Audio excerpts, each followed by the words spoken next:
if you do not want your voice to be streamed. So, yeah, we stream rooms here. Stream rooms. Recording is amazing because then you can hold people accountable for the claims they make, and then there's proof later on, and you don't have to take people's word for it. Just saying. I'm a bit of a salty girl today. What made you salty? Talk about it. No, I'd be in violation of a rule, so no, I'm just salty. No, I'm giving you permission to just kind of mention it real quick.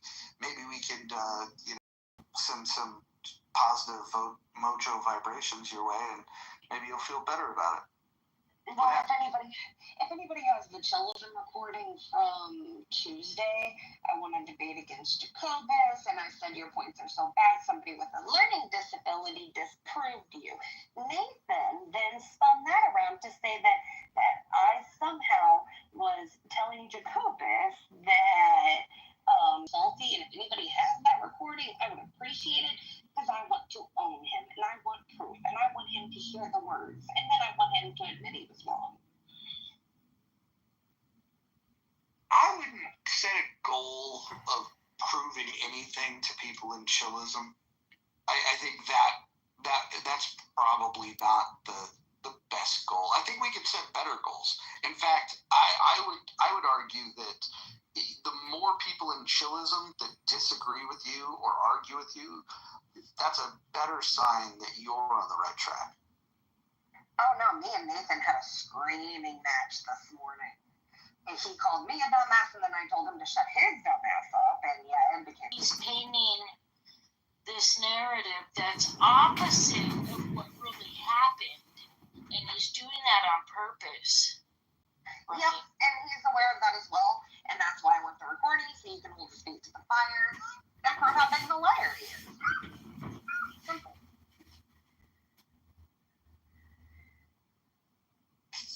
Is anyone in here familiar with Robert's Rules of Order? Anyone? Yeah, so in Robert's Rules, you can propose to suspend the rules, and then we bring it to a vote, and then if we vote to suspend the rules, we can do that. And so when it comes to, any of the rules that we have, there's some that would be non-negotiable and not up for changing, like the threats of violence or the doxing. But when it comes to, the mentioning things from other rooms, I think some of them are, like, even an exclusion for non-English speakers could, one of the hottest elections is going to take place in March. It's the congressional primary in the state of Illinois. And in the 12th district, there's a real showdown brewing between Darren LaHood and John Kitover. And one link of the YouTube live, because I doubt he had to download this app, but send it over to his campaign, send it over to his campaign. I'm sure you can reach out to, or he's got an operative right here. You can reach out to, if you look in the goo, you can see where it says Darren LaHood, U.S. Congress. Just go ahead and click on that person's profile. Send them a back channel message with a link to the YouTube video, and maybe he can get it in the hands of the greater LaHood team in support of John Kitover. We also believe in democracy, and so we want to hear from Darren LaHood. So if we can get Darren LaHood here, he would have a place here. Absolutely. I might even give him a mod badge.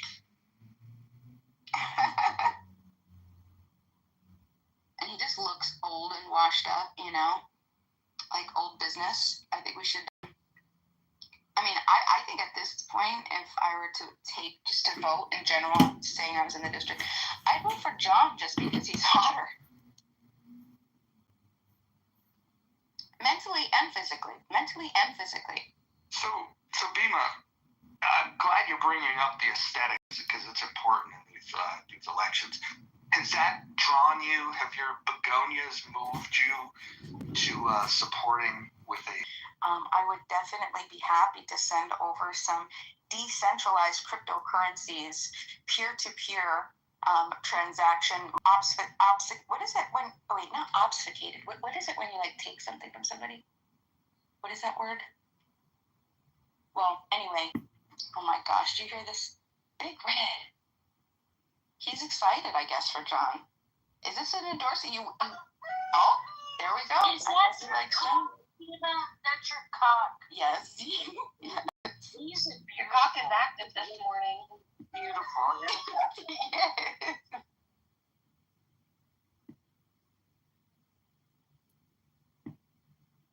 They're always active in the morning. Oh.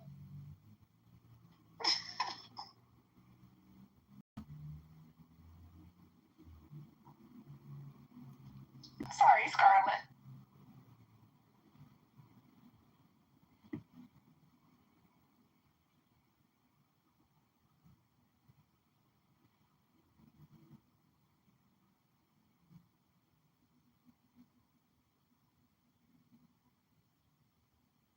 No, not obtain, Cindy. Is it obscene?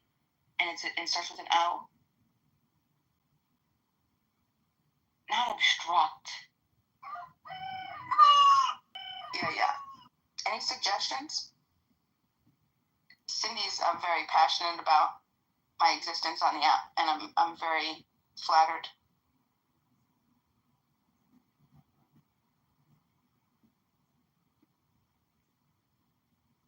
Food. Do you know what I found today? So I was going and I was checking out my little garden, found a beautiful little cucumber, and I'm passing the morning. God, he doesn't want me to talk either. He apparently thinks that silence is better than me speaking too. That's really mean. Big Red.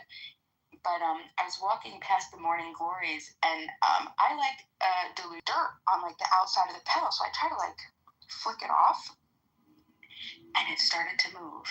And I'm like, wait a second, that definitely is not really look at like magnify. The iPhone 16s, I mean, I don't know what yours is, but I have an iPhone 16. I'm proud of that because it was my second iPhone ever. And anyway, I magnify and I see legs on this thing. And I'm like, what the heck? But there's no structure. It's weird. And then just legs, and then it fanned out the tail. Look at my PTR. I ended up looking this thing up. It's called, I'm explaining what I found, Dr. Adams, calm down. I found what's called a golden tortoise beetle, and I found it in the larvae stage on the morning glory. And apparently it uses, this is a little intense, a crazy golden beetle. I've not seen them yet in person, but I can't wait. I'm hoping there's more of them over there. Yes, all the things. Right now, I only have tomatoes, cucumbers, green beans, pumpkin, garlic, corn, and I'm also starting to do edible landscaping. If anyone has any recommendations, like yarrow, all things burdock root, things that I can use, please send me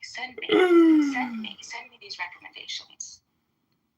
Where do you buy your seeds from, if you don't mind me asking? Is there a website you can recommend? I do have a website, but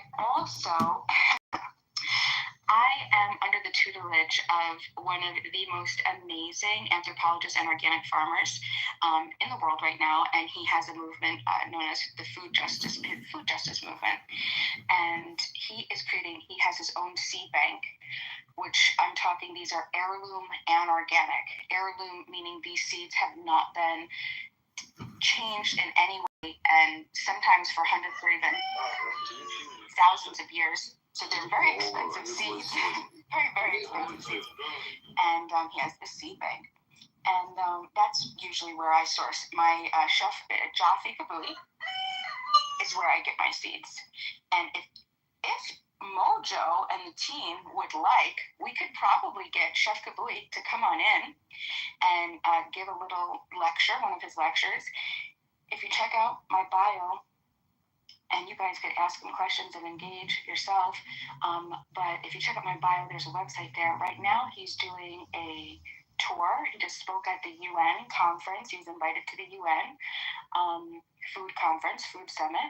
he spoke there, honorary guest, and he's on Foodies Without Borders right now, a tour, and you can check out their website too. Bima, can you drop a link for people interested, and maybe even talk about the replay that I got to visit you on that you did talking about food justice? Oh yeah, I ended up deleting that because that was Bima. Okay, all right. Okay. Just rip my heart out and step on it. That's all right. Sorry.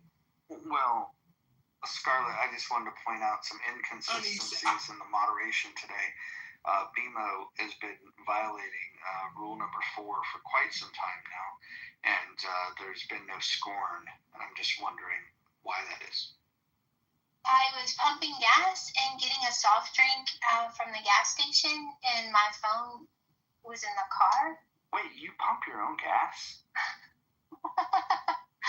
It would be really delicate of me not to be able to pump my own gas. Roger hasn't proposed yet tonight. That could be original.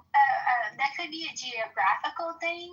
I know there's some parts of the country where even men are not allowed to pump their own gas, which I think is kind of strange, but... Yeah, in Oregon, they pump the gas for you, but... Isn't that strange?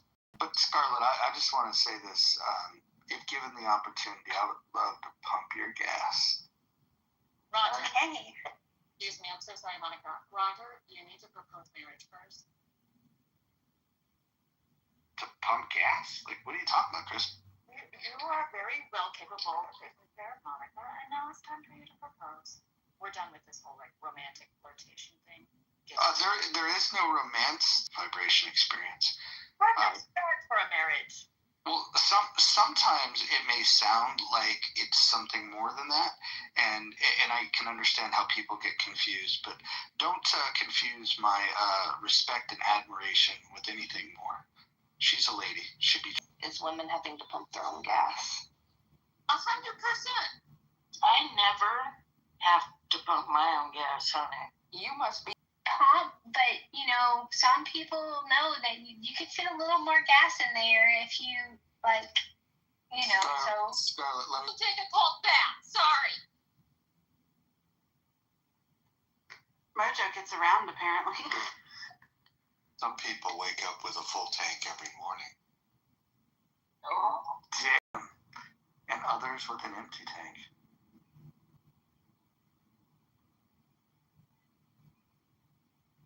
And some people just have dreams.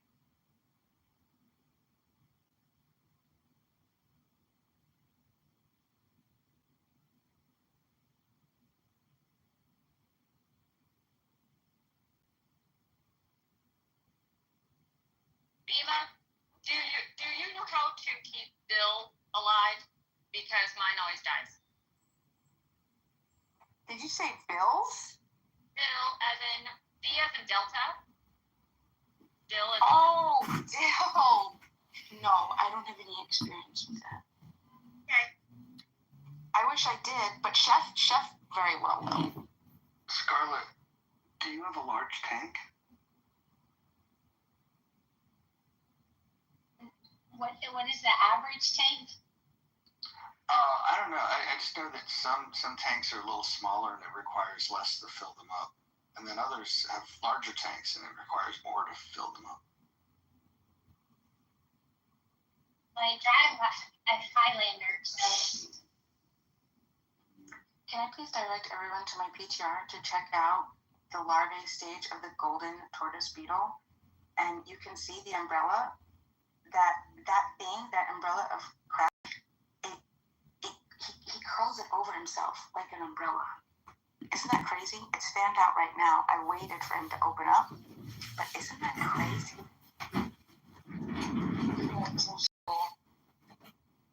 Where in the world are you located? I'm on the East Coast, baby. Yeah, north, I'm guessing? That's right. Okay. I'm in the south, and that's probably why I can't get Bill to stay alive. It's too damn hot. Oh, I'm sorry. Okay. Oh, crap. Could be a clubhouse motto. I'm more interested and intrigued because I heard that one of your, it sounds like the rooster, but maybe the chicken, is called Dr. Adams. Are there other names for the other ones that come from Clubhouse? No, I definitely have not named any of my chickens Dr. Adams. It was Big Red McGraw. But I'm mistaken. I thought you were talking directly to Chicken Dr. Adams. So you have a big red cock in your backyard. Oh yes, it's actually a big red black cock.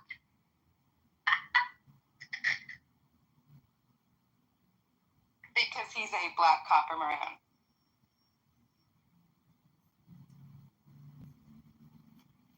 You know what they say.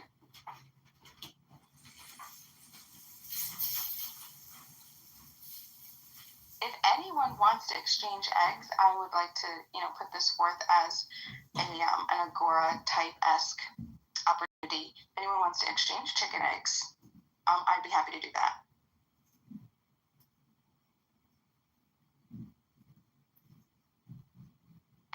Hey, it's Italian Rick. What's going on, Rick? What are you doing? Hey, what's up? Nobody's working, not even the hospitals. How does this happen? Why are we here? What's going on? What's the matter? Why are you complaining? To you, I have missed you so much. Stroke, stroke, stroke. Happy thing. He's incredible at What's happening? everything, and What's he's going on here? quiet, and he's all right all the time. But he's on me because that has yet to be dealt.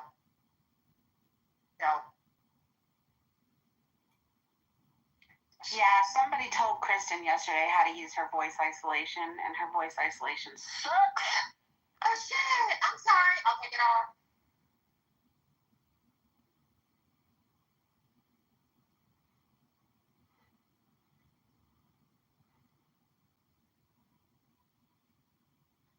I like how we woke up to a really chill room, and then others woke up and joined the room, and it was less chill, and now we're back to chill. There's like this up and down vibe that we have here.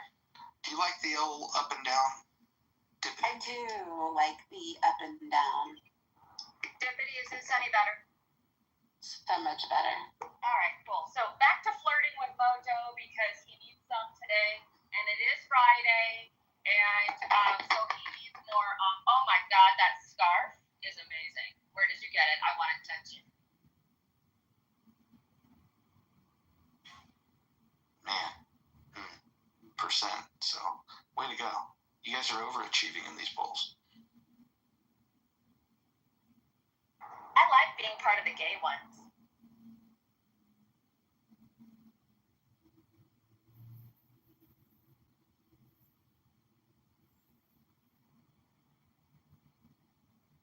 I agree. The guy's a dick. He's very hard on himself. He should be hard on you too. Pause. I mean, that's cool. And her backyard. You gonna visit her backyard? Yeah, she's got a big black cock back there. Thought it was red. I think it's multi-colored. Yes, see, she knows. She pays attention. Kristen, Yeah. Kristen, you're a racist. Why is that, darling? Because you see color. Oh, okay. What color are you, dear?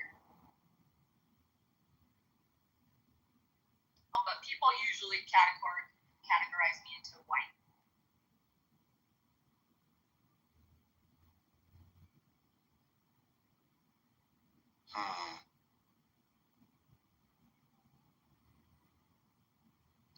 Nye, how are you doing today?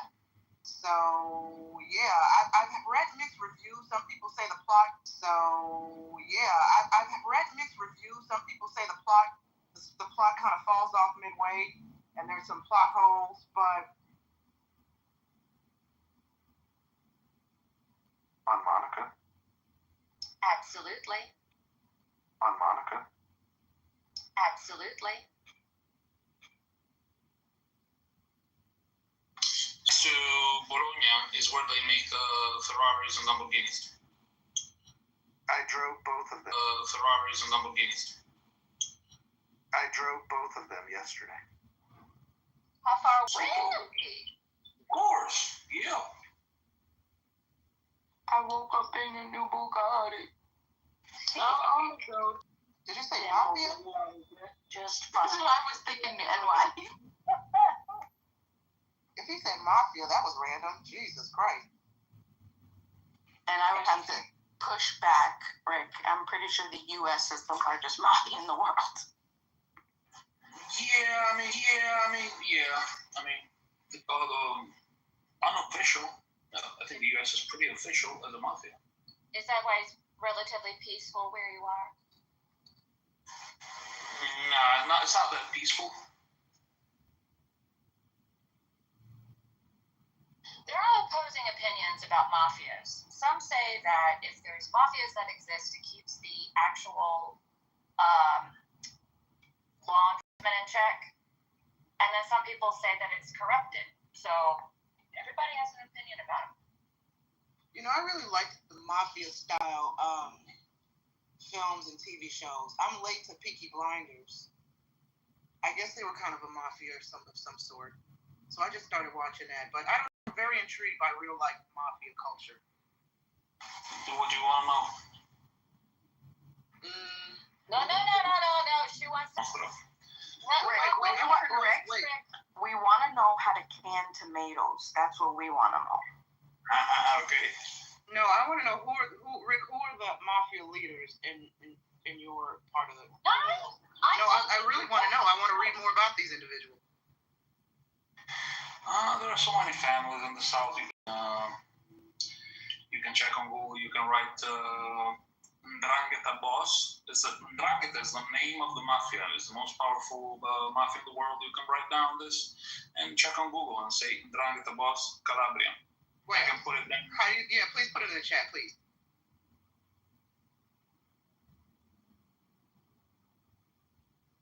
That's where I'll be.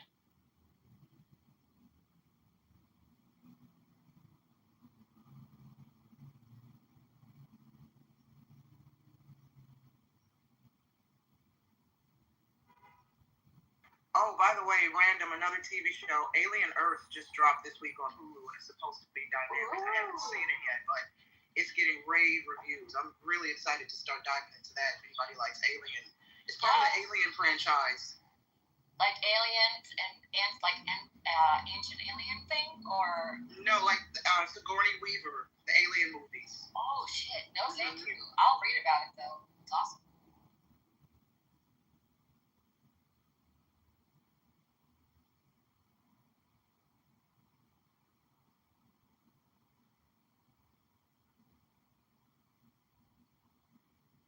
I'm just curious because it triggered when somebody said "Take Me With You." It triggered the Prince song, and then it kind of, because you guys are a little feisty today and hilarious, it triggered a little, like, for me when I heard that song by Prince, it was kind of like my sexual awakening, and I was like, okay, what's happening? And I'm just kind of curious. Anybody else? What was your song that you're like, oh no, what's going on? I'm no longer a kid. Pop That Pussy by 2 Live Crew. Oh my god, are you serious? Ah! That's when the innocence was lost. That was a rough awakening, man.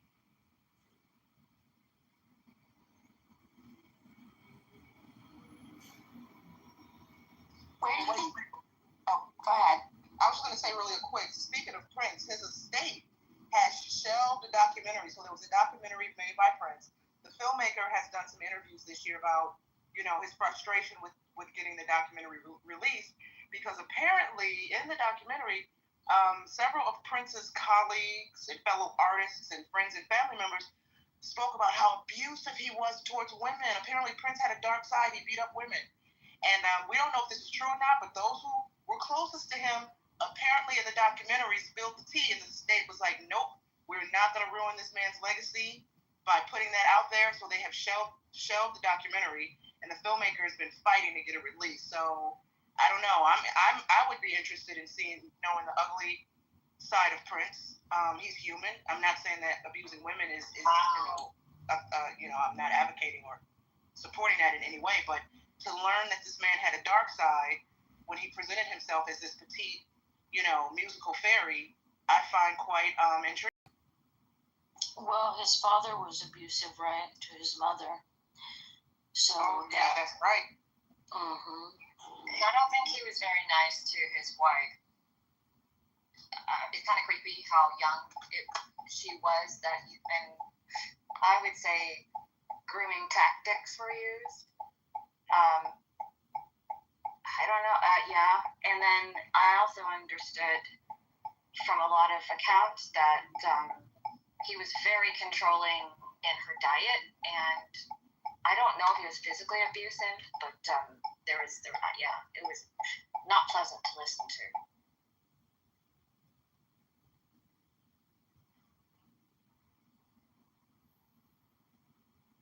Yeah, she was certainly a hottie back. Yeah, she was certainly a hottie back in the day. I don't know what she looks like now. I imagine she still is a hottie, but she certainly was a hottie in her heyday. She's beautiful. She's still so pretty. Yeah.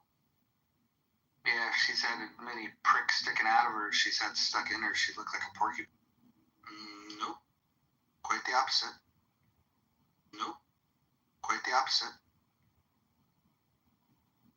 But I'm only allowed to talk like this when there's certain somebody's not. For her graduation. Where's a safe place for two women to travel over in Europe? We were going to do Italy, which is why I brought it up. But I don't know. I heard a bunch of people the other day say that we shouldn't go to Italy. Where can we go where we can feel safe? Go to Italy. Go to Italy. Which city you want to go? Well, we were going to do like 10 to 14 days out there, so we were going to try and use the train to see as much of Italy as we could. Do you like the train? I like the train. I think you're completely fine. I think you can take there's a train called Alta Velocità, which is a high-speed train, one of the fastest in Europe that we have, and I think it would be pretty comfortable traveling with that. Yeah, it's very fast. It connects, for example, Milan to Napoli. You can see many, many cities in 15 days, definitely.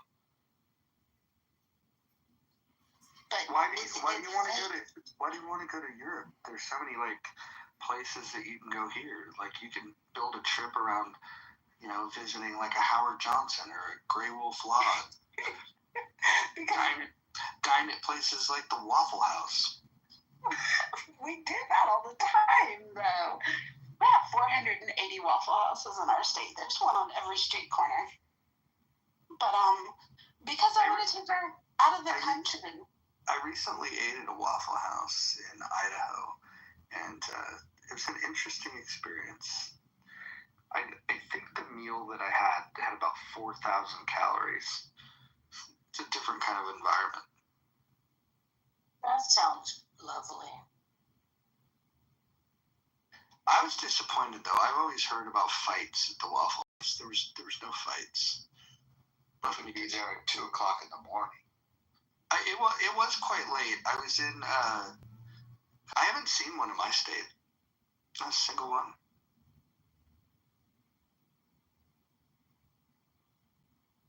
David, where's there a Waffle House around here?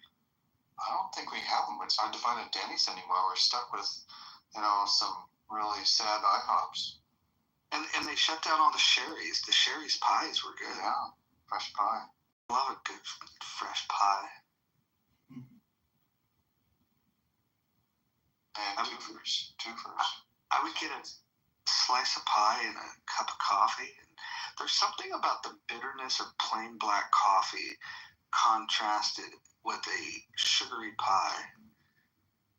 Do you ever get like a freshly roasted cup? Like they just roasted the beans and made that coffee right after they roasted the beans? Yes, I have. Yes. Amazing. Anybody, if you've not had that experience, definitely have that experience. This poll is tightening up here.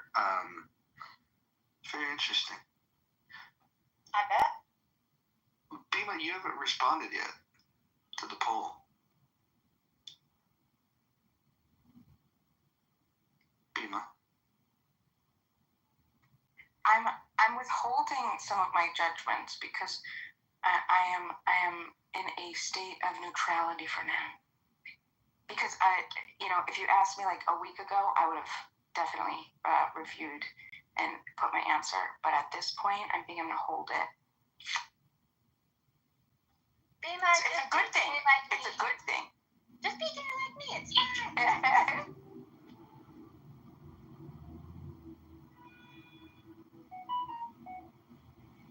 Speaking of coffee, you know what else is really good with coffee? And this is something that I learned about, like these cottage laws, right? So when I went to Texas, I'm from the East Coast. Texas, a whole different experience.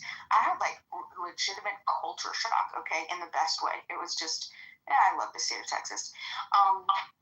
And so because, I'm a lowly, poor, impoverished, I didn't graduate high school. I have no education, barely read. I do I was doing food deliveries. And would you know that I got my first order? Well, it was the first order among a bunch of orders that brought me to like this person's house for pickup. Normally you pick up at a restaurant, but I'm like, wait a second. I'm going, is this right? Like I get there, like this is a person's home. Fresh baked pies, and they have cottage laws where you can sell pies, which I mean, this is obviously right down, I love this. And I gotta tell you, this person was popping. I'm talking homemade, amazing pies. Oh my God. We have a woman in our city that makes her own pies at her house, and she has a vending machine in the front yard. And you can buy that pie fresh out of the vending machine. My mother makes pies, homemade, everything, and they are so good. My favorite is peach. She just made us a peach pie. It was deep dish. It was so good. But I don't need a vending machine. I'll just say, Mother, I need a peach pie, and there she is. I'm so lucky.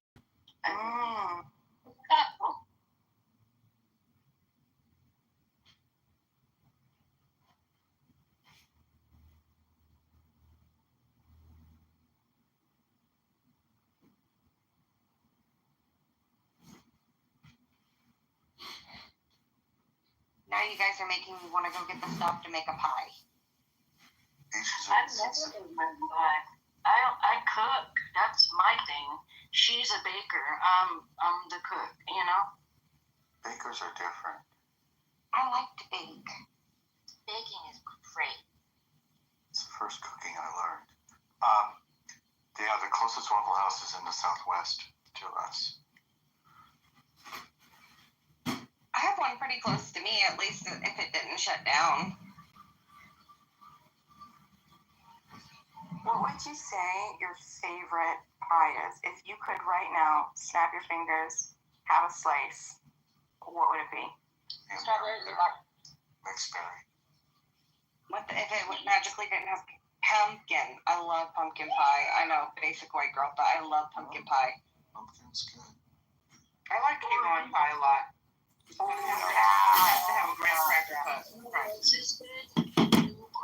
My dad. Oh, so good. Is cheesecake its own thing, or would you consider it a pie? No, the cheesecake is a cake. It's a cake. I want cheesecake so bad right now. Good New York cheesecake, dense. You guys are making it very hard to stick to a diet. I've been very strict lately.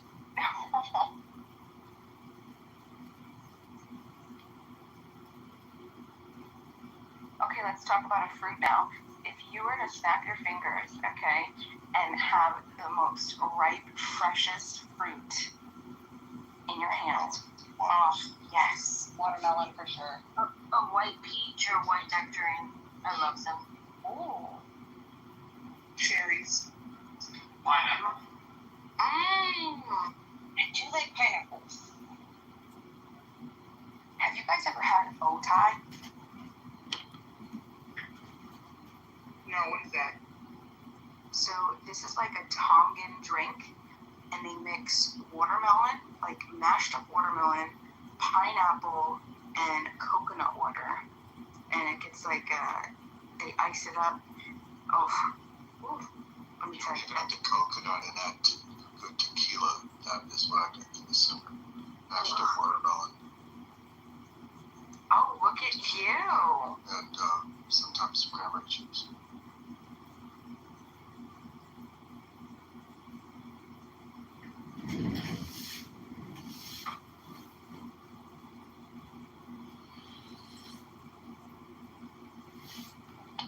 I don't want to deviate from the subject. I'm just curious because if I don't ask now, I'll forget.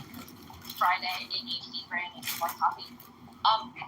Does anybody know of a device you can put on your car door so that it doesn't leave a dent into somebody else's car opening something like parking fucking lot? It's a parking spot. Yeah. Every night in a garage. Yeah, I park at the garage and it's pretty good, but most of the Atlanta parking lots are just so. Just Google it. There's a million products you can buy. Yeah, I know, but I can also do my own shopping. But that's why I'm asking for your personal opinion. Horrible individual because I'm so tired of people disrespecting my space, and I never got any dents. I got a lot of shit for it, but I never got any dents. I'm in a classy joint, so I can't do nothing nefarious.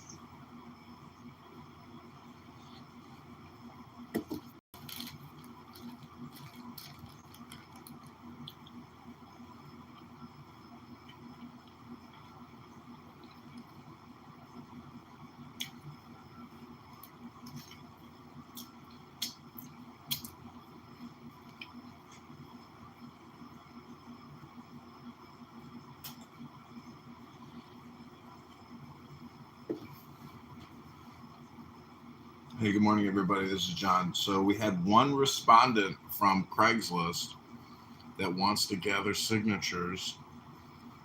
And he asked, hello, regarding your Craigslist ad, my name is Ed Matthews. How many signatures do you need, and what are you paying for sig/board? I told him $15 an hour, which is not a lot. A lot of people want $15 a signature, but we'll see what we can organize and convince him to work as you know, experience with this matters. When I ran for committee person, I met a professional signature gatherer we're live on X, we're live on Clubhouse.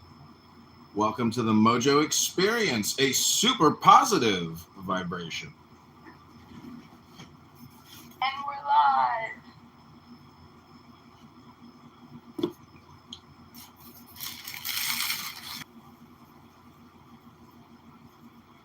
John, have you ever read Shambhala? No. I love you, Miss Owen. What is John? Oh, I'm reading it right now. I got it out of the archive.com, or I think it's like archive.org, so it's free. I feel like this campaign needs more strength. So I just want to quickly read something about strength if everybody can concur or agree that they want to hear something about strength.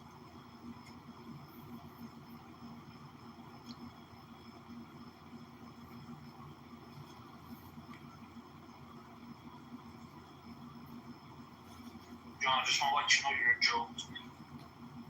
Oh, that's okay. As long as, you know, you realize that it takes a comedian to know a comedian. So what does that make you?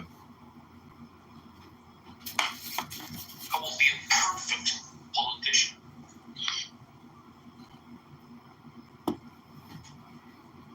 Rick, are you ready to give $10 to the campaign to elect John Kitover today? Because your valuable input and money is needed.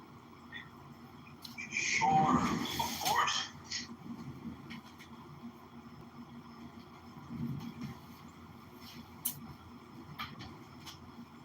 Well, thanks, Rick. I hope together we can change the world and make it a more peaceful place for everyone, with no terrorism, no hate speech, and absolutely no trolling on the internet.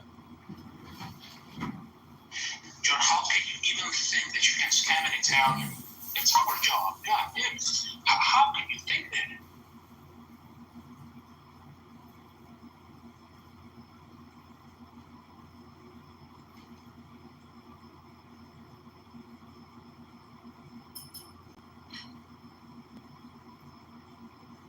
So, Ms. Lopez, this is just the very first, like the introductory. So the index, so you could get an idea. Let's see. The index has how to be a warrior, creating an enlightened society, discovering basic goodness, the genuine heart of sadness, fear and fearlessness, synchronizing mind and body, the dawn of the great eastern sun. So you get the idea. And so the very first little intro paragraph is the Shambhala teachings are found on the premise that there is basic human wisdom that can help solve the world's problems. This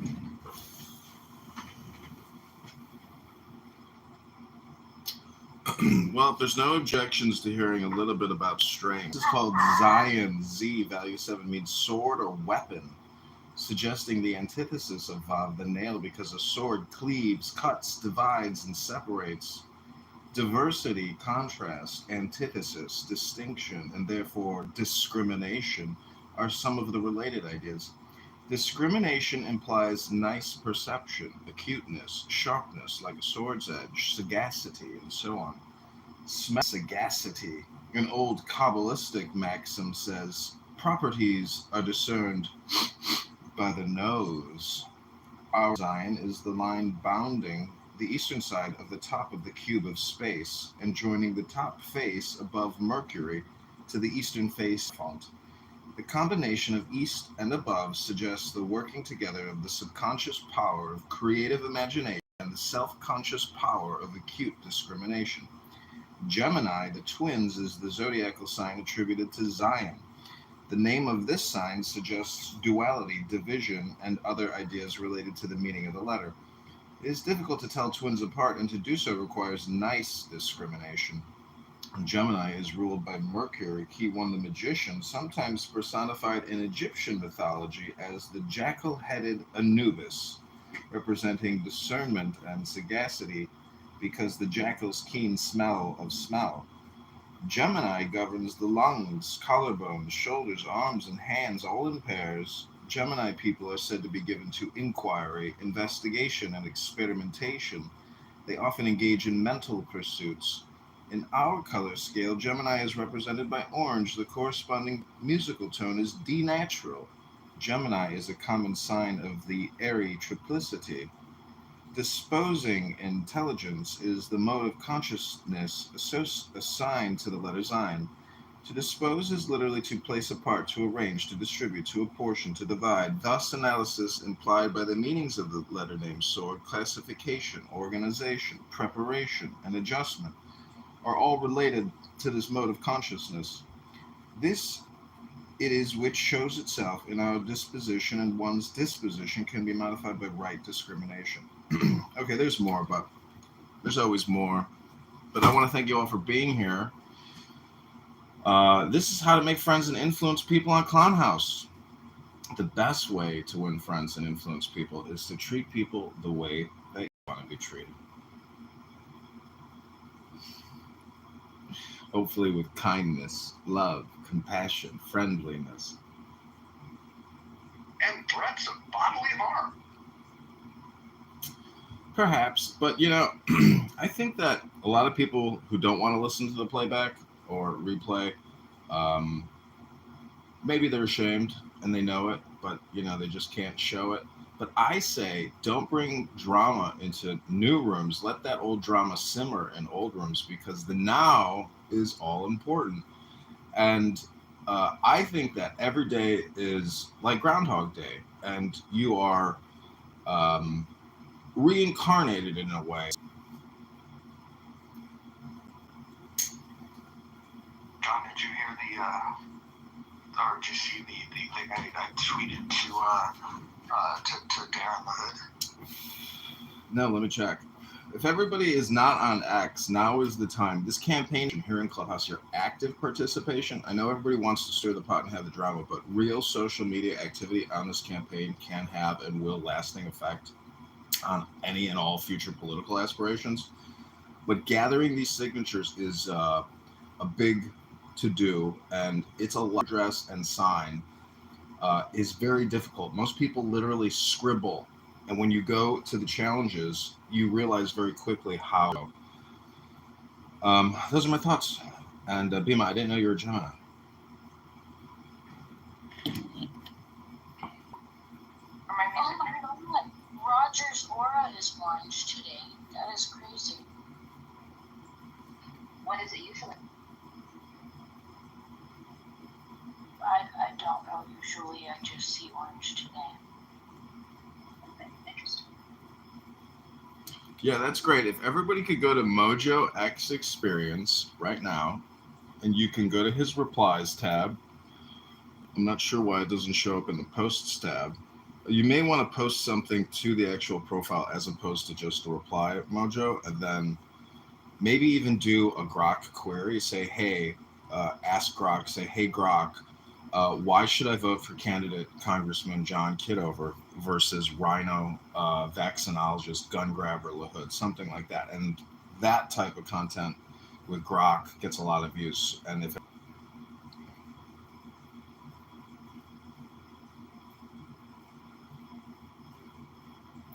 Dr. Adams, we really need your positive vibrations at this moment, right now, and in the future. But now is most important. And Dr. Adams, we want you and we need you and we love you.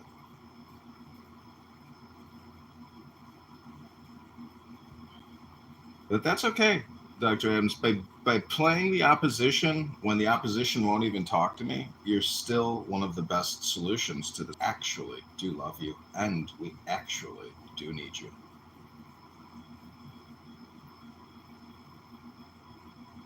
Posing as MAGA, Kentucky just released a poll to claim their smear campaign against me is eroding my job approval rating.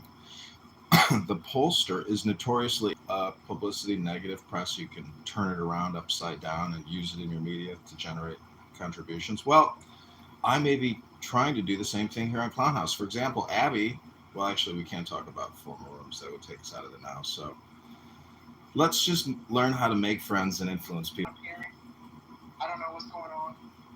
I don't know if y'all can click on that link above, nor can I even remove it because I don't think it's going to take you to the page. But Now, if anyone here has an X account, you can just write, hey, Grok, why should the voters in the 16th District of Illinois vote for candidate Congressman John Kitover? Patriotic activity here on Clown House, trying to pay off the debt, reduce the deficit. What is Kitover's stance on? wow, what did he say? What's your stance on big backs, Adam? I effing love you. You are so damn funny. Oh my God, that is. And there was a big back just laying on the grass, like, you know, with the head up off the ground and just looking at like some little kids walking by. And I was like, that is a beached whale at the park. How did that beached whale? But it wasn't a woman, FYI. This was a man, and he was huge. It was like, it was impressive to just see the head lifting off the ground, but the body kind of lying on the side, you know? It was he was huge. And there's homeless people at the park. They live at the park. I can't believe the police let them, you know, just set up tent. But, you know, I think that myself personally, when I, you know, pack on the pounds, it's because I'm eating a lot, having huge meals or eating all day long. I mean, fasting, you know, and intermittent fasting and eating less is more. And they say that in these monkey experiments that they can prolong monkey lives like 60%, 80% by doing a caloric restriction diet. So overeating, I think, is the poison, the primary poison. So basically, you want to eat, you know, very healthy foods as little as possible, you know, and maximize your eating efforts. So that's how I would address the Big Mac crisis in America and in the world today. And I missed for clarification, it wasn't Adams. I just assumed that was Adams. I went into the chat. It was Mike who said that? Not Adams. Yeah, Mike. So sorry, Adams. Or Instagram.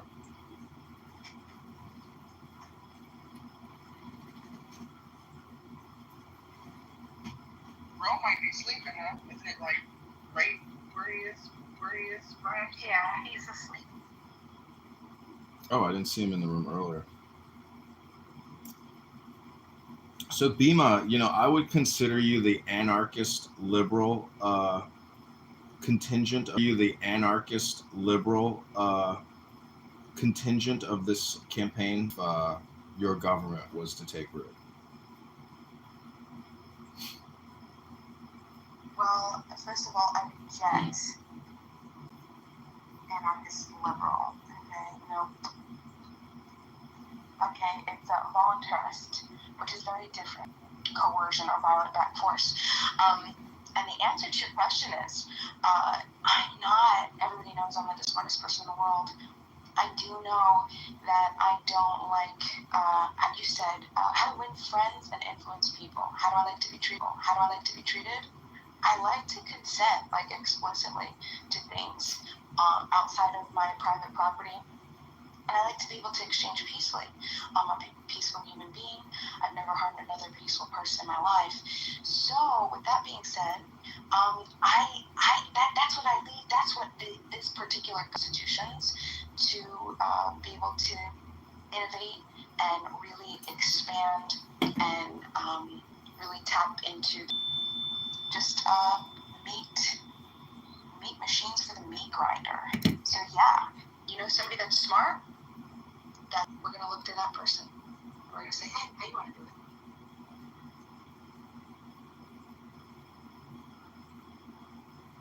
But this is a new room. This room seems pretty chill.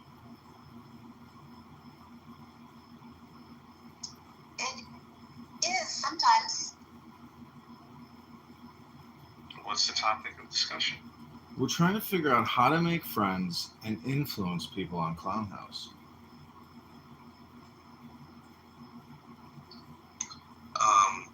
Why exactly would we need to do that? Because I'm running for Congress and we need as much social media digital support as possible, from campaign strategists to AI strategists like right now do. Oh boy. Well, are you serious? You're running for Congress? That's right. We're running for Congress, and today we have our first campaign signature vote gatherer to put together petitions and ballots so we can get in the March primary. Which district are you? 16th Congressional District of Illinois. Rockford, Peoria, Bloomington Normal, Illinois. And I'm assuming GOP? That's right. Abraham Lincoln's Liberty Party of Freedom for the African American people of the United States of America.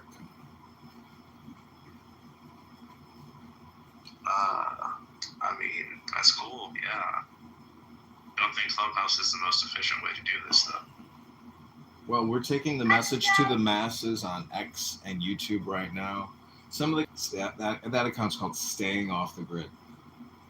So I have a question for Ashley in the room. Have you seen the new Battlefield 6? It looks nice. Go watch the trailer on YouTube. Go watch the trailer for Hawkins and Call of Duty Zombies together.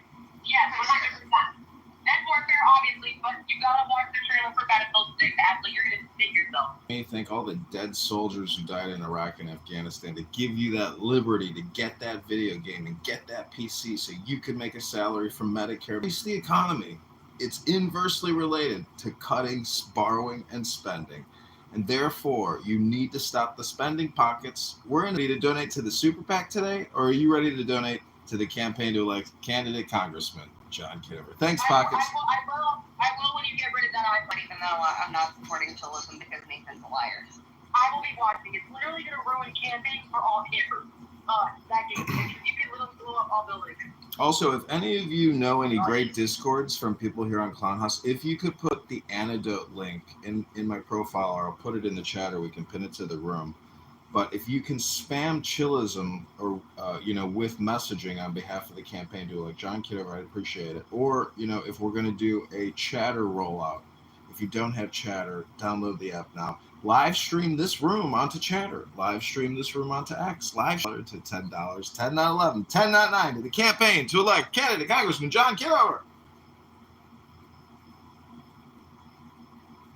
drama or any type of information related to anybody from any form or room. It has to be directly related to the campaign, policies, etc. Thank you, Keith.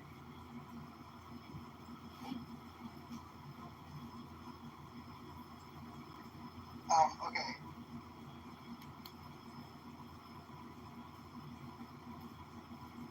Salt Pockets, by the way, it's on Xbox as well. Or PlayStation. Or the smart side of gaming. PC Master Race all the way. The only Master Race I believe in is PC. Well, I was gonna get just like a gaming laptop. I don't want to do. And you can hook it into your PC. Oh, I see. That's nice. Yeah, and I know the graphics are obviously probably better on the storage or the gigabyte. So I don't know. Let's think about it. Unless they've improved, the lag is pretty bad. Like yeah, I heard that. I heard that even when you have fast pace, even on like a gaming laptop, that your Acer. John, my question for you is, do you support the torture campaign? No, absolutely not. And, I also don't support local municipalities or counties giving millions of dollars to abortion care providers.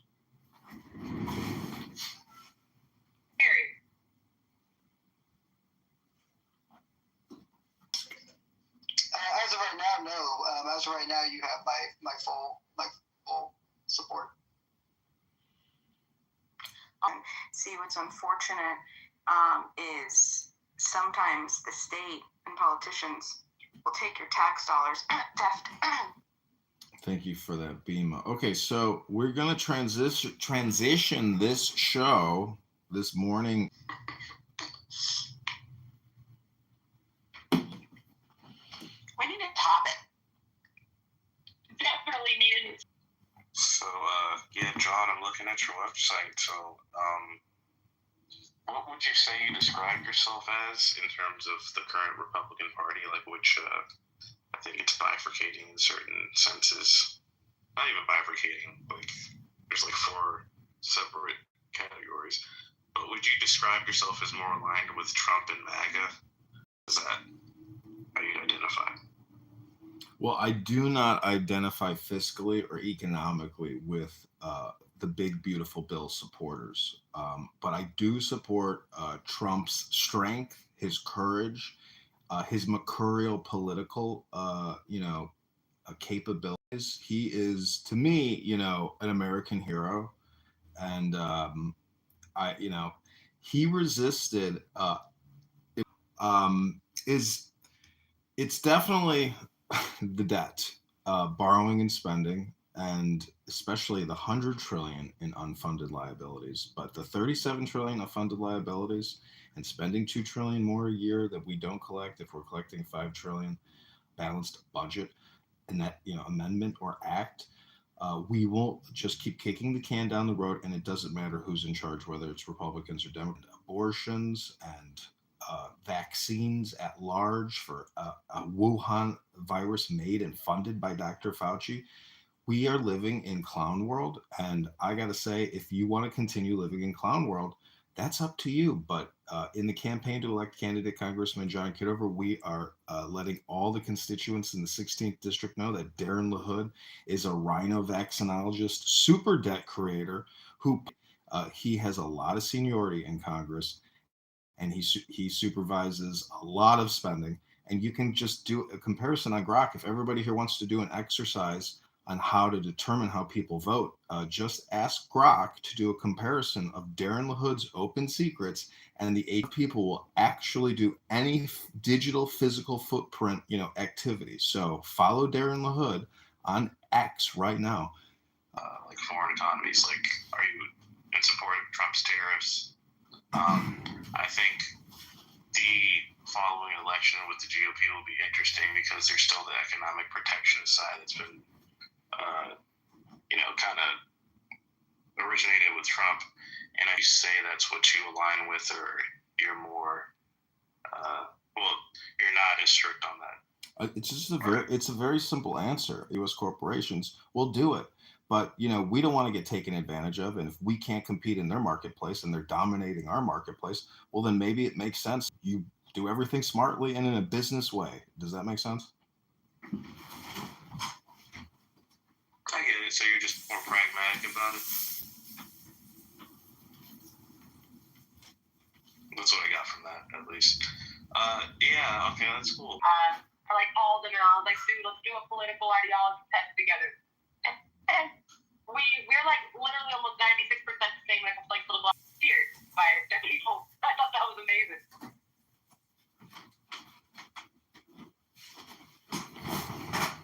A little Machiavellian.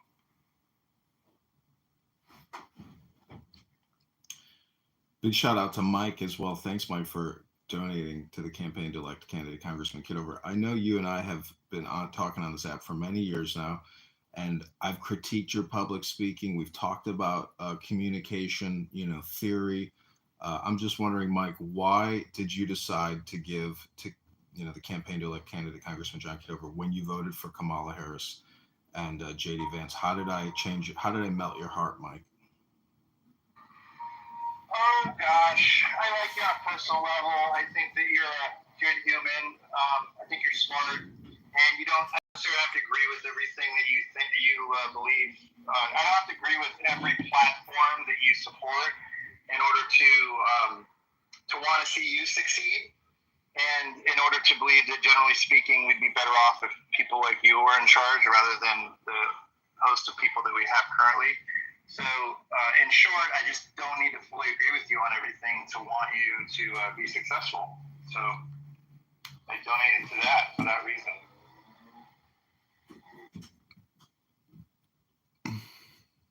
But in general, as for why I support you after I voted for Kamala, because I've remained open-minded about Trump, and I'm giving him the benefit of the doubt, and I like your obsession with fiscal responsibility, which brings you in line with a lot of the way I am. I appreciate the fiscal responsibility and the focus on that, so that brings you more to the Rhino side for me, which makes me like you more. Thanks. I think obsession with fiscal responsibility is what everybody does. Maximize their investment opportunities, save, protect your assets. That type of attitude is not the sentiment in the government. At $7 trillion a year and $5 trillion collected in taxes, it is spend, spend, spend, and you can't spend enough running in this race. And we'll see if they can get the signatures, to get on the ballot. The big beautiful bill, I never spent a long time looking at it. That is the annual budget bill, right? That has to be passed for the government to continue running, or no? Give us the top 10 line item expenditures in the big beautiful bill, and I will tell you shortly. No one's gonna say yes or no for me. So no been in place in 1974. So you can't do any budget cuts, anything related to the budget, until October 1st. So what you do is you implement budget cuts after the fact during the fall budget process. That's the only way you can do it. The budget is done at a specific time of year, October 1st. That's the beginning of the fiscal year for Congress, and that's the only time that you can start that process of doing your budgeting, doing your cuts, doing everything you're going to eliminate in the government while cutting things and reducing the size of the budget. So that's why they didn't introduce. I really have a follow-up question when you're done. Okay, that's why they didn't introduce anything new budget cut-wise in the big beautiful bill, because they can't do it. They're not legally allowed to do it by law. Okay, did I not learn? Like, I'm asking genuinely. I understood the executive branch is responsible for the House and the Congress deal with that, and then they have to come to a consensus, and of course the president has to agree to it and sign it. And because the laws are good, like most of the stuff that's being cut, like Doge cut, all that, those were all executive offices that the president had actual direct control over to cut. These were all implemented by executive orders, etc.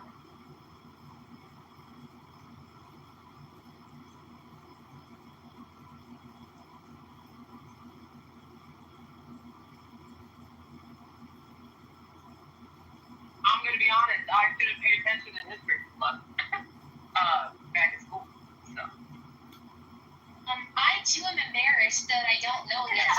I think Civics 101 classes should be taught on Clubhouse because this is something I should know, and I'm sad that I don't know it, and that's going to get rectified today. Read your mom and dad like, I have no idea what the fuck is going on. So the only reason I even know anything about this is because it's been a constant hotbed topic of debate on a Discord server that I'm on, that's a conservative Discord server. And so that's been the thing. Neely, can you share the link to is it open to the public, the Discord server, or no? Yeah, it's the largest Discord server, conservative Discord server. Is it called Politics? No, it's called Conservative. It's Can you drop a link for it for anyone interested? Sure. I had no idea what's going on. Scarlett, just basically what I know, and it's not much about the budget either. Congress proposes the budget. The House starts and they figure out what they want in the budget, and it goes to the Senate. And the Senate tweaks it, sends it back to the House. House approves it, then it goes back to the Senate. Maybe it's tweaked a little more until they come to the meeting of the minds. Then it goes to the president. And if the president likes it, he'll sign it. And a lot of times presidents sign bills they're not crazy about certain aspects of it because they can't touch certain areas. Or if the president disapproves and sends it back, they're going to fight again. So a lot of times, everybody's not happy with the budget. There are things that people don't like, even in government, because they have to compromise. When you have the majority in the House, you have some strength, and you have the majority in the Senate, you also have strength. But there has to be a compromise, most of the time. So as for the big, beautiful bill, I'm not crazy about it. There are things I don't like about it. But, for instance, we go further in debt. But really, we're so far in debt, we can't have a balanced budget, which I think is really the goal of the whole thing, to balance the budget. Kudos to the president. He's bringing in a lot of money in tariffs. And the talk of it being inflationary has not come to bear yet, because when those come due, the Treasury has to pay it. And if they have to pay it at a lower rate, it's going to save billions of dollars. So, you're in the So, when you go gambling, yeah, I know, it's terrible. I'm driving, Is it any better now? The area that I'm in is a little unfriendly. It's a clubhouse. Yeah, so, when you're at the casino and you put your $5 in, and it says that you won $2, it just really means you've lost $3, but they're softening the blow of losing by allowing you to keep a little bit of your money. It's kind of how I feel a little bit about the big, beautiful bill, and I still think we're in a better position than we would be if Kamala was president. There's no doubt about that. But I don't see how you could make an analogy with the casino. Casinos out to make money. We as citizens have a responsibility, I guess, to pay our taxes. And, that people rise up and don't want to pay taxes. Everybody's looking for loopholes. The rich in this country pay most of the taxes, no matter what they tell you, but there's never enough because they want to spend.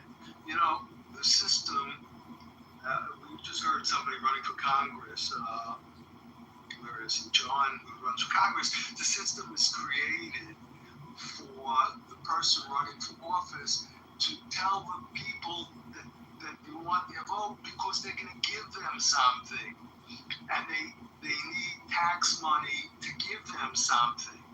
So you can't say, I'm taking away from you and expect to win an election. So whether they lie and say they're going to give them something, or they tell the truth and say that they're going to give them something, they're going to give them something. So, this is the way politics is today.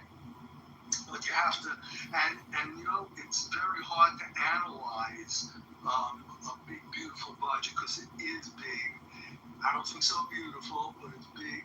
There's some good features in it. And, and I'm just talking because I look at certain things that affect me. And, a lot of things don't affect me per se, but so I look at what affects me and analyze whether it's big and beautiful. That's all I got to say.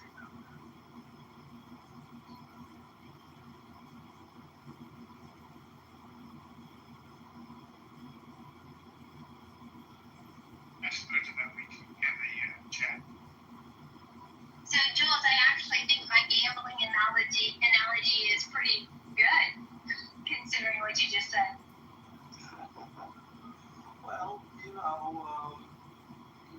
the house always wins, and we are definitely not the house. Well, not true. Not true. How do you determine what? Well, let's get more specific. The bottom 50% of Americans, bottom 50% of income earners, pay a total of 2.3%. I would say that we need to stop. saying that we need to tax the rich more, and we need to open up an honest dialogue about taxing the poor more. We've gone through this before, and what I agree with you is that everybody should have some skin in the game, and that's why I agree with you. I think I prefer having my skin in the game, for sure. Right. So I think everybody should pay taxes, or maybe, like you said, the bottom 50%, make it the bottom 10% should pay no taxes. What's the argument for paying no taxes? Well, you gotta live. You're gonna get back anyhow. Yeah, well, here's the thing, right? If you're putting in tax dollars, putting in a minimal amount, and then taking out a maximum benefit, I don't see how that's equitable. I think what we need to realize is that the wealthiest people, they do pay a large number in tax, but it becomes a smaller portion of their wealth, which I'm totally okay with that. I am pro wealth inequality. I'm absolutely in favor of wealth inequality because where you have wealth inequality is where you have large concentrations of wealth. And so if you wanted to shrink the gap between the wealthy and those that are not as well off, then typically you find that in societies where there's not a huge accumulation of wealth. This is a good sign. It's a positive sign when you see wealth inequality, quote unquote, what they would call inequality. And by the way, the things that you would ask the government to do to make things more equal would be completely unfair. We're just talking income taxes. There's sales taxes, there's property taxes. So, and the rich are paying much more of that too. So, I kind of agree with you on income taxes. We've gone through this before. I like your analysis. Gotta be skin in the game. Nobody likes to pay taxes. So there's. Oh, I'm sorry, Jules. Go ahead. Go ahead. Well, the people that earn less than like the poverty line, people underneath the poverty line, you still think they should pay taxes? Well, the answer should be yes, because they're receiving benefits regardless. They have a fire department, they have a police department, they have whatever, sanitation department. They should chip in for that. They're getting the benefits for that too. Maybe definitely on a smaller level, but I agree they should have some skin in the game. They're gonna vote, and when people vote who have in a lower income bracket, they're gonna vote for someone who says, no, you don't have to pay taxes. In fact, we'll give you a refundable credit. So the rich could pay, and that's just a talking point that Mojo and I have spoke about before. We both don't like it. It's not fair. But lower income earning people should get benefits too. And of course, the benefits are going to exceed what taxes they do pay, but they should pay taxes. Does that make sense? I mean, this is a society that's benefiting from money the government spends that we contribute to. So everybody should pay their fair share of taxes. Go ahead. I'd like to see us implement Milton Friedman's negative income tax. I think that would be beneficial for the country entirely. Because what it does is it shifts off the non-working people. It eliminates the entitlements.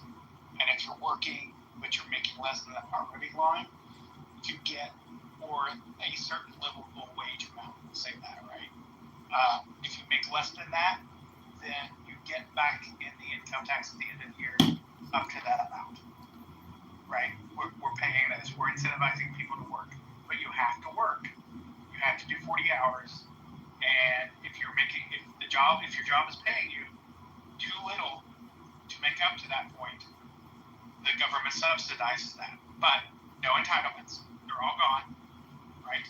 And if you get a promotion, it just, that gap closes as you promote. So you're not being incentivized to stay in a welfare program like you are now, where if you make too much, you lose benefits, and then there's a gap there. It just slowly phases out until you make over that amount, and then you're just slowly moving up the food chain as you normally would. It incentivizes people to work. It incentivizes people to do better for themselves instead of staying out of this poverty chain that we have right now. Now, there's one downside to it that needs to be worked out. I'm going to say it. The only criticism I have of it is you need to make sure that you have some method in place to make sure that these companies are not abusing that system and just paying everybody less than the poverty line so that the government supplements that. Yeah, I never liked Uncle Milty's proposal either. And governments, you say government subsidizing, we are the ones subsidizing. I never liked the term government pays. Well, government doesn't, nothing that pays. Right. The government, all right. So that's the point. But you talk about incentives to work. My God, we have to give incentive to work and earn a living and make money for yourself so you can live a certain lifestyle. No, you should have that built into yourself. Everybody should have the incentive to work. But right now we have these policies in place, but they're getting money and they're not being incentivized to work. They're just incentivized to leech off us. That's right. It's our problem. Right. This is what we need to eliminate. We need to make sure that, hey, you're working, or you might have a disability where you can't work, and that's a justification that can be considered work in a certain way. Even if you're a Walmart greeter, that's work. So there's ways to work around that system to make sure it's beneficial to everybody. And then what happens is you see that happen. That increases. We have people working; they're not sitting on their ass. And then as soon as if they're working at the food chain, if they make more than the it's now being spent for more things that you want them to be spent for, and less of these individuals that are being lazy asses, etc. Well, I think people should want to work. One thing I love about Trump's tariffs if you don't get tariffed, if you have companies in the United States producing the product from whatever country. So to me, that is unbelievably great. It's creating tons of jobs in the United States, and we're going to have people working, contributing to society, contributing to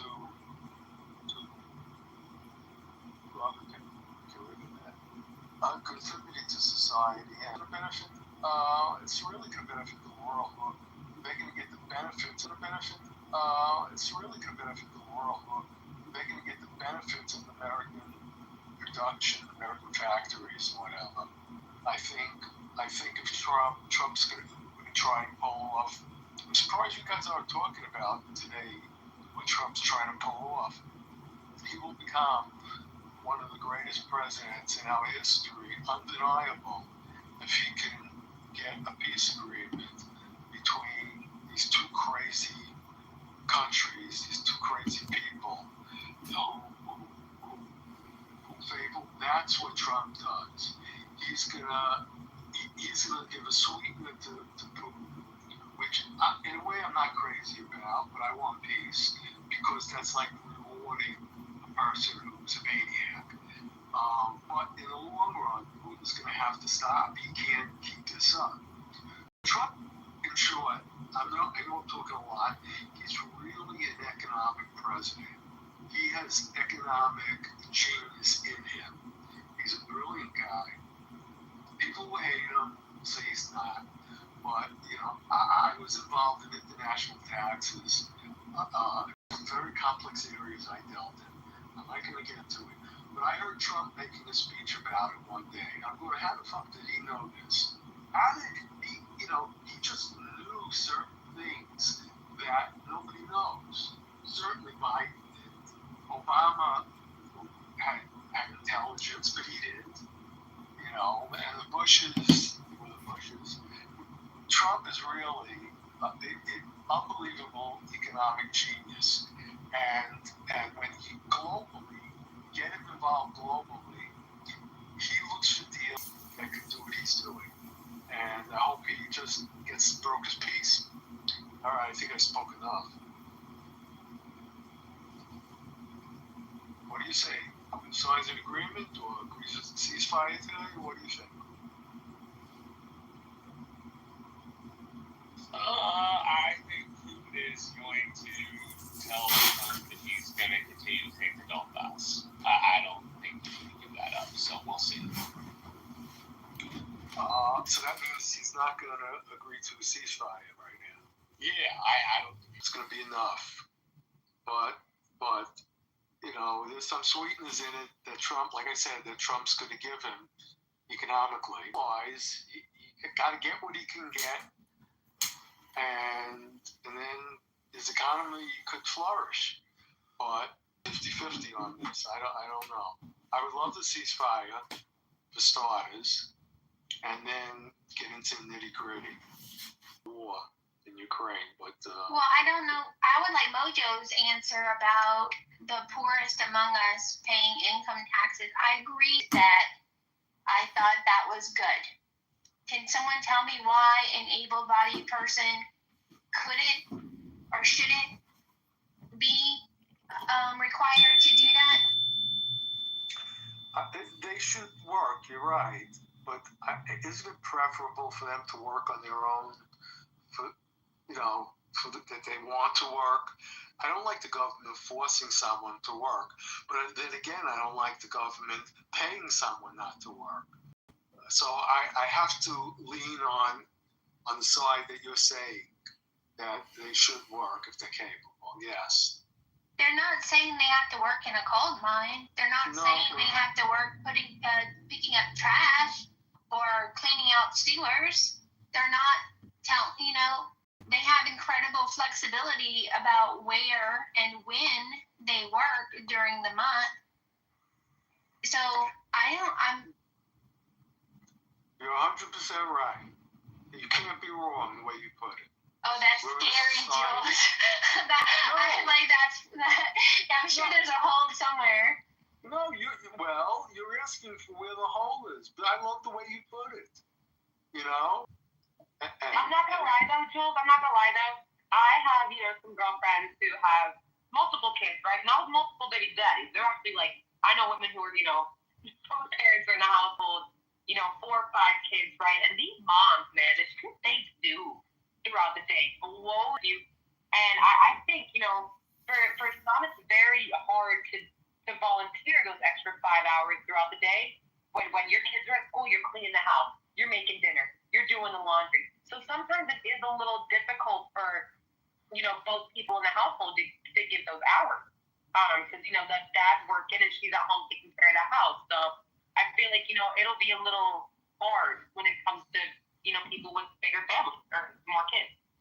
Wait, I'm going to ask Monica something really quickly. Sorry, Jules, I'll make this really quick. Monica, Okay, are you asking about able-bodied Americans who collect benefits from the government? Yeah, that's what I understood. People were saying, "Oh, they cut Medicaid, and they cut Medicare, they cut." And from what I understood is they added requirements for those. And look, now I didn't do a deep dive. I was busy. I was distracted with a myriad of other things, likely Sydney Sweeney and Blue Jeans. But so irrelevant. Reason or disability that prevents them from working. So they're able to work, yet they're collecting benefits from the government. And you're asking, why don't they give back to the community? And I'm thinking to myself, if these people don't even want, if they're unwilling to do for themselves, meaning just go out and get a job, right, without depending on government assistance, why would they help the community? They can't even do for themselves. That's how I look at it. I shouldn't say they can't. They're unwilling to do for themselves. They would rather have somebody take care of them, i.e. daddy government. And so I'm not sure that these people have the mindset to be motivated or inspired to give back or help their community. You see what I'm saying? I feel like there might be a little selfishness there. Like they feel they're entitled That's to the the government. change, I think. Yeah. Let me just jump in quickly. Pockets was talking about a married woman with children or a woman working with children. Either way, the woman working with children is filing a tax return, and the married woman, even if she doesn't work, she's filing a joint tax return. So, all right. So I'm talking about a woman who's working, you say. So she's. No, I'm talking about a woman with Medicaid. They're gonna, the requirement. I got to the point where women with multiple kids, mothers who are stay-at-home mothers, their Medicaid is gonna get cut because they're not putting in those 20 hours of volunteer. I feel like, who don't have kids, who are just fucking soaking up these benefits that, are really doing nothing with their fucking lives except getting unemployment and Medicaid. Yes, 100% kick them the fuck off. So put it over. Right, not contributing to society. I don't understand. If you're a single mom and you have 5 kids and you're not married, where's your income coming from if you're not working? So they live in the same household to be claiming each other's kids and to be getting Medicaid for your kids. You do not have to be married. So you're questioning why we should require people able-bodied to work 80 hours a week because there's 20 hours of volunteer. I mean, part of me wants to say it's a decision to have 5 kids, and if you can't work, if you don't have the energy to work in the first place, you shouldn't talk about 5 kids when you're not married. I mean, part of me, look, at some point we have to hold everybody individually responsible for their decisions and say, if you're going to accept money from the government, then you're going to put it into the system in a form of manual labor that equals your ability to do so, regardless of how much time you have on your hands or whether or not you have to take on a second job, i.e. the 20 hours a week in addition to your full-time job. With that, I think that if they're able-bodied and they have 5 kids, that they should maybe be forced to do what everybody else has to do to survive, especially if they're taking money. First of all, why are they taking money from the government if they're in a house with a guy that's working anyway and they have 5 kids? Why is that happening? Mike, what do you think? What do you think about a proposal that adjusts federal income tax based on obesity? Damn. I'm I'm not saying this to be joking, but like you're clearly like if somebody is obese, they're going to have higher risk for heart disease or diabetes or any other of these types of comorbidities. And my question would be, if they're going to be the biggest drains on the system, not to mention on their health, for sure, they should have to pay more based on their weight. If they're 600 pounds, their health insurance shouldn't be the same as somebody else's. But that reminds me of my idea about like airplanes. Like an airplane expends fuel to move a pound a certain amount of miles. So if you weigh 600 pounds, you instead of buying 2 seats, you should just get charged by the pound. So you just step on a scale and they see how much you weigh, and then they calculate that based on the fuel, and then that's what you pay for your flight. I mean, let's put them up against that too. Like realistically. Yeah, I mean, I thought about that a long time ago, and I'm like, nobody would want to do it, but I don't really give a fuck. They weigh my luggage. Why does 10 pounds make a difference on my luggage if the chick next to me weighs 360 pounds? So what should happen is you and your luggage should get on the scale, yes. And then the total is how they should build. 100%. That way, if I want an 80-pound bag, I can pay the 30 pounds for that, but I don't have to pay for my weight. This way, what if they just said, okay, you've got a 250-pound limit, right? And let's say you weigh 250 pounds, and let's say you have a 30-pound bag. Well, then you got to pay for the 30-pound bag. But if you weighed 150, right? If you weighed 150, you can bring a 100-pound bag and still meet the 250. 100%. Yeah, and then you don't have to worry about making them buy 2 seats. Like if they pay twice or 3 times as much as a normal person, they get the amount of seats they need to fit their fat ass in safely. If it's 2, then it's 2, but it's not 2 because a fat person buys 2. It's 2 because the person weighs enough, because the shape of the person requires the 2, but they're going to pay for it anyway because they're being charged what they weigh. You know what I would do? I would come out of retirement and work at the airport and just be the person at the line that like where you could just make a visual observation where you could just say, okay, you guys are fine, you could go in through this entrance, and then if the people that look like them and their bag might be more than 250, then you put them through the scale line. Exactly, yeah. Like it's basically it'll basically be a fat line and a regular line, but we won't call it that. We'll just base it on the 250 pounds. And then some people, their weight is distributed differently, so I think we should weigh all women. Well, I think it would be great that I think it would be fair to weigh everybody because usually men who are tall have a lot of muscle mass, walking around the world. Have a lot more privilege. These do.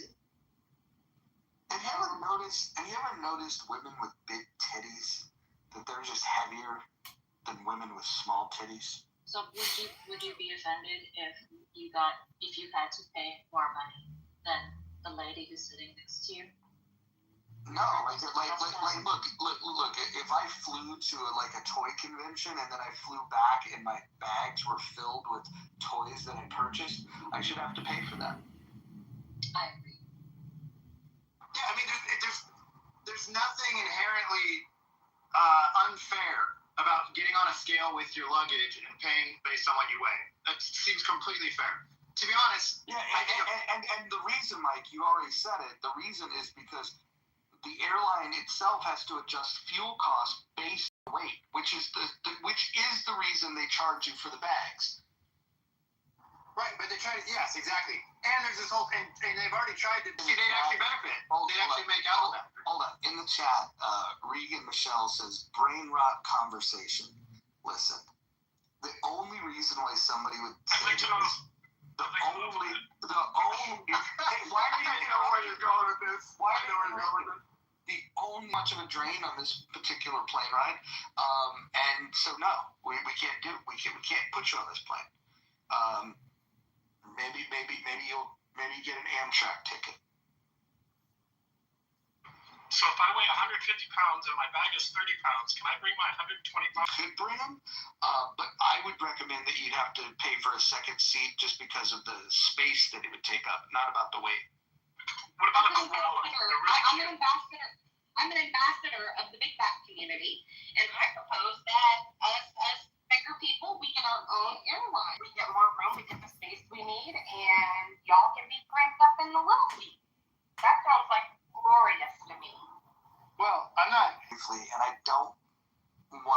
is a big deal, but there was a room the other night, and when I went to sleep, there was people left.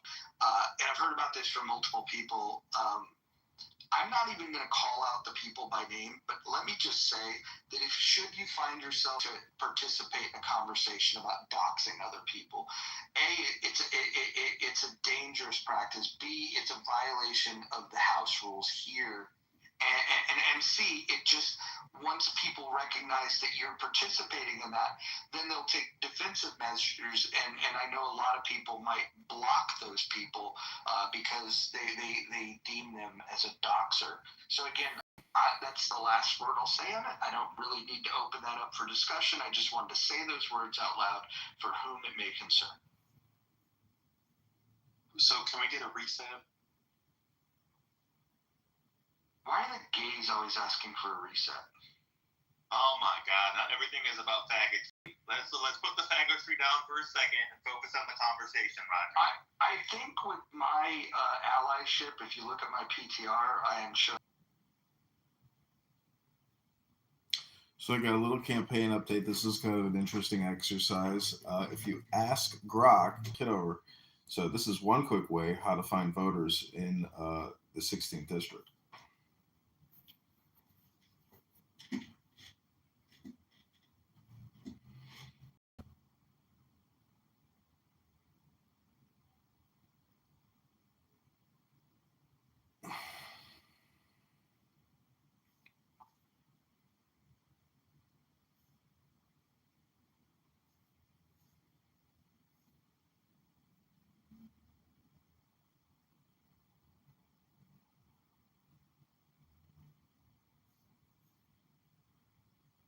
Oh, isn't it a great time for a reset? Yes. They were just discussing how when you go and fly on airplanes, they should be charging people based on the weight of themselves and their luggage instead of, the whole 1 seat, 2 seat thing. Thank you, Sarah Baby. You the best. And Mojo suggested that all women be weighed, and women with big tits tend to be bigger than women with smaller tits. So all women should be weighed for tax purposes. What if we taxed women based on bra and panty size?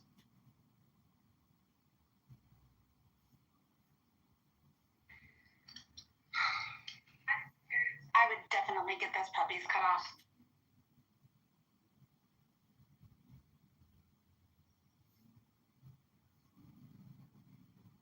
Go into a surgeon and ask them for a tax reduction? Exactly. A mastectomy might help with the flight thing too, because we could shave off a little bit of the weight. All the women will go get mastectomies, and all of us will have boobs anymore. It'll be great. I'm cutting my titties off, ladies. Do you for the tax deductions? But yeah, we'll just go ahead and pay them taxes. Well, maybe you could get a tax sponsor. If you could get with a guy that likes them big old titties and just have him sponsor your tax. I was thinking that, but I didn't want to say it to sound whorish. But that's exactly what I was thinking. Mm-hmm. Maybe I'd cut out, but I like how everyone assumes smaller titties means less tax. I think it should be more. Well, no, we're trying to tax by the pound, and I think the easiest way to assess that would be on boob size. I mean, it's unnecessary fat kept in the upper region. Anything more than a mouthful is a waste.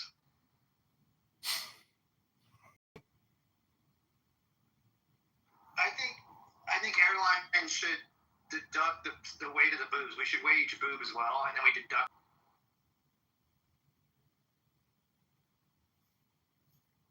Like, we don't want women getting breast reductions just so they get cheap flights.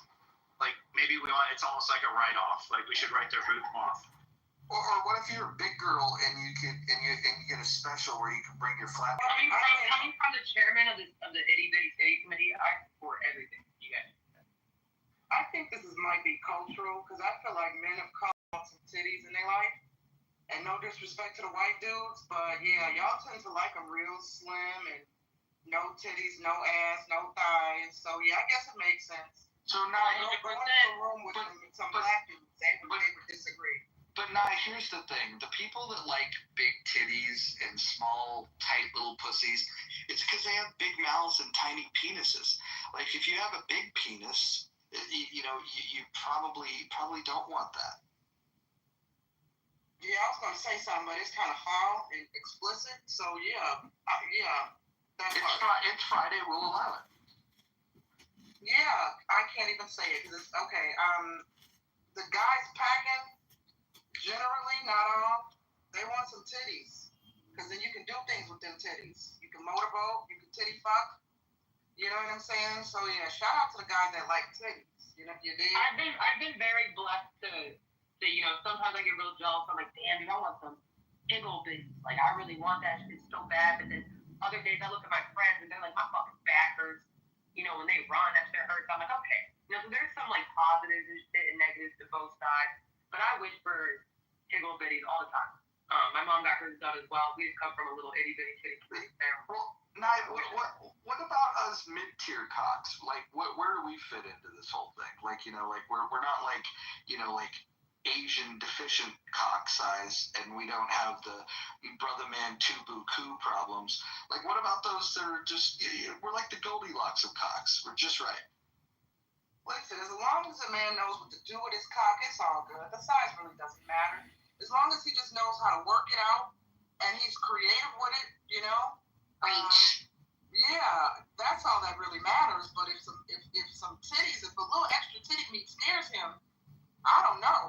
That sounds like, he might have to work on that. And I would encourage that guy to stay with the itty bitty titty committee. Don't deal with the big titty girls. So we need to have this conversation, right? So, because there's fat girls and then there's thick girls. And some people get confused on what a fat girl and what a thick girl are. And we could describe what a thick girl is, but just understand, you will not get called thick if you have an ugly face. In order to be considered thick, you have to have a pretty face and then have those dimensions that people might say is thick. But if you're ugly and you have that same exact frame, people are just going to say you're fat. And so the line oftentimes between thick and fat has to do with how pretty their face is. I don't think I'll argue that. I hadn't really thought about that. That's something to think about, things that make you go, But I suppose so. From a man's point of view. And if I were a lesbian, I suppose I would look for pretty face girls if she was a little bit on the chunkier side. Yeah, she would have to have a cute face. Yeah, I think I agree with that. Hold on. Hey, Kima, your vote really doesn't matter here because you are not very picky. How does that mean I'm not picky? I'm confused. You'll fuck anything. That's my point. No, every one of my baby mothers are beautiful women. Would you fuck a female girl? What are you talking about? I won't even ask that. I want to hear from Trillian. Trillian is one of my favorite blacks on the entire planet, on the entire app. Trillian, tell me what your thoughts are. Well, thank you, and you're one of my faves too. Blacks, it depends on the photo, and then other. I guess now you're in the other face. To medium-sized dicks, absolutely. I like, the story that I read, Goldilocks and the Three Dicks. One was just right, absolutely. Why do I need a huge monster cock pounding me? I feel like the only women who like that have been abused as children, and I hope they heal. As far as being thick, I'll be honest, I don't like being thick. PTR a picture of my body for reference, because I notice it attracts a lot of poor black men, and I don't care how that sounds. I don't want poor black men looking at me, because they think I have snacks and food, and I'm cooking home-cooked meal. You can't make this shit up. It is so funny. But hold on. Yeah. Somebody read rule number 7 to Trillian. No use of the N or K word. I don't know what the K one is, but there's still time for me to figure it out. That's fine. But anyway. So I niggas. Okay, I've been working out though, I will say. So I've I've lost 30 pounds. I feel like I want to lose 60 more. Get it, girl. You know, one of the best ways to lose weight is to shake that thing.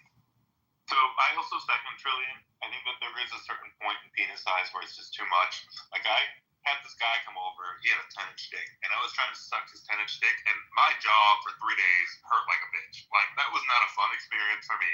I'm never doing that shit again. If I see another 10-inch dick, I'm sending it home because it's not going anywhere near me. And like, just really quick, I just want to say one thing, because I like anal sex, so I'm not putting that dick in my ass. Wow. Especially after Mother's Day sitting on it. Hold on. I'm going to unfollow you just so I can refollow you for that comment. That's amazing.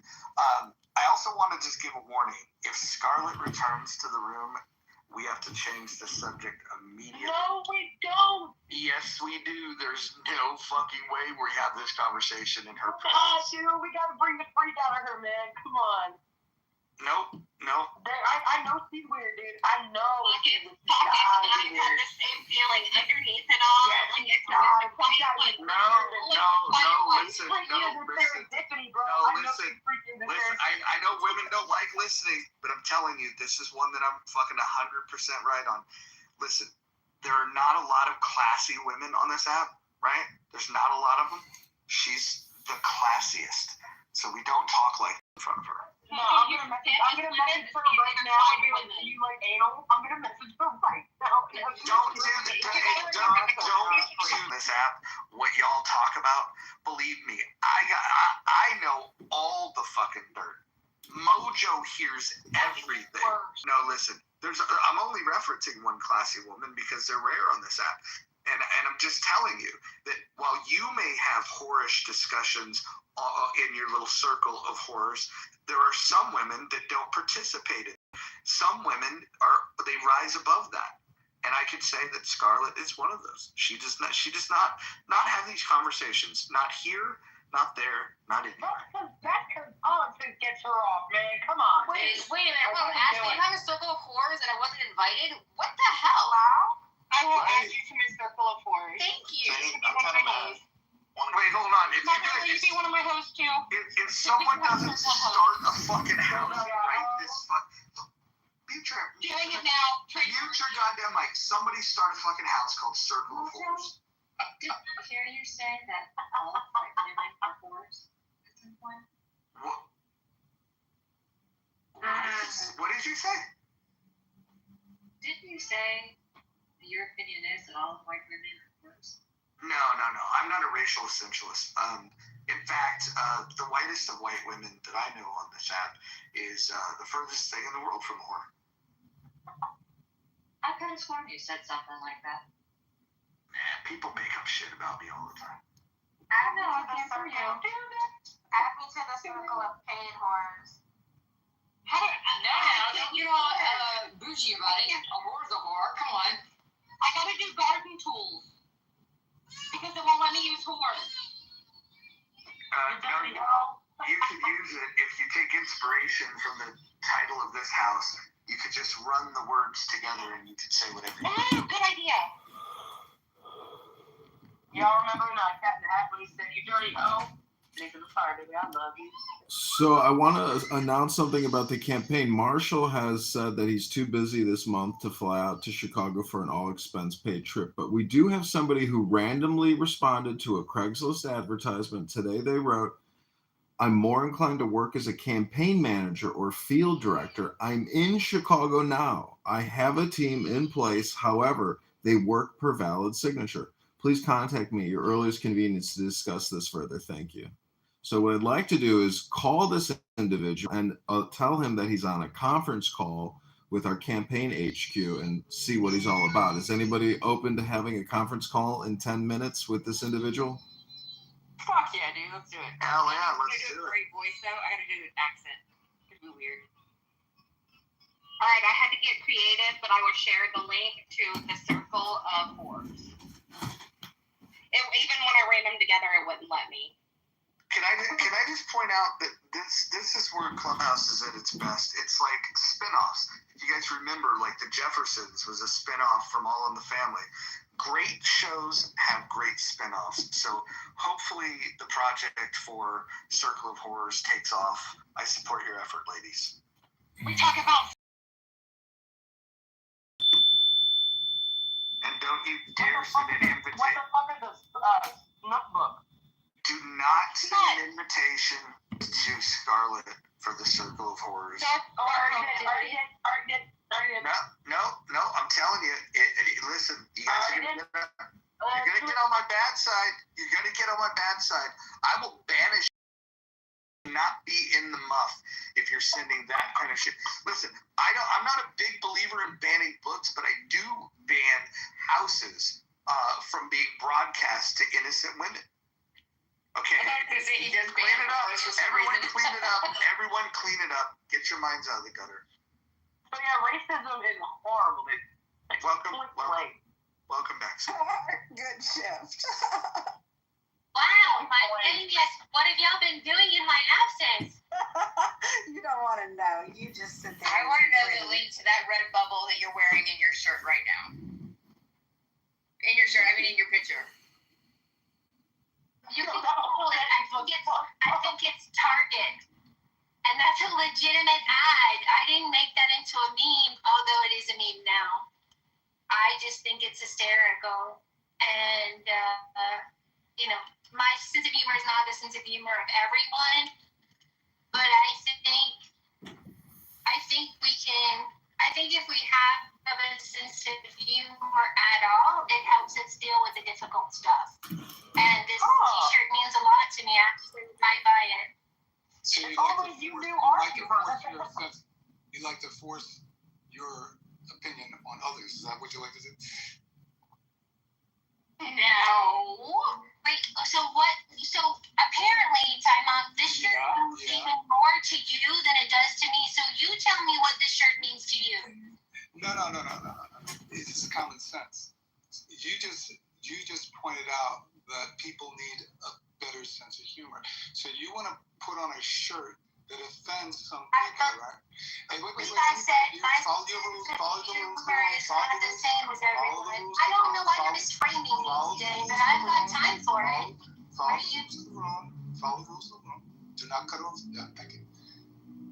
You cut her off, right? You think? Hey, hold on. Order in the court. Look, we're gonna do this. Who has a sexy reading voice that can read the rules of the room? Can someone do this? It's easy. Do you mind? You have a lot of. Let me have the rules and I will read them to the room. Go ahead. Click up top. Figure it out. I'm pressing her. It's going to take me to X that I'm supposed to be going. Oh my god. I got it. Okay, and I'll I got it. So the rules. No threats of violence, no doxing, stay on topic, keep your shares brief, do not interrupt speakers, especially mods. Mods may interject when appropriate. The N and K words are forbidden on stage and in chat. Don't spam the chat. Do not bring drama here from other rooms. English only. Keep families out of your mouth and no speaking while eating. I like that one. That was not sexy at all, and your microphone does not sound crusty. What the hell's going on? Oh, that's too bad. Suck it up. You used to have like a really clean microphone. What happened to it? Yeah, I dropped it and it broke, so you better deal with it. Put your cash out, man. Maybe we'll do it. Sean, you don't have a fucking speaking role here. Pockets, would you consider doing us the favor? Would you consider Pockets doing the favor of singing the us in a recording that we could play? Because your singing voice is so lovely too. That I think would be awesome. Done. It's very small of you, Scarlett, to find joy in, well, a lot of people do that, right? But most of the people who do that are very small, tiny people. And if that's okay, well, hopefully opposites attract, right? So that means Mo actually is a little bit more mentally well balanced. Hopefully opposites. No, that's just blind. Center this conversation around ideas and not around people. How about that? Well, let me just say this. I enjoy interacting in the room. I enjoy your humor. But like Pepe, Scarlett really thrives on attention because she's insecure, right? So I disagree, but go ahead. You can disagree all you like. She's not my lover. They're in love. So this is the offer that I'm going to make to Mojo and only Mojo. Mojo, in the spirit of winning friends and influencing people, I, for now, will offer to change my, oh my gosh, so nasty, foul, and racist that I love being a black. I don't care what you think, little person. I don't care.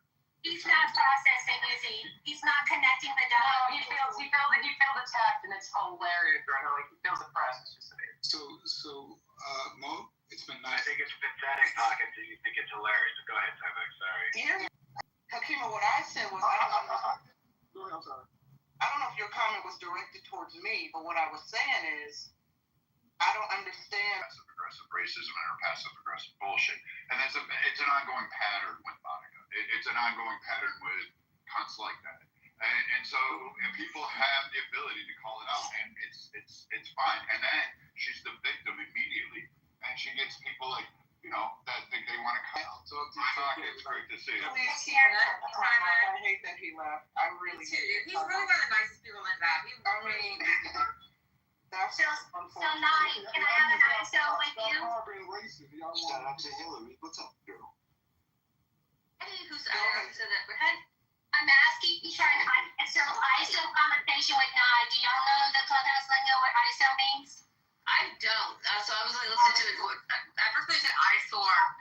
So maybe if you mute up, I could explain it. And no, I refuse. If she's interested or not. Hey, the next person that interrupts when Scarlett's talking is going to get moved to the audience. This is getting ridiculous. Read the fucking rules. Okay, thank you. Because this is very important to me. 9. Well, my first thoughts are, it's Monica, so she's likely trolling. Number 2, I think it's a bad marketing ad because they put a white woman in the shirt. So maybe the company is trolling us as well. And number 3, where's the link so I can buy the shirt? Yeah. So I love and appreciate all of that. All of it. I have this shirt as my PTR. I don't know that I'm offended, but I honestly think that you're just being a troll. So I've come to understand that Monica trolls a lot. She does things for attention, for conversation, so I'm used to the show that is Monica, so I don't know that I'm offended. If I didn't know you, perhaps, and I don't know you personally, but if I didn't know your clubhouse antics, I probably would be like, she's up to it again. Maybe. You're in the Matrix. I can't hear you. Such a waste of But time. the worst connotation of this PTR is to some people, like Time Up, because he's really offended by it.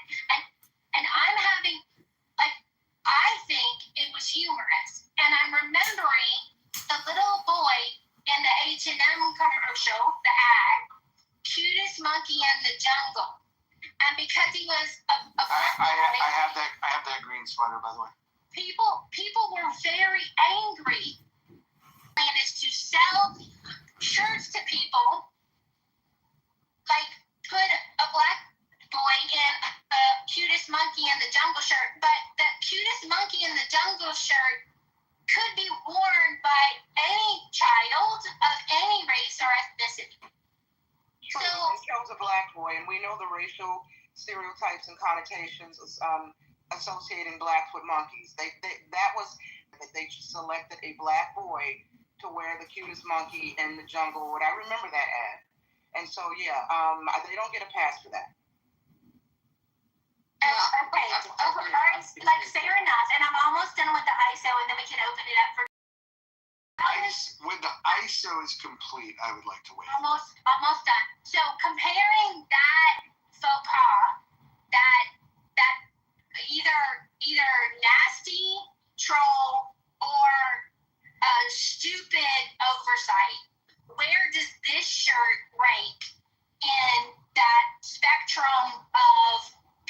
offended and offensive? Well, I mean, I think it's really an individual case, right?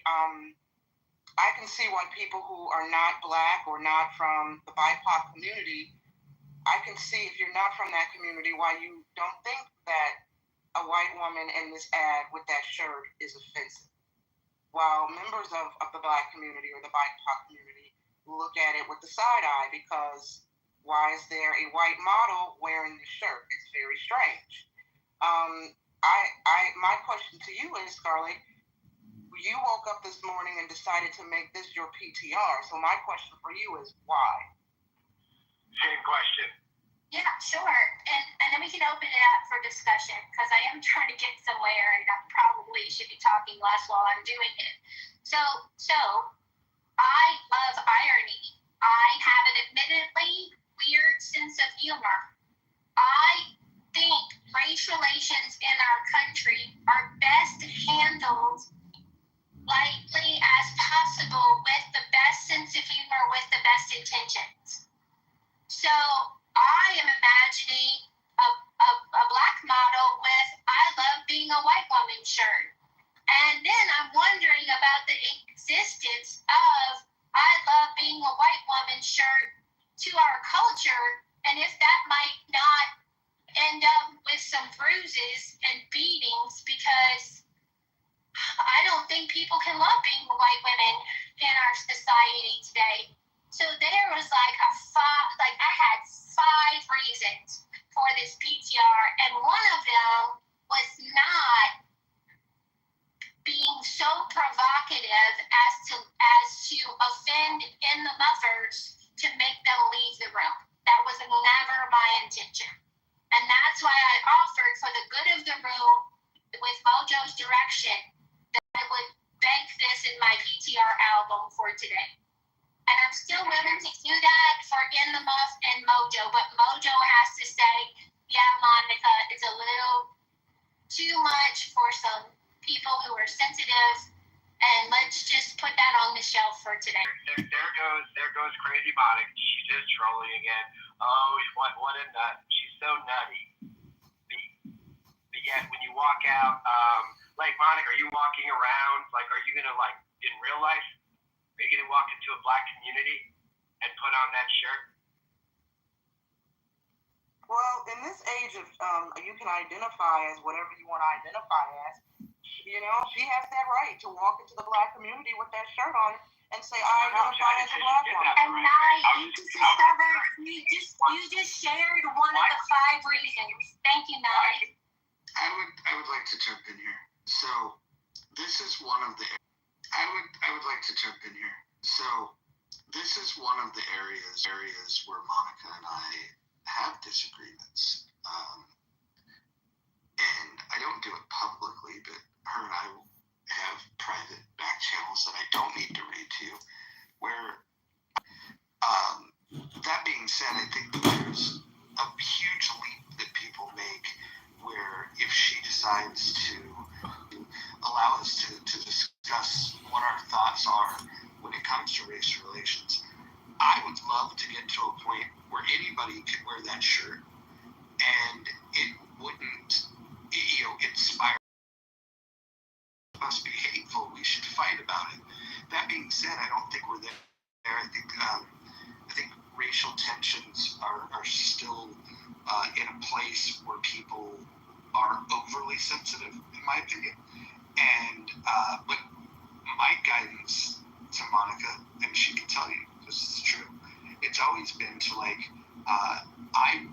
advice to her is to do less discussions about race because of the perception that people have that somehow she is a racist. And I will put my entire reputation on the line to say that I do not believe that Monica is a racist. I don't believe that anybody has ever made that case. I also think it's fair when people say that they think that Monica's a troll, because as I've told her many times before, I think she's a benevolent troll. I don't believe that she means to harm anybody. That being said, her intentions to not harm people doesn't necessarily mean that overly sensitive people won't get offended. That happened. And as soon as I Scott, welcome to the campaign to like Kitover. We're here listening. Do a repost. Do anything. What can you do for the campaign, Scott? It's not her wearing the shirt. She thought it was funny. Sorry, Scott. What was that? I'll do anything. You know I live and die to these things. I personally... Alright, I need you to go. Why should the voters in the 16th district vote for John Kitover versus Darren LaHood? And tag Darren LaHood. And say, Darren, are you man enough to debate John Kitover? They don't want to get along. They want to catastrophize everything. They want to vilify everybody. They can't be a good guy in their story if they don't find a bad guy. And so I don't think Monica's a bad person. I don't think Monica is out to hurt anybody. I certainly don't think she's a fucking bad. And again, and for what it's worth, I have cautioned her to trump in different directions. She doesn't listen. Her PTR is now of a chimpanzee in a red ski cap with a red flannel on drinking a coffee. This PTR of it, but not the pressure and not the censorship and not the moral conviction of righteous indignation, despite literally having a lumberjack monkey as his PTR. Now I'm going to change it right now. And we call this gentleman at 2 o'clock who claims he's willing and able to help the campaign. Also, Antidote just made the first wire transfer into the bank account today. It takes 2 to 3 days, and it was for $500. So thank you all who contributed, and thank you very little anyone else who has claimed and done libel and slander. We'll see if Brad goes crazy. If we're going to do a call, I'm going to request that everyone remain quiet for that call.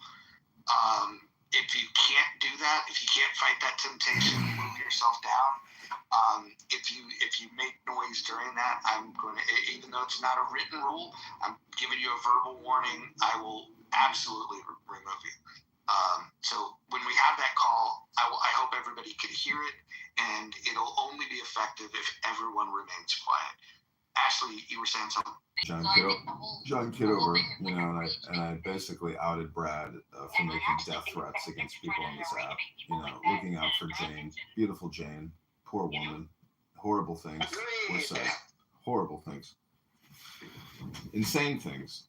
So I'm sticking up for Jane. PTR, but it's hard to ignore bizarre magnetism and feeling so compelled, feeling so called. Look, just an observation, and again, for what it's worth, and the last comment I'll make. I'm not a fan of the shirt. I'm not a fan of Monica choosing this as her PTR. That being said, I think the overreaction from some of you... It's the underreaction. I still, Yakima, can you tell me why love being a black woman is bad? In rage bait or race bait is a racist. So if I wore a shirt, I love being a white woman, what would your reaction be, sir? There's absolutely nothing wrong with you loving being a white woman. You wear shirts and I love being a white woman. Kudos to you for loving. Because you're more proud of being a black woman, of white or not? That makes sense. Akima,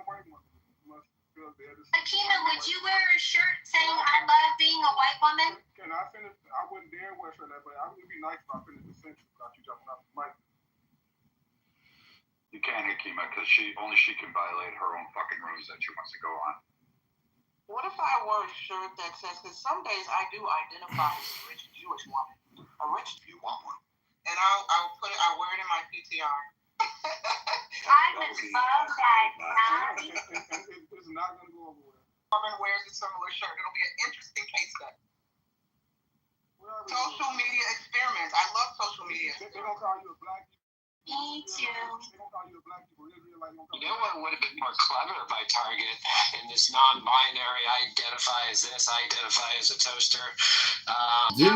Scarlett, you did read a book. Walmart has an ad of a white man wearing the shirt and rocking it. I think that's hilarious. Scarlett, you did read a book with Hakima the other day, didn't you? Wasn't it called The Tao Te Ching? You both read a book together. What was that book about exactly, Scarlett? You read a little bit.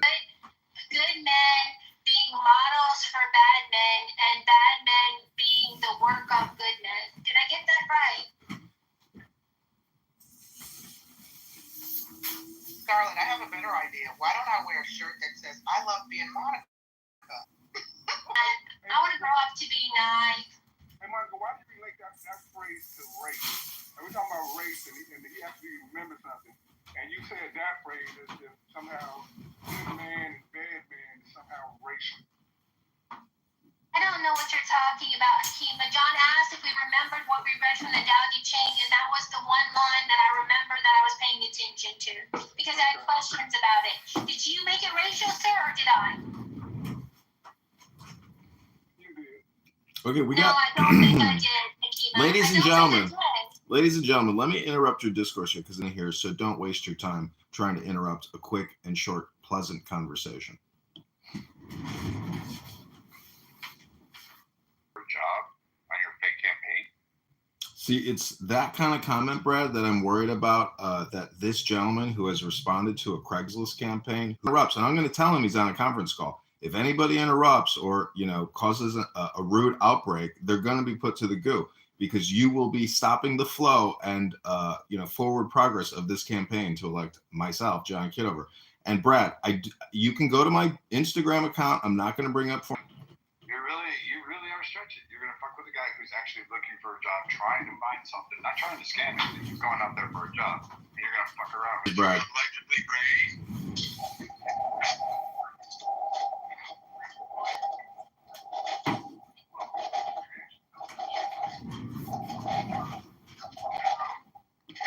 You're the model. Like, yeah, I expect this out of Monica. I expect this out of a bunch of people. But you're a fucking piece of shit. Where did you all of a sudden get your empathy from, Brad? Because the Listening guy's to out you the looking last for a couple of fucking days, job. you don't seem to care about people at I all. don't give a guy. I think it's fucking tits up. You guys are gonna have a good time with it? Holy fuck. Nah, I expect better out of you. Holy shit. I didn't expect Serendipity, I expect better out of you. Really You guys always brag about your moral authority I got nothing over and for me. over, and you guys think this is a fucking joke to me. In the mouth. Co-moderating in a space with people that I really enjoy sharing conversation with. This has nothing to do with respect me in it. All right, everybody, I just updated my PTR. That is Darren LaHood with Speaker Johnson. Mess with some poor guy off of fucking Craigslist who's probably out there job hounding. Because I know this. I got candidates that are lined up that are asking, that are sitting out there, and I have like 400 fucking candidates to go through a position that I may have two. Like I hear their complaints. They're telling me it's rough. Scott, you see how hard it is to organize people?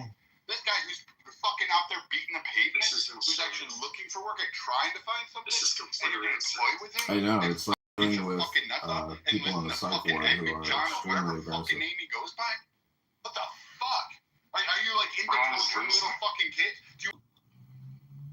Okay, I updated my PTR to Darren LaHood, shaking hands with Speaker Johnson, and Darren LaHood is on the left. That's who we are going to defeat and remove from Congress in the 16th district. Now, Brad, your negative criticism is taken and noted. Everything is live streamed on YouTube and in other rooms. So please refrain from speaking as we call our new field director from Craigslist. And everyone in the room who thinks that this is a joke, well, that's okay. Get your dopamine, but go to John for Congress. And also, Mojo, if we could do a room title reset, how screaming and shouting everybody down and constantly coming into rooms every single day to repeat yourself is the definition of madness and lunacy. And that's exactly what I'm fighting against in Congress, in the Senate. And I think the big, beautiful bill, which adds $2.4 trillion to the, we could change the room title, pin the link. I'm ready to call our field director. Some poor guy who wants to get a job. Way to go. Okay, your house rules. Jesus Christ. Do you think anybody's going to vote for you? You don't even know your own district. You don't know what's going on. You're fucking thick as fuck. You're the dumbest motherfucker on this app. You are retarded. Like, shut the fuck up. You're just fucking scamming some poor guy who wants to get a job to feed his family. You don't know what he's going through. You don't know what last leg he might be on. He's answering Craigslist ads. which means he's desperate for fucking anything. And you're gonna fuck Why are around you with him? pretending to care about people? Jesus Christ. Like, I'll fucking care all day long, dipshit. I wore a uniform and they tried to protect. But I will say this, as someone that's hired campaign workers before, you have volunteers and then you have paid positions. If the guy's looking for a paid position and gets hired for it, he'll get paid. I don't think anybody on this stage is pro-slavery. Yeah, we've raised $1,000, and we're going to have an open and transparent conversation with this gentleman that we respect and reply to, and be patient and take our sweet time to come together to, donate to this campaign and call this field director and see what he's all about, because a lot of people are using that for politics.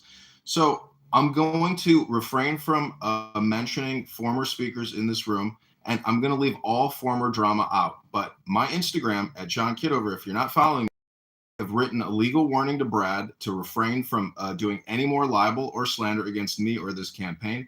And if everybody's ready, we can call the field director and see how he responds. And I'm going to inform him that we have some heated people in the campaign HQ. And, if they do break the rules, as Mojo has stated previously, if anybody speaks up and interrupts this call, they will be immediately kicked to the goo. And I'm going to tell our field director, the rules of the campaign. Mojo, can I just say I've been on this app for a while. This is great content. This is fantastic. This is great content. This is fantastic. I just want to say I think this is interesting. Yeah, if at least some fucking poor guy who's looking for a job. Yeah, it's great. Says the fucking Christian minister. Number one. Go ahead, Mojo. Yes, sir. Can you please walk us through a breathing exercise? Just instruct people to take a deep breath and breathe in, breathe out. Can you do that for us? Can someone just stop her when she's breathing in, and then we can just see how long it takes before her evaporation? Hold and a deep breath out. 2 more. Deep breath in.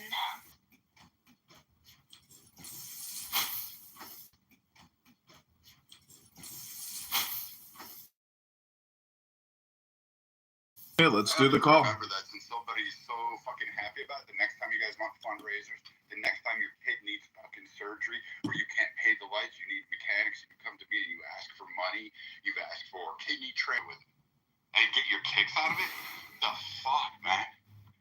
Now I know why. You spare me your fucking political rhetoric. You ain't for change. Well, what does the application, what does the job post on Craigslist actually say? Yeah, I'd be happy to share it with you if you'd like. I can be at your convenience. I don't even know if he's going to pick up. I'm just saying, we're going to have to get past these road bumps before we can actually successfully conduct a campaign conference call.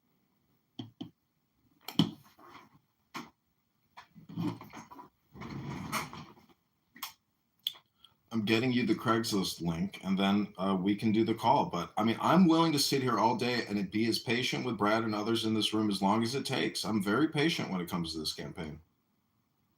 Brad feels that badly that we're taking money or opportunity away from the gentleman. Perhaps he'd like to donate to your campaign so the funds can go directly to the interviewee. Okay, so moderators, maybe you could pin the campaign actually from my profile, which you can't copy and paste. Let me put it in the chat. If anybody here can send $10 or $100, it's much appreciated. And guess what? It's going to go to hopefully the gentleman we're about to call. And again, this campaign is totally transparent, and I'm matching every dollar up to $1,000. And right now we are at $1,100, and Clubhouse users have contributed over $500. And I want to thank Mike Moon. Brad, what do you think about Mike Moon sending $25 yesterday to the campaign to elect John Kitover? I think he wasted his money. I think he pissed it down the drain. And I think you're still a scammer. I think you're still full of shit. And you have been. By the way, Mike, and again, you're fucking scamming some poor guy looking for a job, which just tells me everything I need to know. And for all those that go around preaching their conservative Christian values and all that high level shit comes to the real world, and you start fucking around with people who actually are looking for jobs, looking for work. The ones that conservatives are all up in arms about, you apparently have no problem flipping that over. So, like, you got your Monicas out there who quote Jordan Peterson. You got your Bemis talking about individualism and anarchy. But you know what? Fuck that. Go ahead. Fleece the guy over. See how well it works for you. Right, hold on a second. Naya or Scarlett, if you could share the link up top to the campaign. It's in the chat. It's in the chat. Go ahead. I'll grab it. Okay, cool. And Scarlett, don't tell people where you're located. Oh, yeah, that was a slip. I just want to see the Craigslist guy because I reviewed Brad talking about things, but if it was Got it. Let me get it for you. Hold on a second. clear about payment, maybe it was written in ways to get experience working campaigns, which there are plenty of. I don't understand what Brad, he's not targeting people who are, what are you picturing here? Okay, link is in the chat. This is the ad in Peoria, and I put up multiple ads across the state of Illinois throughout the district. It's also in Bloomington and Rockford and Peoria. Those are the three major towns in the 16th district. Peoria, Bloomington, Rockford, and you can check them out. They're all on Craigslist. It all shows the other postings, and that's what I put up. I can read it to you all if you're too lazy to click. It says, Republican candidate Congressman John Kitover, hashtag Illinois 16, is looking for Republicans and politically interested citizens. Creation, social audio content creation, treasurer, fundraiser, and event coordinators, etc. Compensation $15 an hour.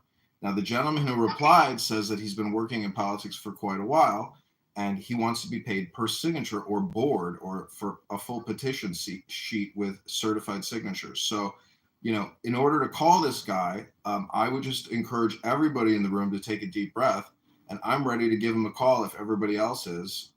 Yeah, John, can I just recommend this with the 500 plus valid signatures that need to be submitted? Maybe even though the campaign right now only has $1,000 in it, I would offer him $2 a signature for the valid signatures. I think that would be, as somebody that's donated to the campaign, I think that would be a wise way to spend that money, and see if he's okay with that.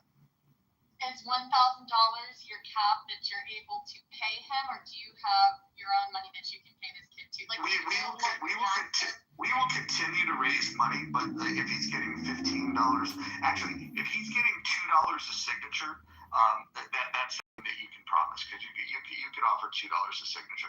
And in fact, if he surpasses the amount that we have, I'm happy to kick in more to be able to cover it. I mean, it's less than 600 signatures to get on the ballot, but they have to be valid signatures, which means he might need more signatures. Put the link in the chat. I'm going to inform him prior to the start of the conversation that the conversation is and will be recorded, because he lives in the state of Illinois. So I want to make sure that all of this is documented prior to this call, because there shouldn't be any legal complexities about this campaign conference call. Because in my opinion, Brad is projecting. He's wasting our time, and if he starts interjecting, he'll be wasting his time. And now, Brad, you'll become the hypocrite. So don't waste his time, don't waste my time, don't waste anybody's time in this room. This is all transparent and fully legit, and I'm wasting a lot of time doing this, but people can move themselves down too. That would help.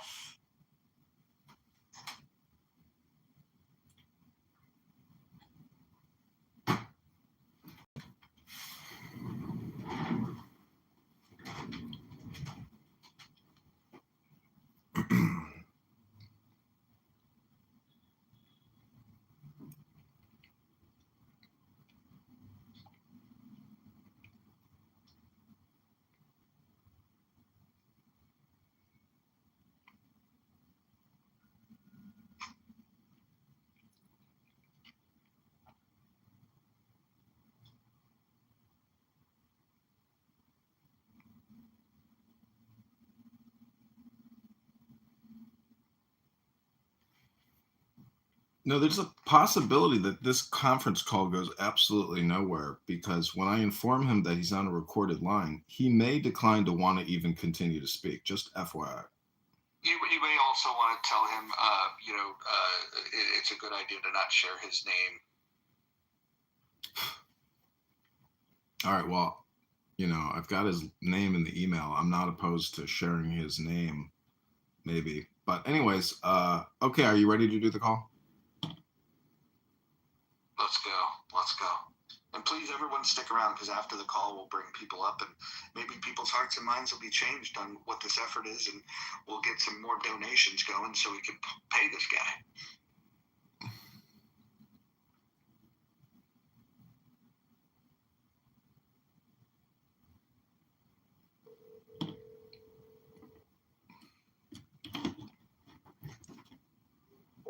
We'll see. He's got a New York number.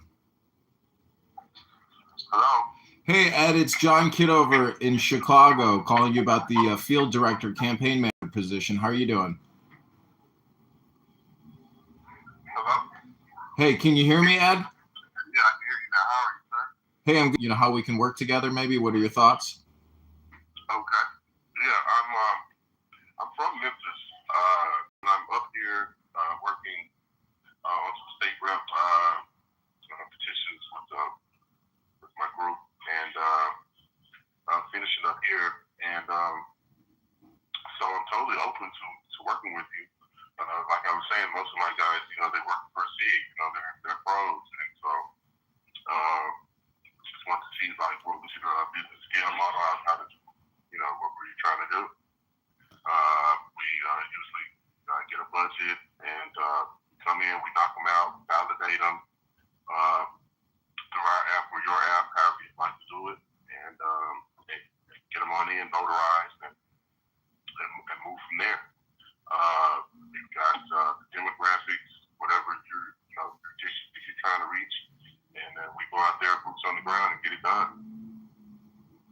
Okay, that sounds good. Listen, I'm going to let you know that I'm going to put you through to a conference call with our HQ, who's helping me do a lot of the marketing and, campaign strategy, digital strategy, so they can listen into the call. And the call is going to be live streamed onto YouTube. Are you okay being on a recorded line for the rest of the conversation?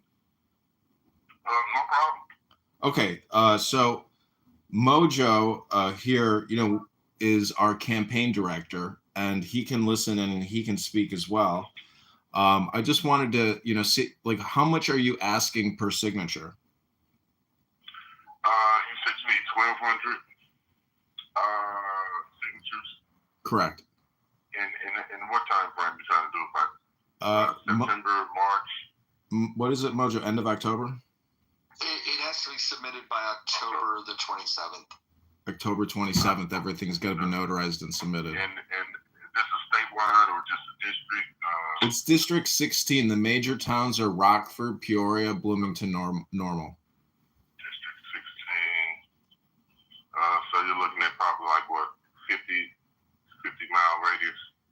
Yeah, at least. And it's, top of the state to bottom center of the state, Peoria. So there'd be some travel.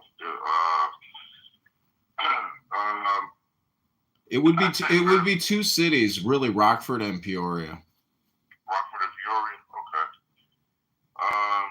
So would you be handling lodging for the guys as well? Yeah, we can do, on a Friday, Saturday.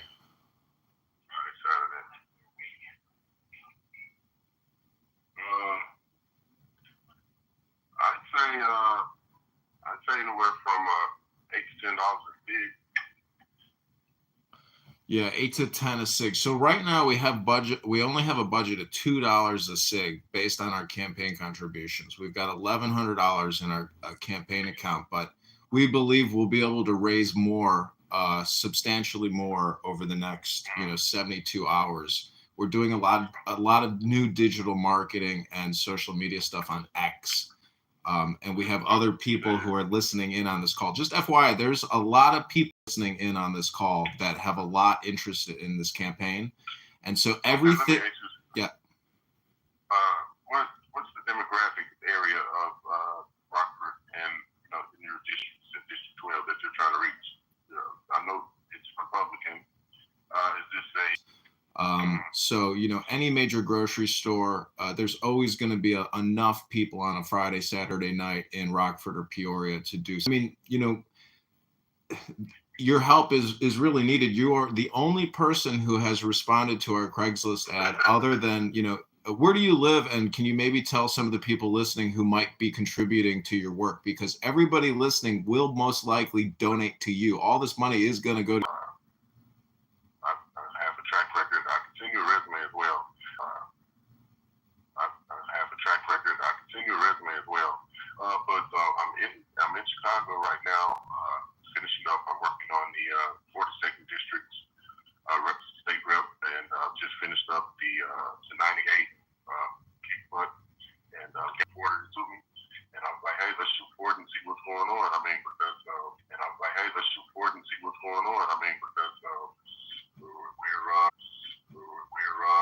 we're about done here. And so I take pride in my work, and so do my people. And I take pride in my work, and so do my people. And we travel. That's great. So are you comfortable sharing your name and your telephone number or your social media handles with people in this? Okay.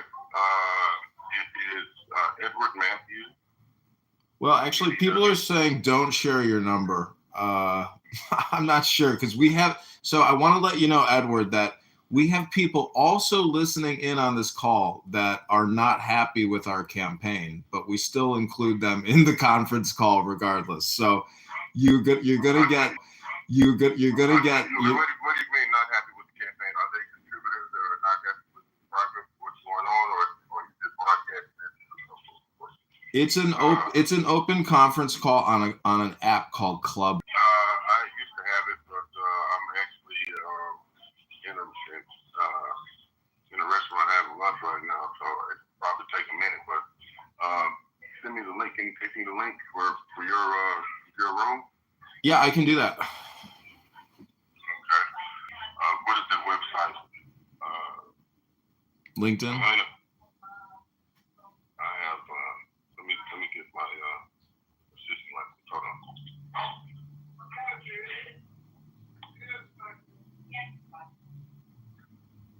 And by the way, do you have a vehicle? Do you have transportation?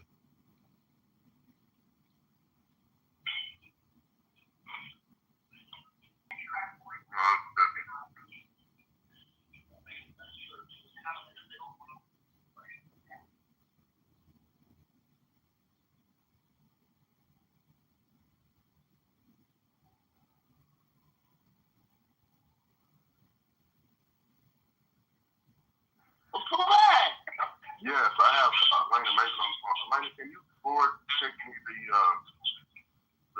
website that you just put up the link to my phone number?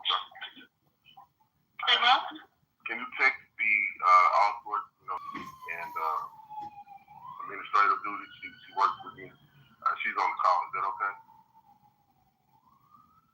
Hello? Yeah, I'm here. Yes. So yes, she's about to take me a link, and then I'm going to shoot it to you. I thought she was already on the phone. I'm just trying to bring her up to speed. Can you introduce yourself to her?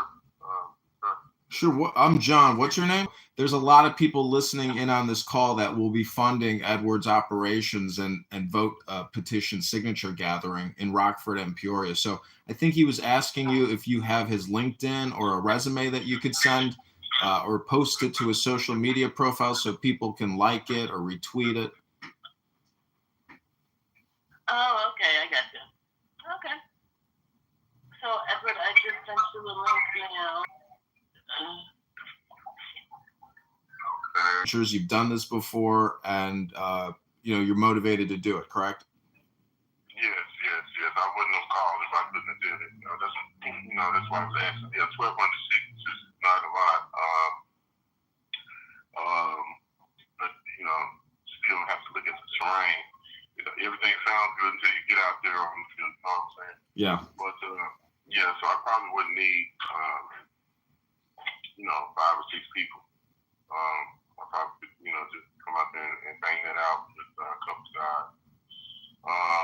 So when you said $2 a signature, that's like $2,000. in it. I would personally bring it up to 900 to the 2,000, but I'm 100% confident that based on the number of people we have listened, speak with other campaign organizers and donors, I think you'll self-fund yourself and you could maybe generate thousands of dollars doing this work, and it could won't work anyways.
And besides strategy position where you'd be creating content and having conference calls with constituents and campaign donors, as well as gathering the signatures. So there's a digital marketing component to this, which is all through Clubhouse. Elena? Yes. Did you hear that? Yes, I did. That is her forte. She is a webmaster, social media, search engine optimization. She does all of that. Okay, fantastic, because we definitely need that. And I'm 100%. If you also joined our conference call on Clubhouse, you could probably help. Gathering signatures and campaign managers, and I'm the guy for the job. We go out and we bring a great Awareness. I think that's the key word there. I'm sorry, what was your name again, Miss? Who you do all the marketing and the digital optimization? Excellent. But what was the other young lady's name who was speaking just a moment ago? Hi, this is Elena. Elena, can you maybe Elena Maven. Elena Maven, can you introduce yourself to all the listeners on the conference call? Okay. Hi, my name's Elena. I'm out of Memphis.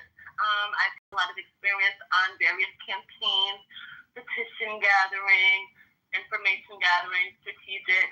I also, one of my main things is digital internet marketing as well. I've built quite a few websites for lead generation. I've experience in search words, search engine optimization, some social media background as well. So that's a couple of things that I've been working on.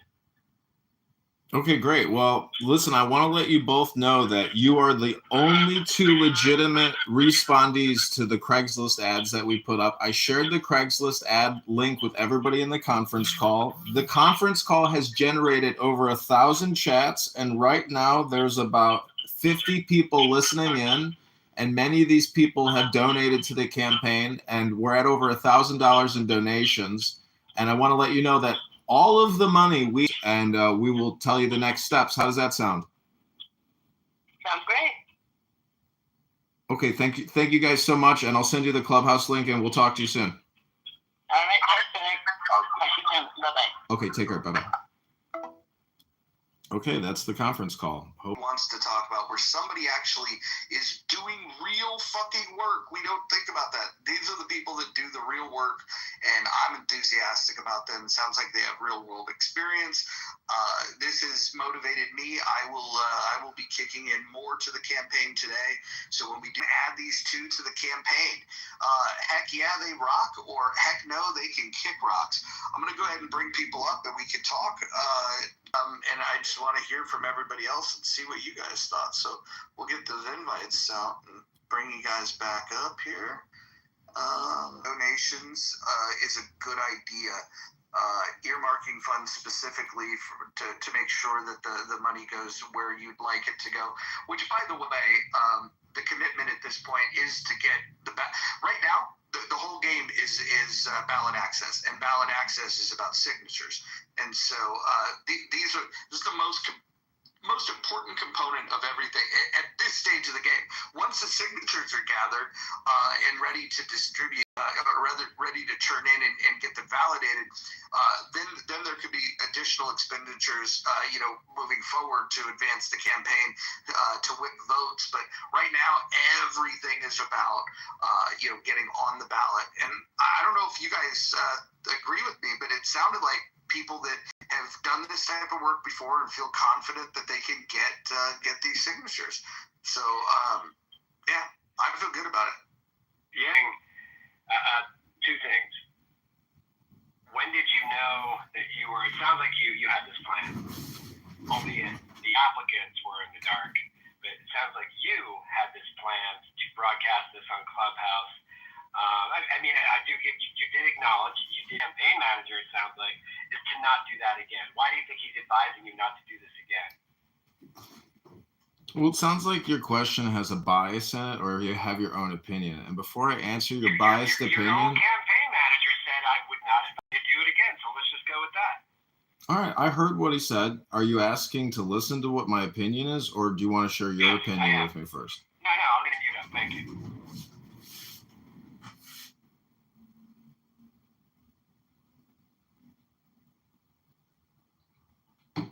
I don't know if you're talking, John, but you're muted. Listen, I am trying to be transparent because I think after yesterday's stolen valor, libel, slander, and extreme donk down on John Kitover the roast, I'm a pretty resilient and flexible person. But I just want to say that, politics is not what you think it is. It's pretty insane, nasty, cliquey, despicable, and just it's like an OCD, experiment and in anger management. What I'm trying to show is what Mojo just stated, is that real people, and I've worked with these people that worked on my committee person campaign here in Chicago in the 45th Ward, and I worked with real people. I worked with people so real that as I received the clipboard with the signatures back, guess what was crawling on the clipboard? A bed bug. So we're talking about people that are sleeping in churches, gathering signatures at train stops here in Chicago. So Moose, if you're ready to kick in $10 to this campaign instead of complaining, and I'll tell this to any other complainers in the room, I'll address your complaints and we can put it in the Clubhouse complaint box for you, so you can retrieve them later. But I've worked with real street people that gather real signatures, and you just talked to some hardworking people and they agreed to be recorded and put in a conference call. And guess what? Moose, they're going to come to this room and you can ask them your questions directly. Moose, how do you feel about that? It seems to me always my question as a complaint, which in itself is that you calling the kettle black. I'm calling the kettle black because you're implying I was being biased. But you're receiving my questions as a complaint. They were pure questions out of curiosity, which, by the way, you didn't answer. In the guise of being a real politician, if you want to manifest this thing for real, then yeah, by all means, deflect, as all politicians do. And I agree. Politics is a very dirty game, extremely. Both sides of the aisle are dirty. It's by any means necessary. But again, I was just wondering if you wanted to answer the particular point that your own campaign manager put out to you was advising you not to do this again in this format. Do you think that's? I heard him say it. Why don't you let Mojo answer? Mojo, can you address the question, please? Yeah, no, I'll address it. Look, I think that those conversations can be done. I think that the exercise of exposing a little bit of transparency of showing people that, like, look, we're having real conversations. There are people that apply for these types of jobs and they want to do this kind of work. I just don't think that the vetting process requires a listening audience moving forward. But I do think it was a good exercise in transparency, and hopefully it'll motivate people to to think about the people that were on the other end of that call and think about the work that they're going to have to do. They're going to have to put some miles on their feet, and it's not easy work. When Marshall gets in here, ask him what it's like to go knock doors. He'll let you know. It's not. There you go, Marshall. It's not easy. It's easy work, is it? It's great. I think anybody that's involved in politics should say, okay, this is cool. Maybe I'll have a campaign down the road that I need to take. So if it comes to an agreement and they join the team, I think that'll be a good thing. In fact, that conversation it sounds like for the most part, I look at the poll. 10 people, 10 out of 10 said that John should hire these two for the campaign. In fact, we heard nobody has voted that he shouldn't hire them. So I think the people that were listening to that were enthusiastic and could feel the sincerity and the experience and felt good about it. Okay, we've got one person that thinks that the people should kick rocks. Does anybody want to explain why they think that those two hardworking individuals, those applicants, should kick rocks? Yes, because they would be better off actually working for something in their field instead of the fucking state bullshit campaign and bullshit rhetoric and the clubhouse fucking antics that are going on in this room by Edmund of all fucking people. Well, first of all, my name is John Kitover. I'm running for Congress in the 16th district. And you know what, Brad? You can kick rocks. And you can go bake a shepherd's pie tonight, and you can cry yourself to sleep. But this campaign... I was wondering if you already had these ideas of, really getting your direction on your campaign out there to, I guess, the younger crowd. Maybe going to, the college campuses around your area, trying to get these younger people involved. I think a lot of them, if they really like, where your campaign is going, they might actually volunteer and actually help out to get signatures on the campus there. Like you said, there's plenty of train stops that they can go. I don't think necessarily door knocking is the only way to go, but I think there's other ways to go. And definitely, trying to get yourself embedded into registered as a Republican or a Democrat, and they specifically go to these houses where they are registered as whatever vote or whatever party they're registered underneath. Well, also because you can track your work, right? Like petition signing is one thing, which I guess is what broad support for a potential base. You will want to both do the train stops and look into door knocking at the same time. I promise you, people, you can't reinvent it. You can add some spokes, you can strengthen it, but campaign's been done with door knocking for a very long time for a very particular reason. And that reason is it is the most efficient voter contact method for the money. Always. So mix it up. Make sure you actually hit the doors. Hey Marshall, can I ask you a question? Do you think the display that was just John, the fact that you just took people who want to work in this, who are looking for a job, who responded to what they believe was an actual job, do you think that this by Edmund of all fucking people? Just the framework of holding an interview on a public app, telling the applicants, several minutes into it, by the way, putting them on the spot. So if they say, no, please stop recording, they may feel they may not get the job. They're feeling awkward. It's not ideal. Do you think that is conducive to finding the best applicants and building trust with said people that as you're building your team? No, I wouldn't have done it. I would not have done that. I get why Johnny did, but I wouldn't have done it. I think the record will reflect that in hindsight, this is a learning lesson. But I think that if they get the job and they get paid and people in this room are paying them, that was your introduction to the people you are paying. And I want to be fully transparent about this campaign. And you just heard the two first people who responded to our Craigslist ads. So all the complaints, all the words, which are like photons and disappear the next day, these are two people who are now in the record. And if they get the money and they get the signatures, well, they earned it. And you're all witness to that. So you complainers who like to complain, you witness capitalism and politics and social behavior real time, live in this Clownhouse Act, in this app right now. So click the link above. Oh, we took the donation and we got the survey. So William, Moose, Marshall, Hakima, you witnessed it, Hakima, and everybody who has donated in this room to the campaign who will be funding, their $15 an hour or $2 a signature, whatever kind of, terms we agree, it's going to be fully transparent. I won't publish any documents with anybody's information. So I want to thank people in the chat who discouraged sharing personal information. Yeah, people should trust Edmund of all people on this fucking app. You would be better off putting your fucking faith in one of the fucking Ponzi schemes that existed on the app. This is akin to that fucking. Okay, Brad, this is libel and slander again. Libel and slander. I'm gonna post again to the Instagram warning you of legal consequences from what you're saying on a public social audio chat app, Brad. Roger and a whole bunch of people were standing fucking, because at least I'll hold my morals and principles there. You faggots fucking want and use these people as a team.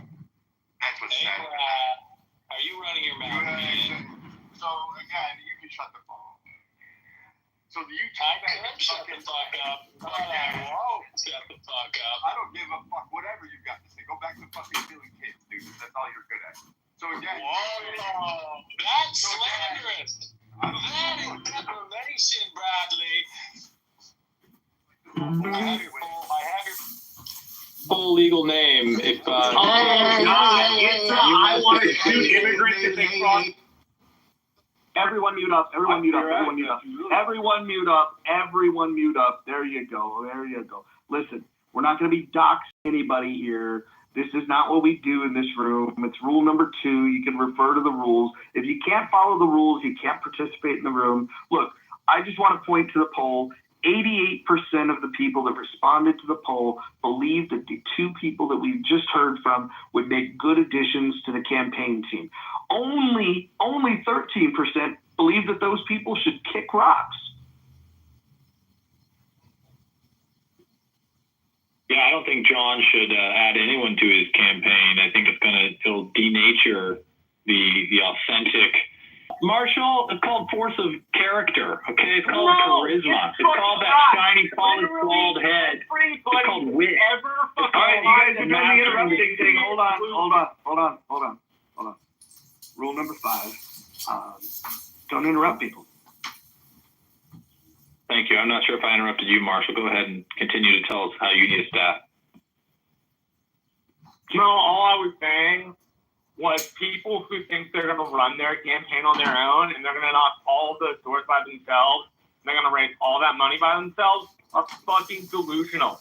The people who try this shit lose 100% of the time. You know why? Because you have to have more than yourself to win a fucking campaign.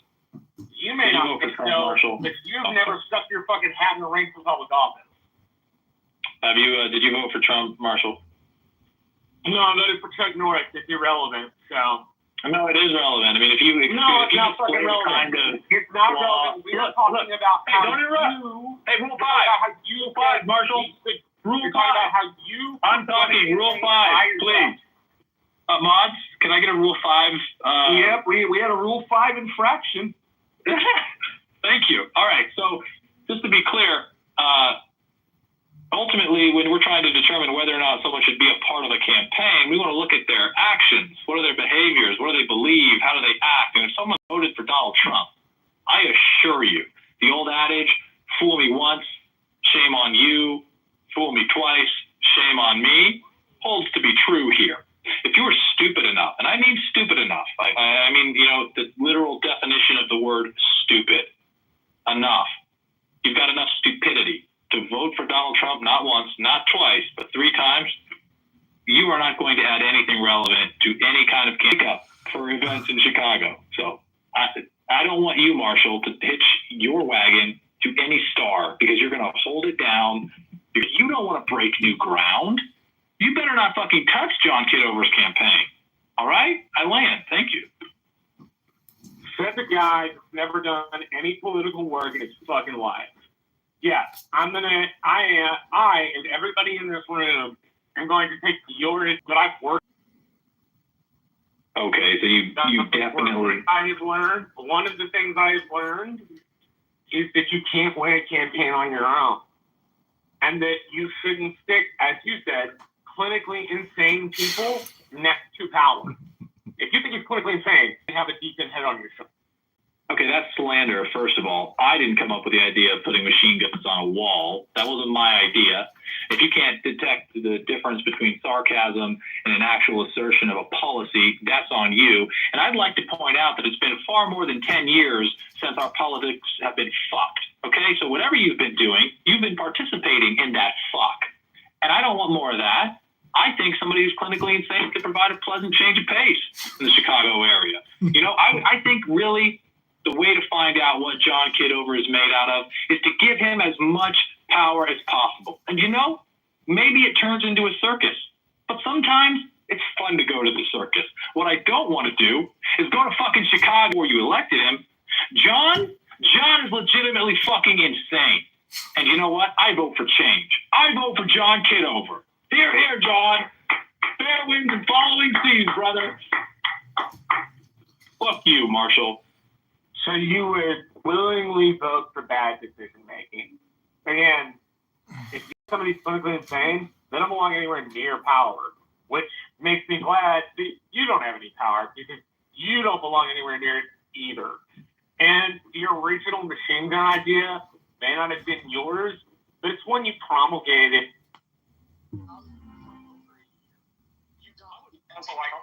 You don't get to dodge your fucking. I will just interrupt and remind the speakers that what you're stating against candidate Congressman John Kitover is libel, is slander, and we will add you to the roster of libel, slander, civil lawsuits, Marshall. Watch your tongue. You've been warned. The campaign from John Kitover will not tolerate this libel and slander. You're all put on notice legally henceforth. You have been put on notice. Vote for John, and I'd like to address these accusations, these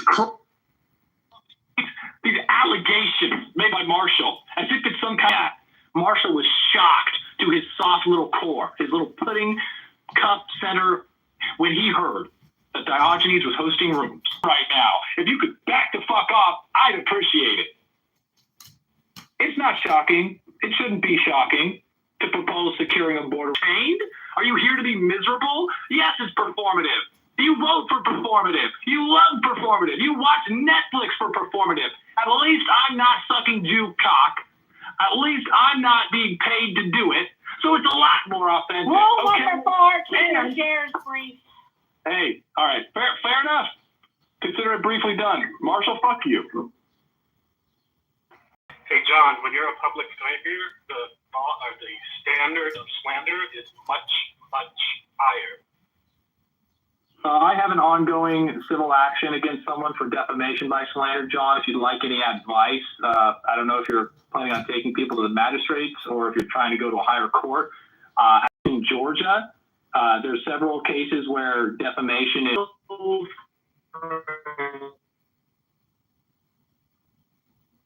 All right, he's in the Matrix. So in case anyone's wondering what Marshall's going on about, Diogenes was the head of the Deportation Depot short-lived program. You're in the Matrix, Marshall. Don't torture us. Yeah, Marshall, you're in the Matrix. So Marshall, you're in the Matrix. Yeah, this is God's punishment for your stupidity, okay? And I'd like to clarify, John, I don't think you're claiming that about you, sir. And again, I wish you fair winds and following seas and promise support to the fullest extent that I can provide it. Anyone curious about Marshall haranguing me about this border thing has to understand it's never a decision to shoot women and children. It's a decision to secure your border with lethal force. When you secure the border with lethal force, you'll find that the women and the children don't try to cross that border because it is secured with lethal force.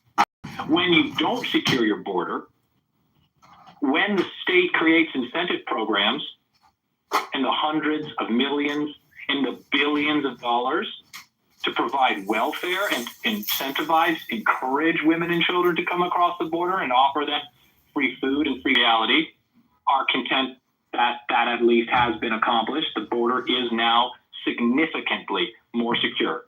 It is extraordinarily secured in consideration of the last administration's action. You're not seeing what you will never see.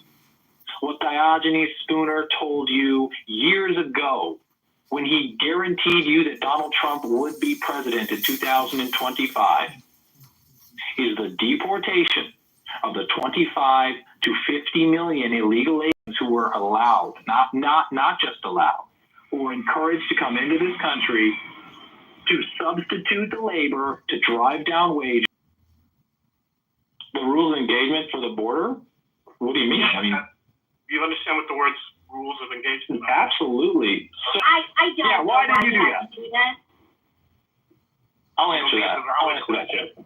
That is a valid question. He just doesn't want to hear me talk. With in fact, you get near that wall, things are going to start going boom. And just like the rules of engagement that I had in Afghanistan, you're going to get an escalation. And the closer you get to the wall without responding, the closer you get to bad, bang, bang. Okay? And see, I don't know what that can hear me. Nobody's yelling at you. You don't have to yell back. You can complete your statement, sir, without screaming at us, please. I'm not screaming at anyone. It's a safe discussion. You don't have to ramble on forever. Just make your point. You know what the point is. The point is you need to vote for John Kitover. Everything else is just gravy on mashed potatoes, delicious mashed potatoes. Okay, William? Thanks for the question. Next question. Your rules of engagement are somebody gets near the wall and you shoot them. The rules of engagement are that a nation is a sovereign and sacred thing. The most important law in a nation is that which delineates its border. Okay? The answer is absolutely. Legal force must be deployed to secure the border of the United States and any nation. And where that integrity is at risk, lethal force must be swiftly and efficiently dispatched to address the threat. See, I told. Okay, so Marshall was not slandered by Marshall. You just reiterated all of us here. You're missing the point. I'm talking.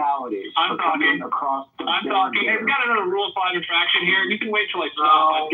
I've given several pauses. So let's be clear. Fact, kill men, women, and children, or any other goddamn living thing that threatens that border. Yes, that's right. What I'm telling you is that imagine the parent. It wasn't a fucking trap, bro. That's the point, Marshall. You then skirted around that and pretended like that was not what you wanted until you were asked a series of questions in which the end was, yes, I will shoot men, women, and children. Because wrong. Wrong. I do not want to shoot men, women, and children. I have no intention of getting on that wall, and I have no intention of any men, women, or children dying, as I clearly elucidated for you. I would absolutely put good signage, very, very big words, very easy to read words in several different languages that made it clear. Lethal force will be used. And I think, repetition teaches the donkey. And if you paid any attention to any of the brilliant rooms I did with many brilliant people, you would have heard, and you should know, you probably don't because you don't have children, and no woman would put up with you, stupid ass. Wait, hold on. I have to ask John. I don't mean to interrupt. Is John there? Probably. He's getting a good dose of what Clubhouse is all about. Well, maybe he can answer that in the back channel 9 unless Well, the gentleman is trying to come up, is what I'm saying. If this is the gentleman that he interviewed on the phone, he's in the room listening to this madness. I clicked on his profile and it says invited by John. So I'm just, just doing a little, let's calm down a little bit. If this is the John, I know he invited him to the club. I know he sent him a link. And now we have a gentleman raising his hand wanting to come up. I clicked on his profile, said invited by John. So it might not be a good look. I don't know. I hardly think we're throwing insults and yelling. I was doing a bit of raised voice, but let's be clear. This wasn't insulting. I think there's something for us to learn from Marshall's position and his estimation of mine on the border. See, the idea isn't that you want to kill women and children because you are willing to secure your border with lethal force.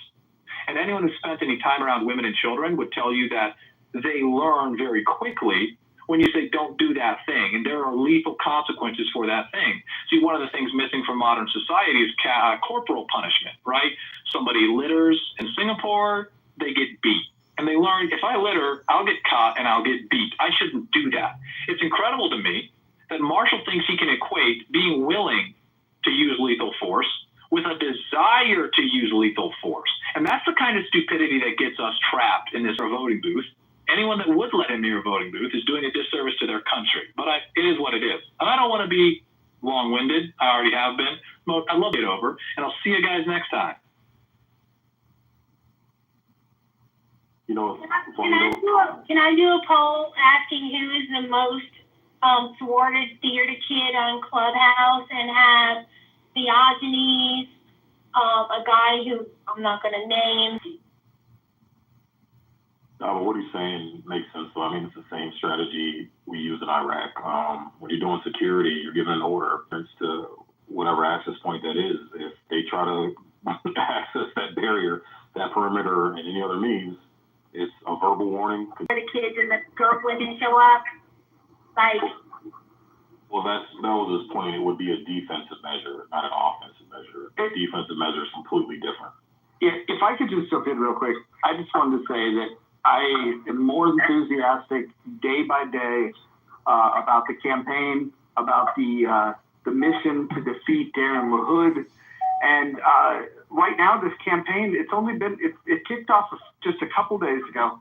We're starting to really kick into doing fundraisers. We really did one fundraiser, and now we're gonna start doing that again today. So the link is up above, and I want people to remember that the money that gets raised here, this is not money that goes into a politician's pocket. This is money that's going to get paid out for very hardworking, intelligent people that are going to do the complicated work, the tedious work of doing the signature gathering, getting people to sign on the line and validating that these signatures are legitimate to make sure that ballot access is possible. You cannot win an election if you're not on the ballot. The idea of winning as a write-in candidate is just not going to happen. If you look high and low, write-in candidates do not win. You have to be on the ballot. The first thing that the money is going to be spent on is gathering the signatures, getting on the ballot. Once the ballot access is secured, which will happen the week between October 27th and November 3rd, then we can kick into new gears where we could say, okay, now that we're on the ballot, how are we going to organize? How are we going to mobilize? And how are we going to defeat this person that is robbed from the people? That is supported over taxation and borrowing in Darren LaHood. John Kitover for Congress is the one person that is going to be running, and that primary is in March. If he defeats Darren LaHood and gets him the general election, he will become congressman. So there's two things we have to do. A few things. We have to raise the money to pay the volunteers, to get the signatures, to get on the ballot. Once on the ballot, we have to drive the vote. If we win the primary, we win the general. Let me repeat. If we win the primary, we win the general. So in order for this to happen, we have to get on the ballot. I just wanted to welcome Edward to the stage. Hopefully you'll find this a hospitable place for you, and just welcome. Welcome.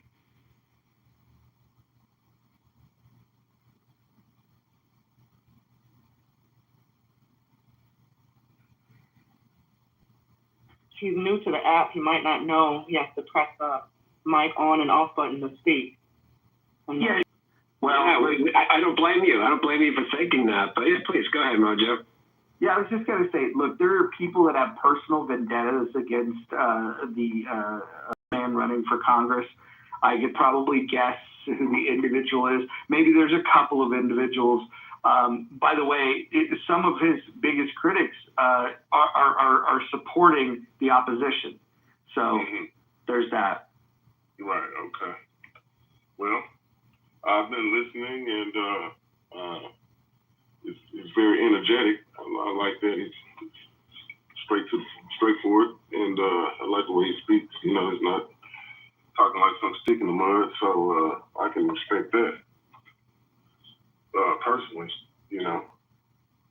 But so yeah, I'm here, and I'm just trying to get a feel of what's going on here. Are you guys ready to pull triggers, or you're just getting started?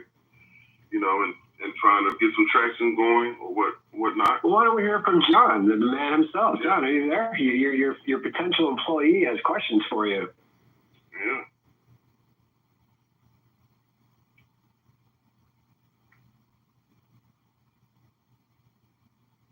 John, if you're there, you could unmute. That'd be great. while John's thinking about unmuting, Ed, what do you see as the 5 main issues facing Americans today?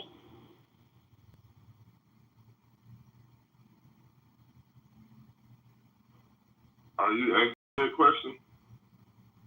I was, but you don't have to answer if you don't want to. Monica, this is Dr. Long. I can answer.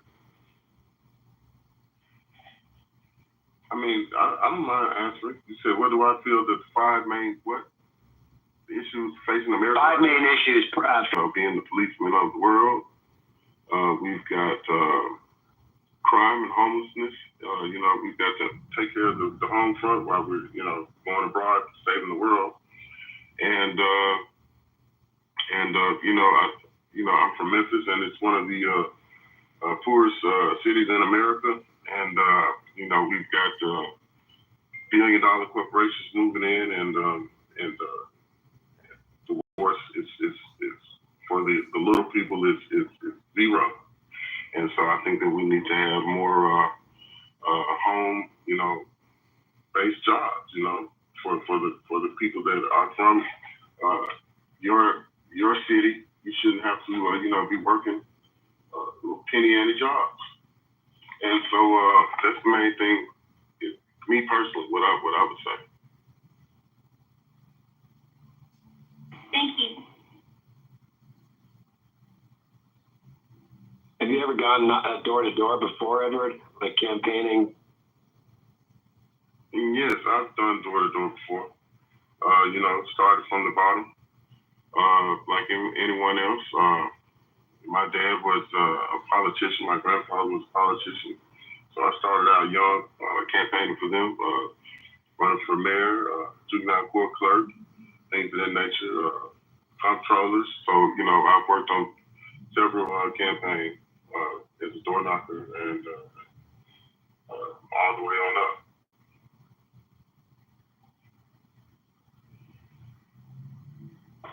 What's your policy? One second, I'd like to go ahead and answer. I'm just going to list one thing that's affecting America, and it's inflation, the cost of living, food insecurity. We just need to get business back into America. People want to live their best life, and they want the opportunity to do so. That's why we're here. Let's keep going with the business. Let's keep going with creating new jobs, less regulation. Let's get rid of some of the taxes. We pay too much in taxes. Give us some, let's just keep going in the direction that we can. Build up the infrastructure, build up jobs, build up business, empower people. People want to create their own future. People don't want handouts. People work, let's embrace this capitalistic society. This is Dr. Long, and I finished speaking. Hey, Edward, what's your policy on the number of signatures that don't verify? How many are you actually getting for that 1,200 you need? And how does that work as far as the payment goes of your 8 to 10 signature? Well, generally, depending, if it's a client that I've worked with before and we have rapport, they'll set the rate. They know that I do good work.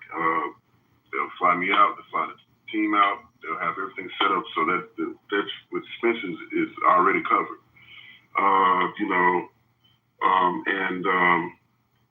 The policy is, if you want 1,200, then you're shooting for 8. You have no control over what somebody writes on the paper. And, the state of Illinois, I believe, for the district races, you have to petition in the district. Not only does the person, but you have to petition in the district. So, some states allow where you can be outside of the district. And so you have to be in the district to get the signature from somebody in the district. The person can live in the district and you be outside of the district and get the signature, and it's a no-go. Generally, with me having my crew, we get paid up front. We have the treasure chest there, at least half or 75% up front with the expenses. And then as petitions get validated, you start paying off the petition. Well, of course. Unless you're just going to be hiring, your church members and your family and friends, forward it to me if I was saying, hey, look, there's something going on over here. Why not make some extra cheese? So, I didn't, be trying to get 1,200 valid signatures. I could get 1,200 signatures. Which one signatures is going to fly? So, to that, where we can get a lot of people at one time that are in the district that want to hear about them, if you want to have an event, things of that nature, and do the petition, barbecues, you got to think outside the box and just standing outside the Walmart, because people will just scribble anything on the paper. Well, you're saying that if it's 1,200 you want, then you're saying get 1,800. Yeah, all the time. I mean, because so you're the kind of person to do that. You know what I'm saying? Because, it's how many times have you signed a petition of the computer? Did that match up with the voter registration signature? So, and then it depends on how much scrutiny they plan for all kind of contingencies and problems. So if you want quality work, then you shoot for 12. Well, I got my 12. And then, 3 days later, hey, we need 300 more. We need 40 more. So you plan for overages. And that's how that goes. So you're going to have they get, try to gyp people out of their time and their work. They get, try to gyp people out of their time and their work. And you've got all kind of trolls that, look, we're shooting over here. We're going to go 300 miles over here. We're going to go 500. We're shooting over here. We're going to go 300 miles over here. We're going to go 500 miles over here. It can't be on just, somebody's, I'm going to pay you, because that doesn't work. What is the, you don't mind me asking, Edward, it sounds like you're pretty experienced. What is the average or normal pay, be it per hour, average or normal pay, be it per hour? I know some folks use volunteers, college kids, and friends, but folks like yourself are looking to be paid for the work as well. You should be. What is the average?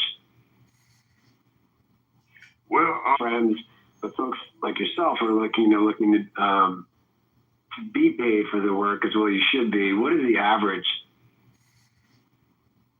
Well, the average petition is not going to work for an hour. Because it's not worth his time, because you spend a whole day, $15 an hour, $12 an hour. That's go get you some, high school kid, college kid, but even a political science intern, I brought my son up to work with me before he goes to college. I brought my son up to work with me before he goes to college this freshman year. He's playing sports or whatnot in college, and if you're good at it and you're bringing in good signatures, I've worked petitions for some nonprofits and community organizations that pay. You can go turn in thousands of signatures a week. Houston, Dallas, major cities. They have all kind of things going on, so you can make $10,000 in a week. Yeah, that's pretty standard. It's always per signature, and your 8 to 10 is pretty reasonable. California here is much more than that. It's about 12, I think, is the average. What's your best opening line if you're pitching a Republican candidate, and your best opening line if you're pitching the Republican? Well, opening line, how are you getting my attention to get me to not walk into the Walmart? Right? What's your hook?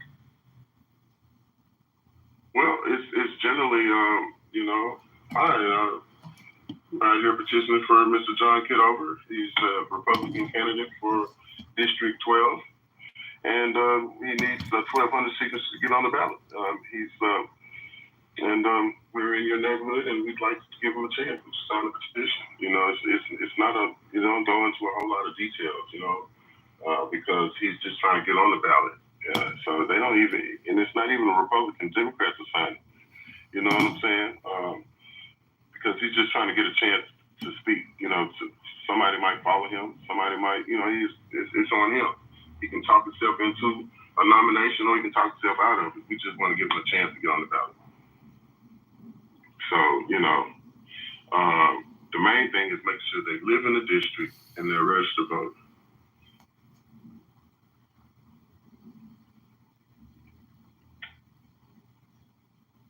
There's not a lot to it. People want to talk to you. It's just like Clubhouse in the streets. People want that dopamine, and they want to know what. And you're a little low. Your volume is a little low. Yeah, I think one of your 37.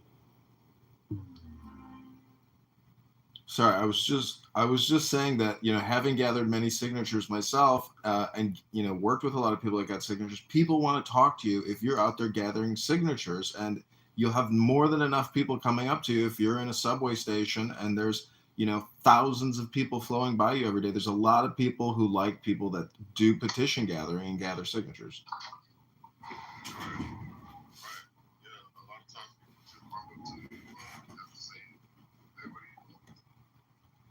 So it's the main thing, some signatures be outside of the district or the region and things of that nature, but for the most part, it's not rocket science. But it is strategic. You have to have a strategy.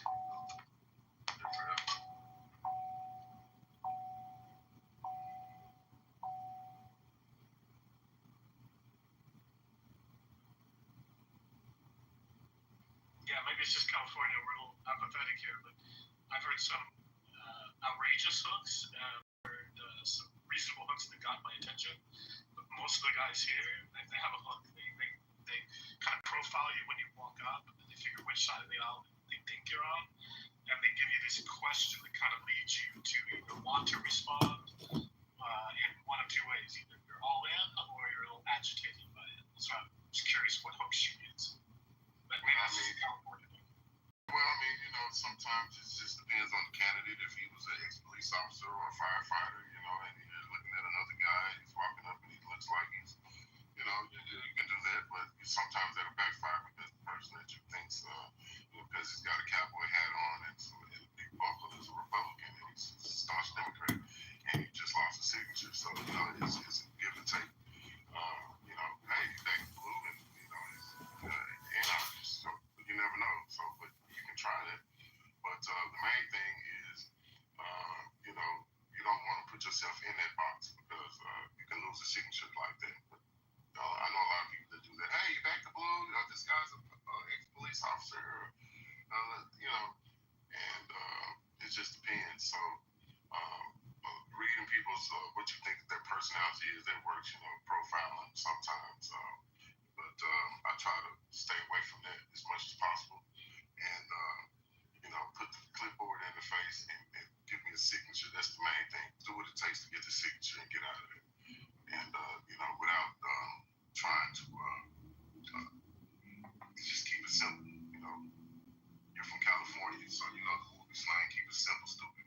So you don't want to offend anybody, and then that goes back to the client. You know what I'm saying? Hey, you got these guys out here petitioning, and they're this and they're that.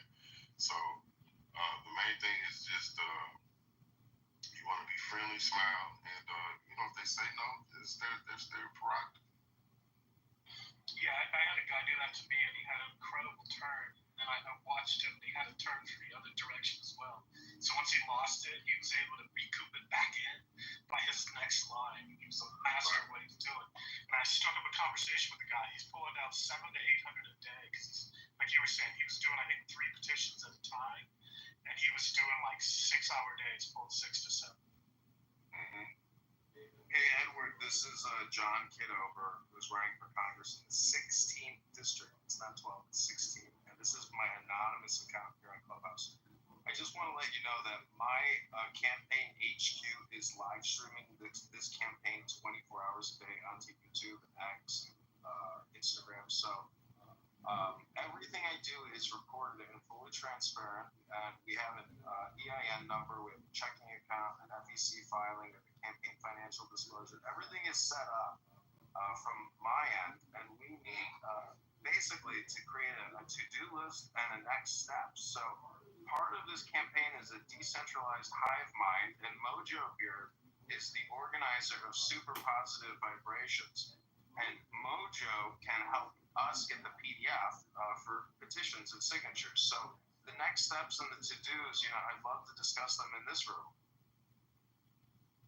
Mm-hmm. Well, the next steps to do is to obviously get your money right. steps to do? Are you gonna, hit the community with some events?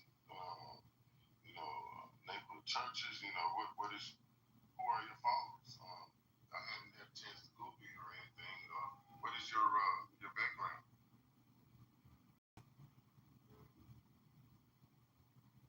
Sorry, what did you say, Edward?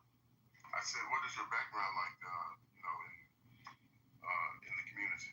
I see you got people on here. Like, so what was your occupation? Employee of the U.S. Treasury and countless digital advertising companies like Google and Microsoft. So at this point in time, my biggest concern as a candidate for Congress is the national debt and the unfunded debt liabilities. 37 trillion in national funded debt and 100 trillion in national unfunded debt. So those are I'm obsessing over the national medical way to knock it down, I suppose, right? You've got economic theorems to help, eliminate the debt and stop borrowing and stop spending. Okay. So you served the country, so that's a great talking point. Work strategy, get, find your algorithm with Facebook marketing. Get you some. Look, let me ask you a question. Does Illinois do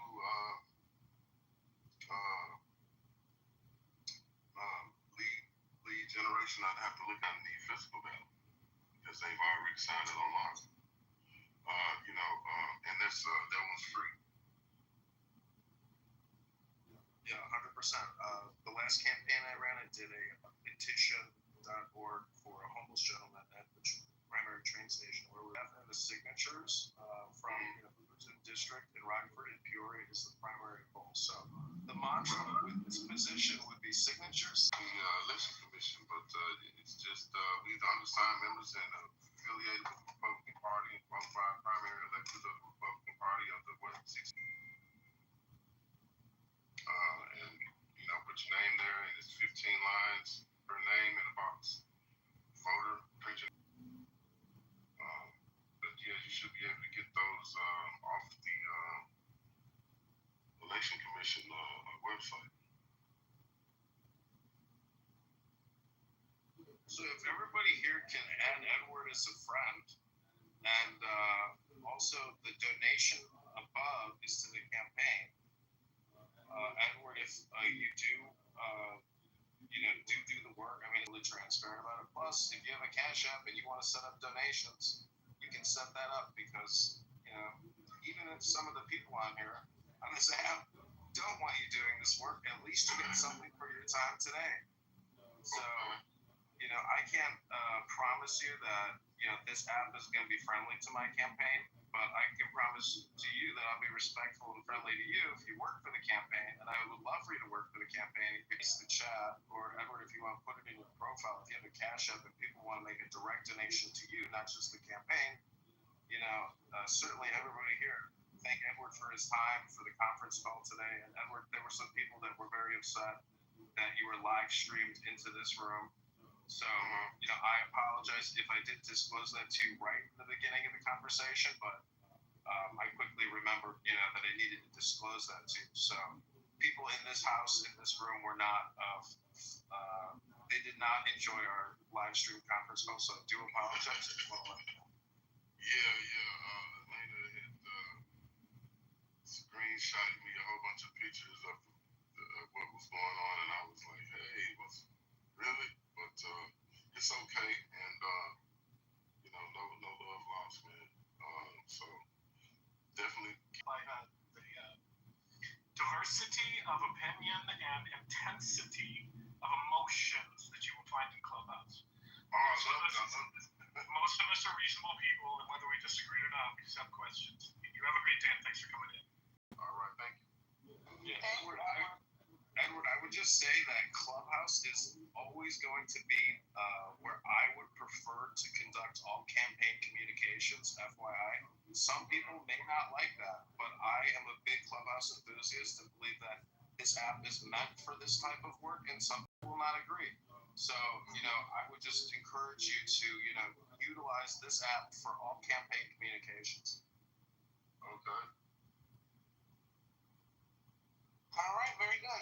Okay. Oh, go ahead, John. I was going to say also, this room does have rules, and most of the campaign work is being done in the bot. So if you look at the other job profile, the PTR, or you look at the house and you click to the description, you can read the rules in this house. And there's a lot of people who come into this room and break the rules. So just FYI, there are rules in this room. So, I would read it because you may encounter some people in this room that break the rules. Okay. All right. Sounds good. So yeah, give me a call and let me know what's going on. You guys, good luck to you, man. It sounds like you got great traction, got something going on, and stand by your name, and I wish you the best. Okay, thanks. I will text or call you, and there's more communication. I'm sure that it's going to spin off of this communication. So I appreciate you being here, and I hope you have a great weekend. Thanks. I'll talk to you soon. All right.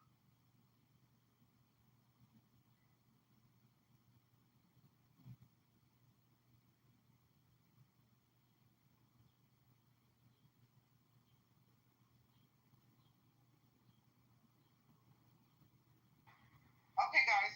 Check this out. In a few minutes, I think we will be closing this room down because the rational. Hold on here. Hold on. The rational discussion group starts in about 10 minutes or 1 minute. They usually open the room up at 10 to 4 p.m. Central, 2 p.m. Pacific with Anson. And so if you're not a member of the rational discussion group, go ahead. And I was trying to pin a link in the chat, but I can't quite grab the link for some odd reason. So I'm likely going to shut this down while they get ready to open up the rational discussion group. Wait, let me see. I'm not in the room yet. Maybe Mojo's come back. No, he hasn't come back. And so, I don't know. I probably should ping. Let me see if he wants me to shut this room down. Hold on 1 second. Don't worry, I'm link challenged. Yeah, I'm trying to grab it, and it's just giving me a hard time. I think my phone just keeps freezing up. So hold on. Let me see. That down rebellious thumb, right?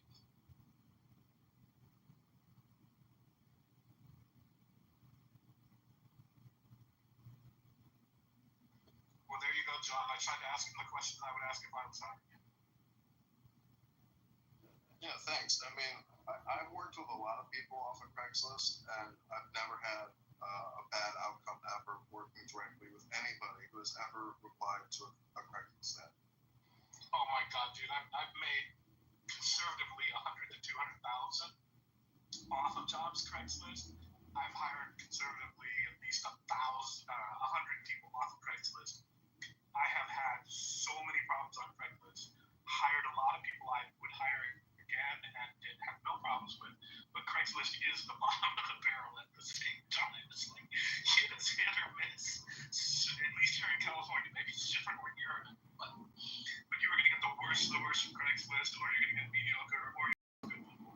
But the good people always, you're like, well, I was only on Craigslist today. I don't know why I was even on here, right? Like they all tell the story of why they're that day.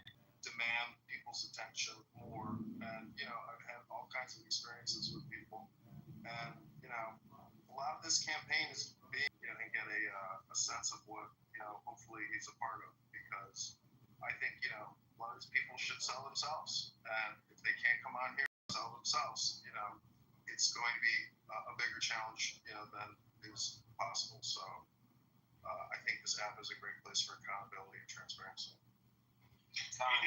John, you said you're familiar with Toastmasters. I think you said that, right? Like, have you actually taken the course in public speaking? I have, Mr. Vince. Okay, I'm just curious because, and I only point this out because I had a professor many years ago in a speech communication class pointed out to me where we did an exercise where you pretend you're interviewing someone. And the amount of times that the average person says, which is what you did about, I counted 11 times in 30 seconds. Is really the average person isn't aware of how many times we say so just feedback for you. You may want to be mindful of that when speaking publicly. When I was at the counter one time, we had to have likes and I want to just say, Moose, when And when you know, you know. And if you know, you know. Guys, One of these days are going to be funny, John. I cannot wait for that day. Really looking forward to it. I put the link in the chat for at least the Rational Discussion Group house because I couldn't grab the link to the live room that's happening now. So if you haven't joined the house, check out the link in the chat. Go ahead and join the house. You'll see the live room that's happening now. I'm shutting this room down right now. Everybody have a great day. Great discussion, John. Thank you for everyone who stayed to listen to Edward and John. See you next time in the month.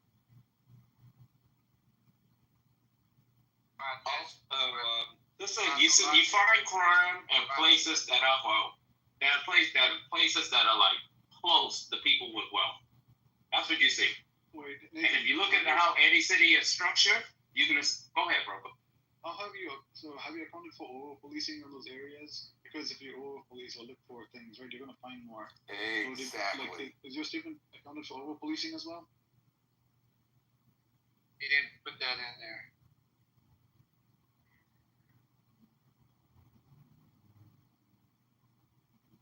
That you commit certain crimes, specifically to black, which could also mean that by that logic, we can say that white people are predestined to be pedophiles, rapists, and also arsonists, and mass shooters, genocidal maniacs. What else? Just all around, just bad people. So no one can even steal man my position. I dare anyone to.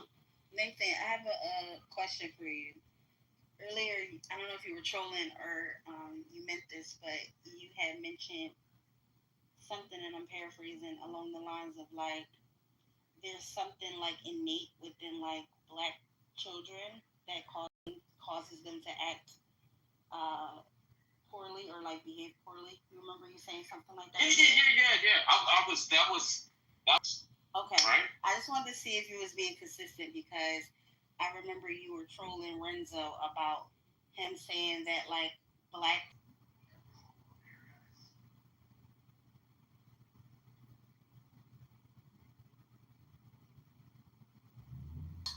Are talking about what's going on behind closed doors. Anyway, it is a momentous occasion, and of course they have to come. Being a constant in the discussion, but this is I take that. I mean,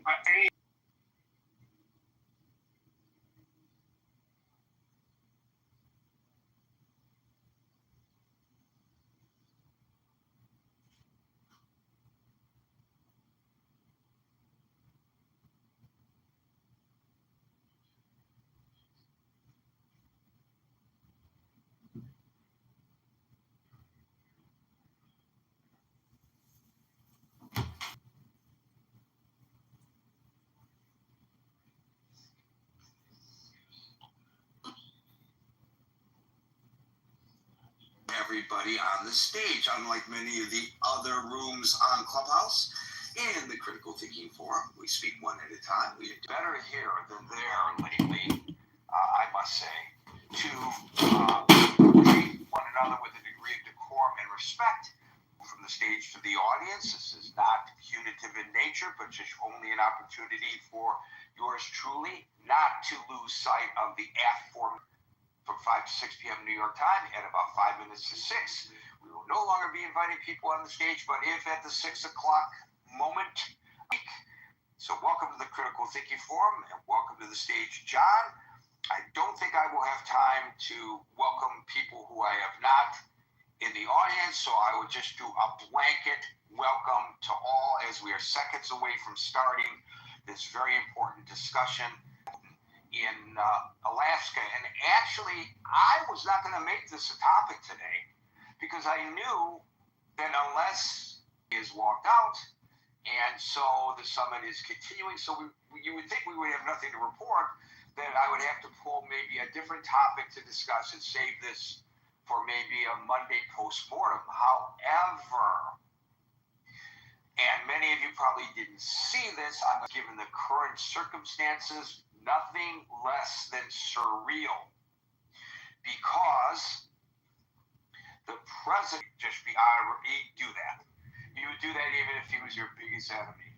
You do If a photo Ukraine op. is not there, if Ukraine is not there, then is it a sham meeting then altogether? Okay, you'll get your opportunity. Is it a sham meeting then altogether? Okay, you'll get your opportunity to speak. We do this one at a time. I'll get to you, and you can express your opinion then. So, the shaking of the hands is not unusual. The applauding are playing very well in Ukraine, where although they are meeting under at the backdrop of a what do they call those things? I don't even know what they call those backdrops, where they put a saying on the backdrop repeatedly. I used to know what they called it. There's a marketing term for it. Step and repeat. Step and repeat. Thank you. This is supposed to be a summit for peace.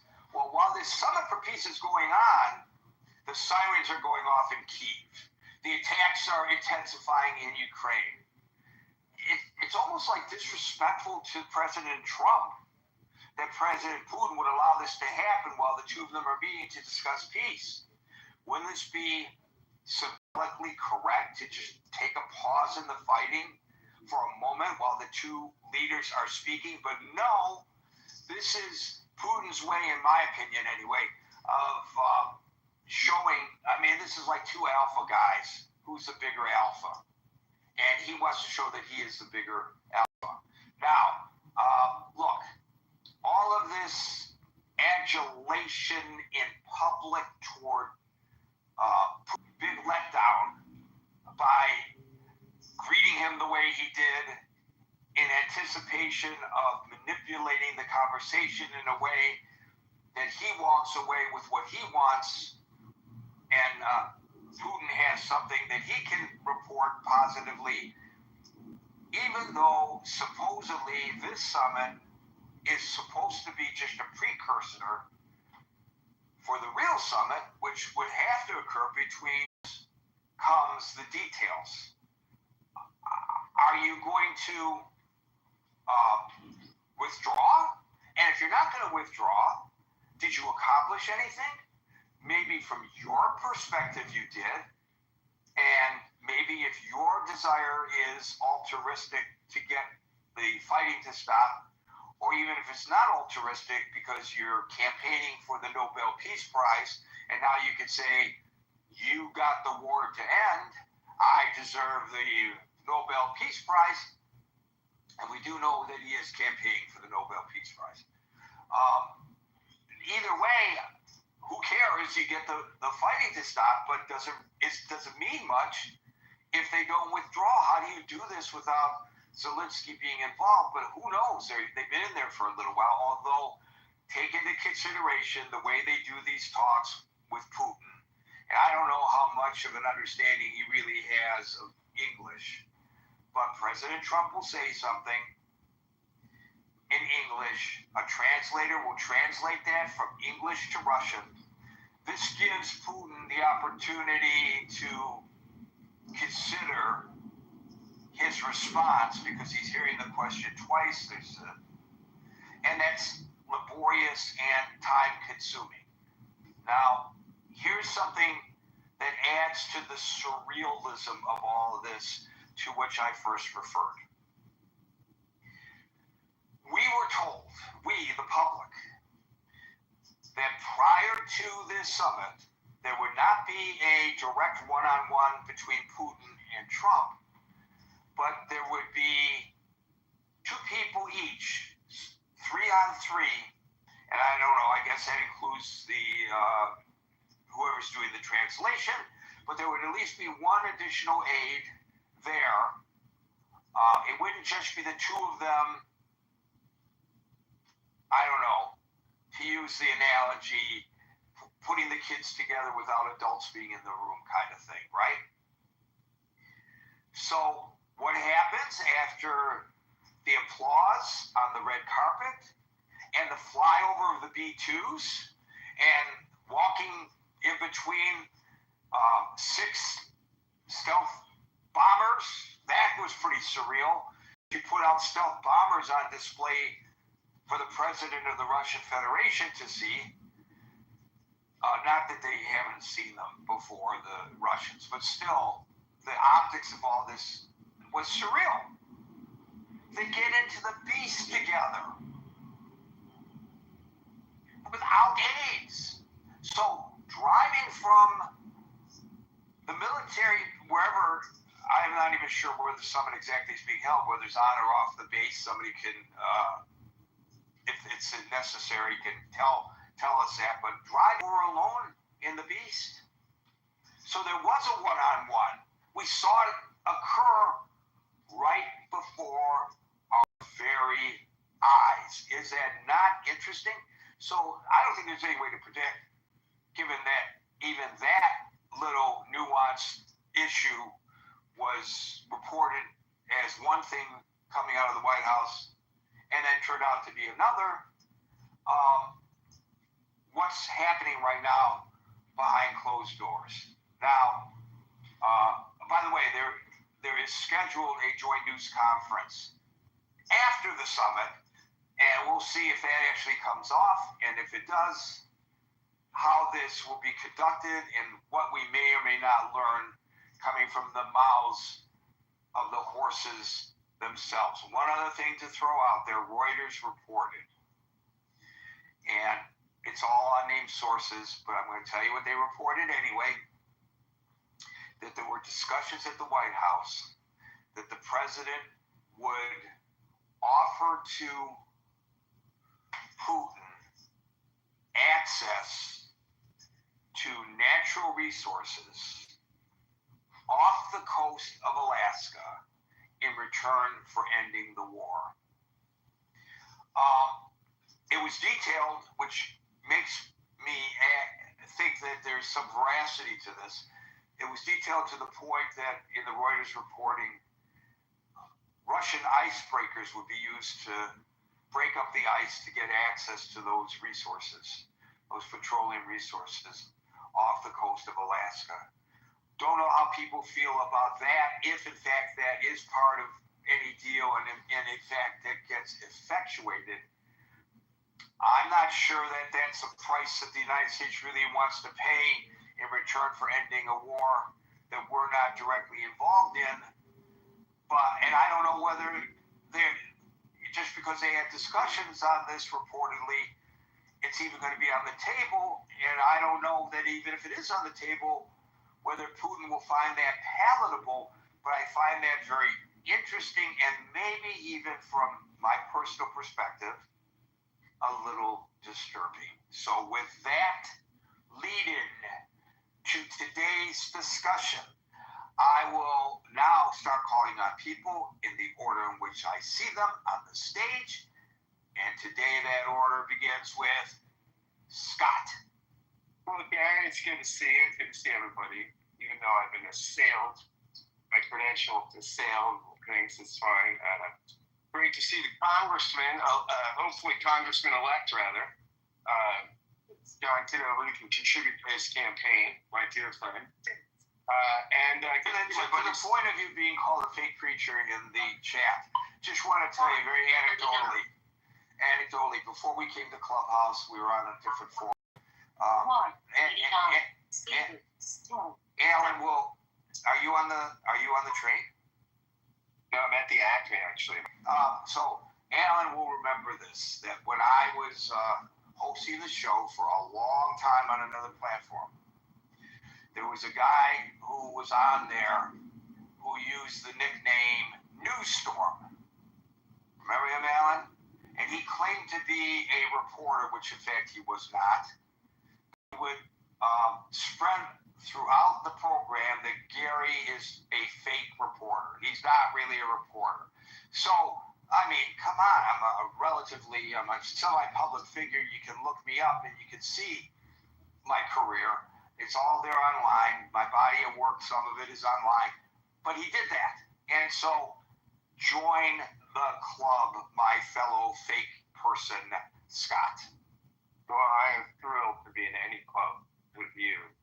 My main man, Gary, and again, good to see everybody, my friends. It's good to see my buddy Steve Wee. I do a little impromptu impromptu room the other day about anti-Semitism. I mean, is anti-Semitism Christianity's original sin? It was well attended, and my man Steve Wee was there. Yeah, it was fun. We had a good time. Yeah, I think it's very interesting the way somebody like Putin, when Putin is coming head to head against any president, when you're the lifelong dictator, you've got the advantage, or dictator of most of your, seasoned political career, because you're not in a democracy, right? I mean, you've been on the world stage, you've dealt with lots of presidents, you're experienced, right? Somebody like Xi goes up through a bureaucratic system to be groomed for this. Putin, by the function of the fact that he survived so long, knows the world stage, knows how to deal with leaders. I think if you're a seasoned, if you're somebody that's been prepped well for the presidency, you're still at a disadvantage, right? Because of just the experience of somebody like Putin.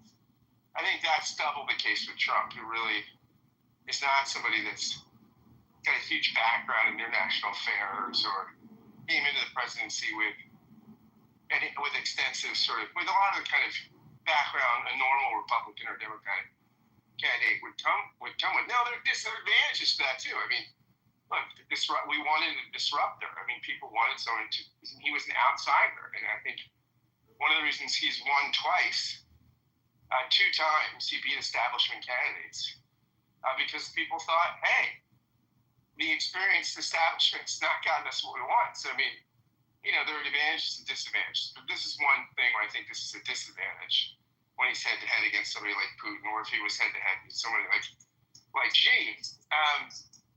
Yeah, I think this it's just interesting, the seeming being just so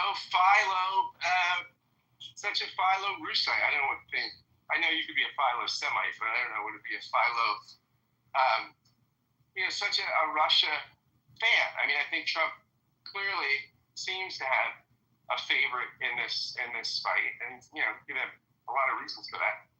But he seems clearly to be inclined to sort of be on Putin's side, to be deferential to Putin. Compare the red carpet treatment to the absolute shameful treatment of Zelensky, right? Which I mean, we all saw, and which was notable. I mean, I think Trump has a favor here, agreement that will be on favorable Russian terms, right? I mean, oh my gosh, we gave him a less special resources than the war. That would be, especially to end the war in a way that would be favorable to Russia. I mean, that would be really wild, guys. But yeah, I mean, I think it will be good for Russia. I'm not saying it couldn't bring an end to the. Well, I don't know that it'll bring an end to the conflict because I don't think Zelensky will give in, or without giving any concessions, without giving land, without giving food, anything. But if he could convince Putin, would nominate Trump for the Nobel Peace Prize. So there you go. You heard it here, buddy. Thanks, Gary. I've always seen him and Bill and Hillary, and that his daughter and their daughter are buddy-buddy. It's all a game of cards, 3-card Monte. Perhaps a house of cards, Gary. Wouldn't that be? Well, you know what? Let's put together a series of political intrigue and call it House of Cards. We're on fire, Gary. I mean, people are already stealing our ideas, Gary. I mean, yeah, I know. I mean, I've asked these people if they want me to get the title of the room ahead of time so I can direct message it to them so they don't have to steal it. But our good friends, our competitors. Well, the next time I have time to talk to Kevin Spacey, I'll ask him how the hell he stole our idea. Thank you, Scott. William. Can I come back in about 20 minutes? Yeah. John.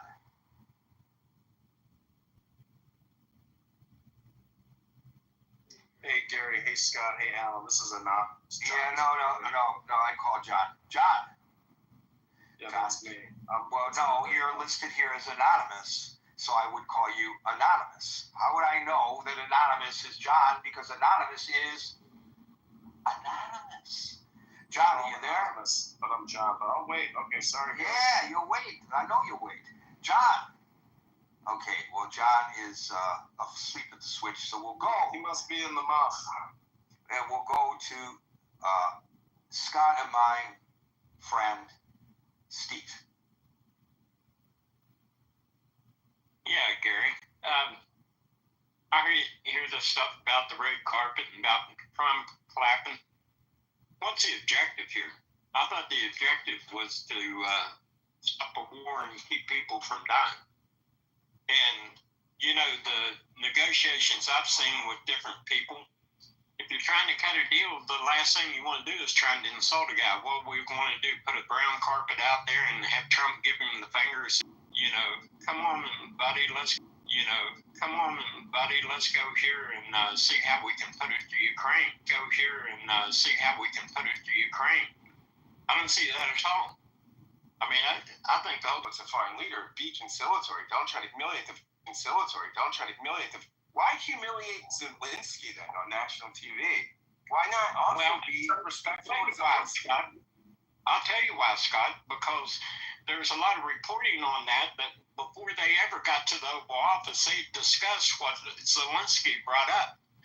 And it was supposed to be a press session that they is going to keep this thing controlled for messaging. And Zelensky, after he'd been to the press conference, that's why he got what he got. The press conference. That's why he got what he got. Now, if I'm telling you, hey, dude, look, this is how we're going to message this. I understand your position. Just don't bring it up. We'll handle this behind closed doors. And then we get out in front of a press conference and you throw it in my face. Yeah, I'm not going to be happy with you, Scott. So that might be the reason Zelensky got what he got.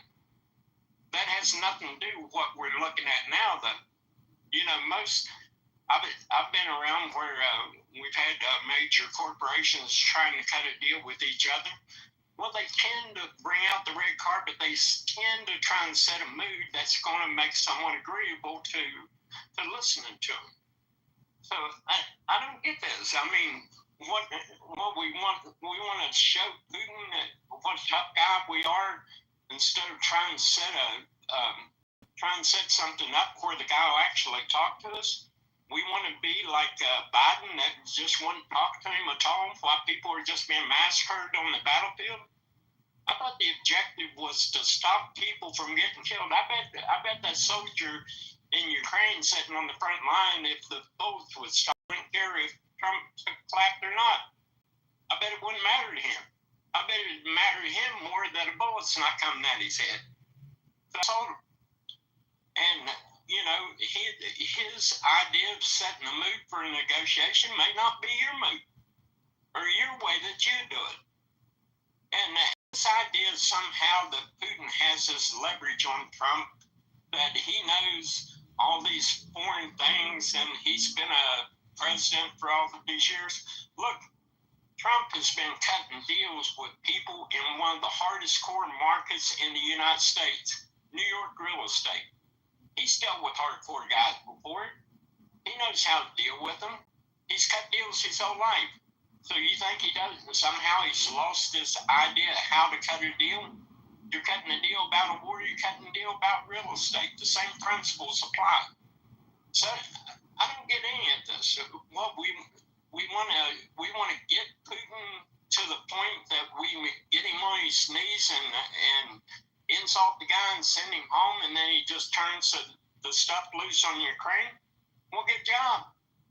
I bet the boys on the front line in Ukraine would really appreciate that.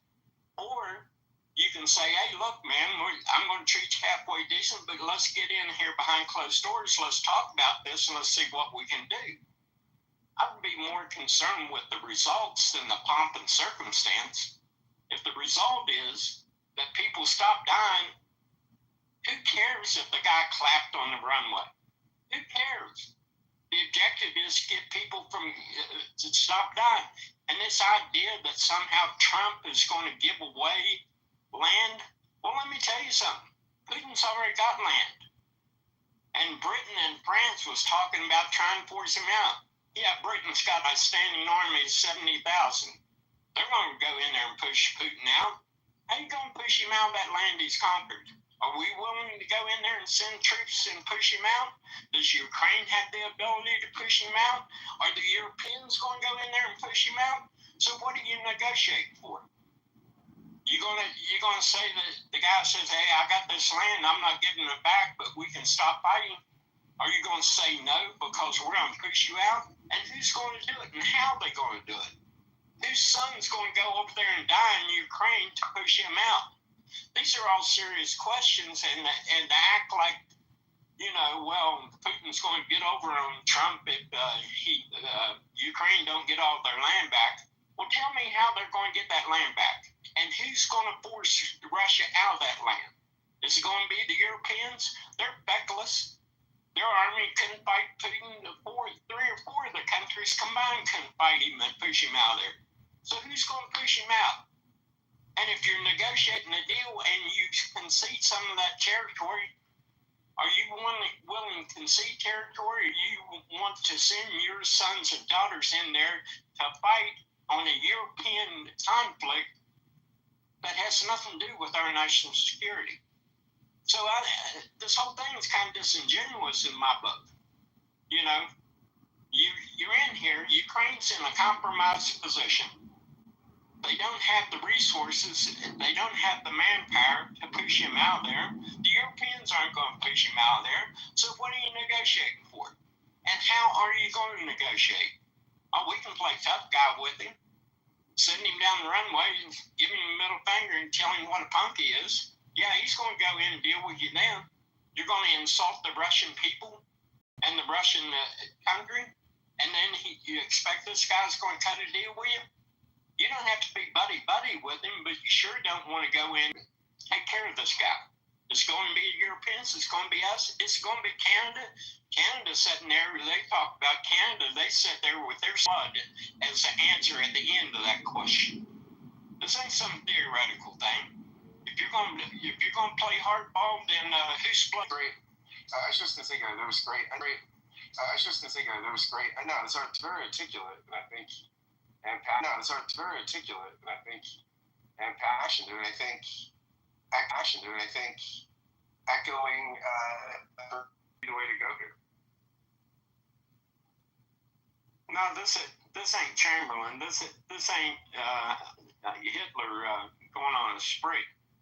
This is territory that is predominantly Russian in nature, and this is territory that there's been a long dispute in. And this is a country that we had NGOs in there permitting confrontation with them.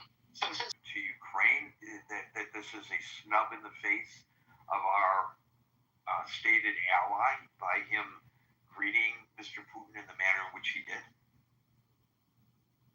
Well, Gary, isn't the substance in the details that come out of this? The people in Ukraine, if they didn't have bombs raining down on their city every night, they didn't have their soldiers being hauled off to cemeteries, you think they'd care if there's the imagery that comes out? Or do you think someone sitting in a town somewhere would be more concerned with a drone dropping on their house and killing everyone there? I think I'd be more concerned with the substance than ignoring you. And I know you were on a second ago and you dropped off. I don't know why you're having trouble getting back on the stage. Thank you, Steve. We'll now go to Addie.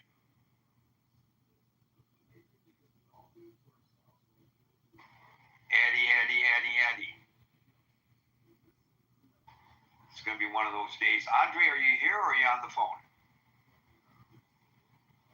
The indicator says Andre is on the phone and answers. Addie, are you back? You're going to have to speak up. You're really, really low, buddy. Barely. Can't you speak louder? A waste. And we want to hear what you have to say. See if you can fix that. And try again. I'm going to mute you for now and circle back a little later. Circling back on a lot of people. Have you noticed that? William asked for a timeout. John didn't answer. Even getting up on the stage. What the hell is going on today? Let's try Dismal. See if we get a better response. Dismal. First, I should ask, can you hear me? Yes, great success. Okay, so I think overall this summit was largely a gamble.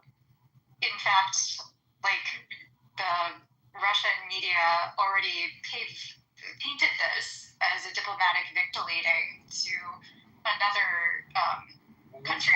What's wrong with bringing two sides together to get them to negotiate? If 2018 for the summit, where he directly insulted the intelligence. We have no idea what they're even discussing right now. You know. But I think that's also like if there were real progress or outcomes, but Trump himself even stated, he like the win would be another meeting. It wasn't necessarily there wouldn't be any gains here. So this was really just a conversation. Well, wait a minute. First of all, we don't know, and secondly, wouldn't there be a win? Well, wait a minute. First of all, we don't know, and secondly, wouldn't there be a win if you could get Putin to agree to sit down with Zelensky? Summit was kind of put together at the last minute, which suggests put on the last minute for Putin as well. 7 days. They both had 7 days to prepare for this. It suggests a lack of serious diplomatic preparation and progress, and that's progress other than just the scheduling of an additional meeting. That also puts Putin on the stage so that he can again paint in the Russian media that, he's now welcome back into Western circles. That be damned if you are successful in pulling an end to the war, but the optics are very important because this guy is a pariah. Netanyahu wasn't treated with red carpet treatment and applause by Obama, and nor was Obama, to the extent that you are already critical of the outcome of a summit that is literally still going on right now behind closed doors. I think it's okay to question, raise concerns about you're fearful that it won't turn out. Congressionally allocated aid to that country suggests that we may not have like a good faith facilitator, which is how he's positioning himself. And so I just think if we look at his verbiage and then his actions, we see like a very disparate take of how he's actually behaved. And I find that a fundamental gamble, a risk. I don't think he's well prepared, and I don't think he's necessarily, I hate saying this, but a far more intelligent group of individuals that actually understand geopolitics and how governments operate and how the world works. Well, do you have no faith or little faith in Rubio, because Rubio is participating in the bylaws that are going on? I think Rubio is actually, I don't always agree with him politically, but I think he asks the right question. He did sit on the Intelligence Oversight Committee. He's somebody that I think does have a more solid understanding, but I do see like the cabinet mockery meetings that occur on TV where everybody capitulates to Trump and congratulates him. So I think he also understands that he has a short leash, and if he said anything that would contradict Trump, I don't think he would be applauded in that tight circle. Thank you, Dismal. I just would like to suggest that any Secretary of State that speaks with officials of a foreign country in a manner which is contrary to that Secretary of State's president would fall into the same category no matter who the president is. You don't want the president outlining a foreign policy and the Secretary of State contradicting it, like like a nod and a wink. This is what we're going to really do, but don't tell the president this is what we're going to really do. That is highly inappropriate. So I would hope that he would fall into disfavor if he presented himself in a manner in the bilaterals that was contrary to what the president's stated goals were, at least his stated goals in his direct conversation with him, not so much his stated goals on the public stage. That's relatively meaningless. Barbie. I'm free now if you want to put me back in the queue. Alrighty, Barbie. Well, hello there. We finally managed to turn the chat away. Can you hear me? We can hear you, and I'm happy to hear that in addition to your great insight into religion, which we had a long conversation on in the chat. I'm sorry. And it's my fault. It's my fault. I brought the issue of religion up, and that was enough to, release the hounds. But now I am looking forward to your great insight with regard to diplomacy. Oh my God. Well, I don't know that it's going to vary that much because ultimately it's all about the study of human nature. And I was mildly amused to see how much, perhaps it was my comments, Steve, I appreciate you, that it really got under your skin. The reason the clapping is an issue is because, well, the clapping is an issue. It's the fact that he's not at a campaign rally. He couldn't help himself. That was a Freudian slip. There's very few ways that Trump acknowledges other people being stronger or more powerful than him. That's very rare. But I think it's been very, very clear that there is an admiration there. Now, I hope something comes out because he's dealt with, negotiated with tough guys in New York. This is prepared him. Like I said in the chat, Putin grew up. KGB, it's like George H.W. Bush. Both of them took demotions to become presidents of their countries. Exactly. And also, as I mentioned, the Cold War, the Iron Curtain, the gulags, we've forgotten so much of that. Most people don't even know that history anymore other than, there were bad communists. They've forgotten that people were committed to mental institutions for their religious beliefs and for other beliefs. It was horrific, and he was in the middle of that. And it was like the Nazis. It really was. And this isn't, an exaggeration. So I think that, we have forgotten that. So he is much more wily. And it's a fact that, for example, Russian state TV has frequently loved highlighting members of the Trump administration or quoting them or running them there to say that they support Putin or whatever. So I'm just saying it's not the same as negotiating with a union boss or with a land developer or with a bank in New York, even with the mafia in New York. And I do hope that something comes. And he brutalized Zelensky the way he did. My beautiful, attractive 30-something-year-old daughter said, wow, right now Zelensky is the sexiest man in the world. Every single thing he does, even if it's dumb, it's like, oh no, he's playing, six-dimensional chess. Oh no, he's just, no. With all my heart, because no one wants to see more bloodshed. I hope something comes of it. Betraying Ukraine. I'm saying, okay, might is right. And if you're bullying to take over our country, you get to keep it because we don't want to rock the boat and make other people angry. That may be the pragmatic way to go, but this is not going to end well, even if it's 10 or 20 years from now. It's not going to end well because what goes around comes around. That's all. Thank you, Barbie. Just a note to people who try to send the moderator messages during while the person's trying to moderate the room. For goodness sakes, if you know anything about Clubhouse, and I don't claim to be an expert, you know that if a person clicks on the message, that takes them to the message and away from the room. So why would you try to message a person who is trying to host a room? And I don't know why Clubhouse doesn't give you the permission, or maybe they do and I don't know how to do it, to block messaging. because I would block messaging because all I ever use Clubhouse for is to moderate this room. So I'm not going to take any messages. So if you can back channel me on Facebook Messenger or on Instagram, wherever you like, but don't message me, please, on Clubhouse. I'm not going to take it. William, you say you're back.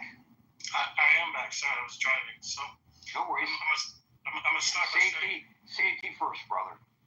Yes, so I'm gonna start by saying my insight into this geopolitical region goes back to 1988 and '89 when I was working for RTV, Russian television, taking the news from the motherland and broadcasting it here to the Russians in Los Angeles. And I was there the day Boris Yeltsin sent the fax over saying, "Hey, calm down, don't worry, I got this under control," of the infamous coup that happened. I also have had personal communications with Mikhail Gorbachev. I have been studying this region for a very long time, and I just want to get a little bit of insight into Putin's motivation, and then I'll make my theory as far as what's going on from his side, then I can perhaps address Trump. I'll try and keep it as short as I possibly can. So after the fall of the Soviet Union, he tried to take Chechnya to reestablish his southern border. He then didn't work, obviously. Georgia, the two states on each side of the Caucasus Mountains are still in existence today, back to separatists. There's a city within Moldova, which is still a Russian enclave.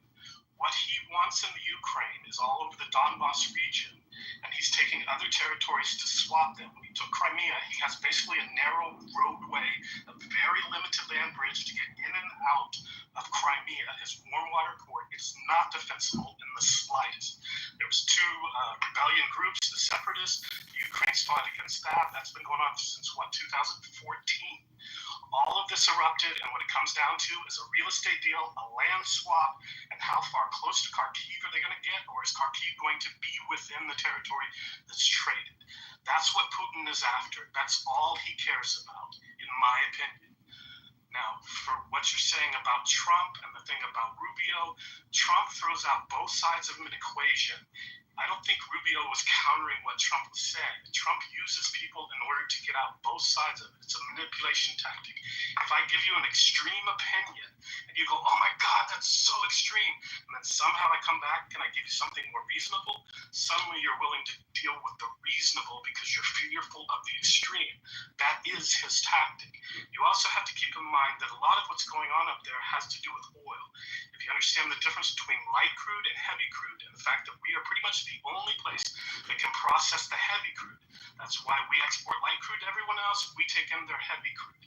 He wants to open up the Arctic. Russia wants to be able to stop getting from China. Russia wants to be able to continue with Europe. We don't want him dealing as much with Europe and China. We want him dealing with us. It has more to do with that than what we think is going on. That land deal, that real estate deal, in my opinion, it's like it's in escrow. It's already a done deal. They're just waiting for it to close. Well, that's terminology that clearly President Trump understands. He understands land deals. So, and by the way, the clapping, absolutely embarrassing, shouldn't have been done, but he didn't give a fuck. Thank you. I'm here. Can you hear me? Most certainly can. I don't know what to say today. I have been traveling. Thank you, Marshall. And please drive safely. David, please drive safely. David.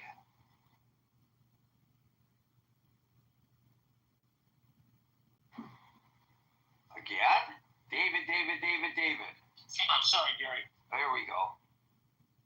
Of him holding hands with both sides, and how historic that was from the standpoint of the peace that we've had since he brokered that. And now we have Trump with one side of the party, Putin, and no Zelensky. So I think that's a non-starter going into this. The fact that one of the actors, one of the victims and the players in this negotiation is not there. So they're going to have to negotiate something, and then they're going to have to go to Zelensky and get him to agree upon it, or are they just going to ram this down his throat and say take it or leave it? That appears to be what when you only have one side of the party, what's the other alternative? The fact that Putin is coming into this very smirky and snarky, and he's deflecting these very direct questions by the press. He's now on Western soil, so he's receiving the kind of questioning you would get in a normal Western style democracy. And so I think those are great optics for the world to see, because what will be brokered between him and Trump has to definitely involve security guarantees for not just Ukraine going forward, but also the Baltics, the NATO states that align, Finland, and the rest of Europe. And so if he leaves Europe out of the equation with regard to these negotiations, then what is he really negotiating? So again, it's still early to say, Gary. We'll see what comes out of this. I think talking is always better than just shooting. But at the end of the day, we're dealing with a very steeled, sophisticated tyrant in Putin, and he's not good at losing, and he's not going to lose. He's not going to give up something that he feels he's already won. He's kind of in the driver's seat here with regard to he's got Ukraine on their backpedaling. So I think he's got a lot of heavy wind in his sails going into this, and we'll see what Trump decides in terms of how he represents all the important players here. And the red carpet and all that. I know that you gotta you're gonna track more flies with to use that metaphor, kind of aligned with some of Steve's comments. But Putin's gonna see through all of that. He's seeing through all this. He knows Trump's a schmoozer, and he's gonna go right for the jugular. And we'll see how Rubio stands tall in the face of something that isn't right for us, isn't right for Ukrainian people. Hopefully he grows in conscience. He comes from a family background like mine, where dictatorships and autocracies ran his family out of Cuba. And so he needs to think about what he's dealing with here. And does he want another Fidel Castro raining down on the Ukrainian people going forward? And that's all I've got to say. Let's just cross our fingers and hope our better angels win here, and the future democracy holds along the legacy of Reagan tearing down this wall, World War II, and the architecture of the post-Cold War, and all of that we enjoyed. I'll stand up. Thank you. This is a complete aside to the main topic, but an observation I'd like to make. I'm looking at the feed coming from the briefing room at the Joint Base in Anchorage, Alaska, where Mr. Putin and Mr. Trump will address the reporters when they are through. And there are various reporters there doing their stand-ups. Of course, they got to fill the time, and it's they're most of them, I'm sure, network people, and I don't know, they're probably from all the world. And there are those there with the traditional big cameras and standing up at the platform, but there are a number of them who are standing in front of the stage, reporting back live to their networks using iPhones. It's remarkable how technology has changed. Holy cow. It's just, to me, having lived my entire life covering, my entire adult life as a journalist, and standing alongside the TV folks at events, and hauling in all the equipment. No equipment, no camera person. Just the correspondent and an iPhone. Just amazing how the technology has changed. Thank you, though, for that, David, and we'll go to Tiger. Hey, Gary. I just watched the footage of the two leaders coming out of their planes and meeting on the red carpet. And I have to say, the entire thing looks to me highly choreographed. Oh, of course it was choreographed. They timed the arrival of the planes. I don't know if you saw the split screen. The split screen They were walking down the stairs from their presidential planes at precisely the same time. They both touched terra firma with their first foot at exactly the same time. Of course it was choreographed. Yeah, that's exactly what I'm saying. And Trump even got two of the F-22 jet fighters in front, and as if it's a showing of strength. Like, you could interpret it that way, but I do wonder, like, who the audience is going to be. I think he's primarily putting up a show for his domestic constituents, just like perhaps Putin is also using this as an opportunity to do propaganda within Russia's. He got into the beast alone with the president, and all these cameras zeroed in, and he was like grinning. I mean, this was a big photo op. So Trump had the photo op of greeting Putin, getting him to the table, showing the power of the United States on land that was once, P.S., part of Russia. So, boy, he got his licks in. But Putin got his licks in using the same photo opportunities. So it's all optics, and that's why we should not be so dismissive of what who thinks that she knows what's going on behind the closed doors. You don't know what's going on behind the closed doors either. How do you know that Ukraine is lost and which land are being lost?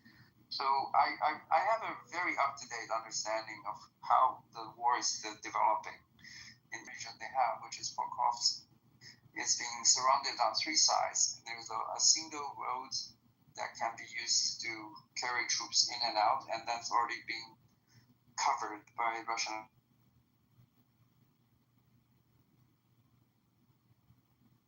The fighting chance to maintain its control or eventual control over the territories that it used to enjoy. So, on reality, on realism, right? I remember there are idiots earlier in the war celebrating that Ukraine is going to have to say, in the diplomatic circles and in political science, realism has already been forgotten. Nobody cares to all those people who operated on ideological grounds and disregard the unfolding of reality, which is actually material. Then I think this is a welcoming development, because if you listen to people who know the negotiation, actually the event is right now, Trump and Putin are talking with each other. And I think it is to everything are talking with each other. And I think it is to everybody's interest that this war to be brought to an end, even though it means that the Ukrainians are the ones that are losing out. But they have already lost. Even if they could reclaim some of the territory, the country barely has a future now that almost 100 million or something. No, 100 million. 10 million or something of their population has evaporated. 10 million or something of their population has evaporated, either through loss or immigration.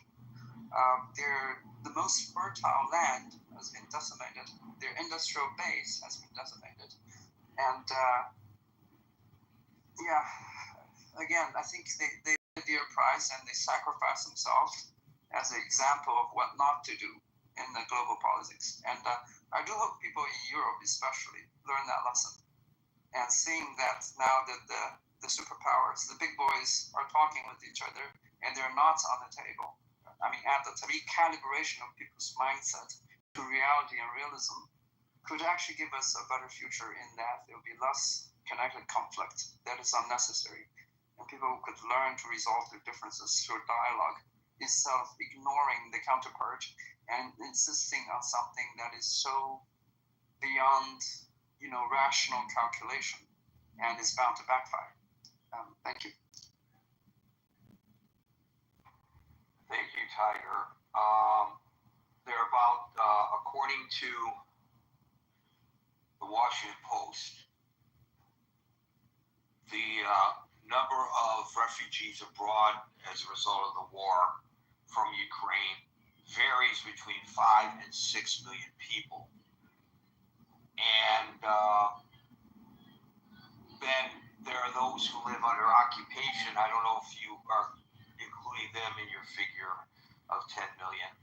But their occupation, also according to the Washington Post, around 5 million people. So they're in Russian hands, not Ukrainian hands, although they are within the borders of what the international community views as Ukraine.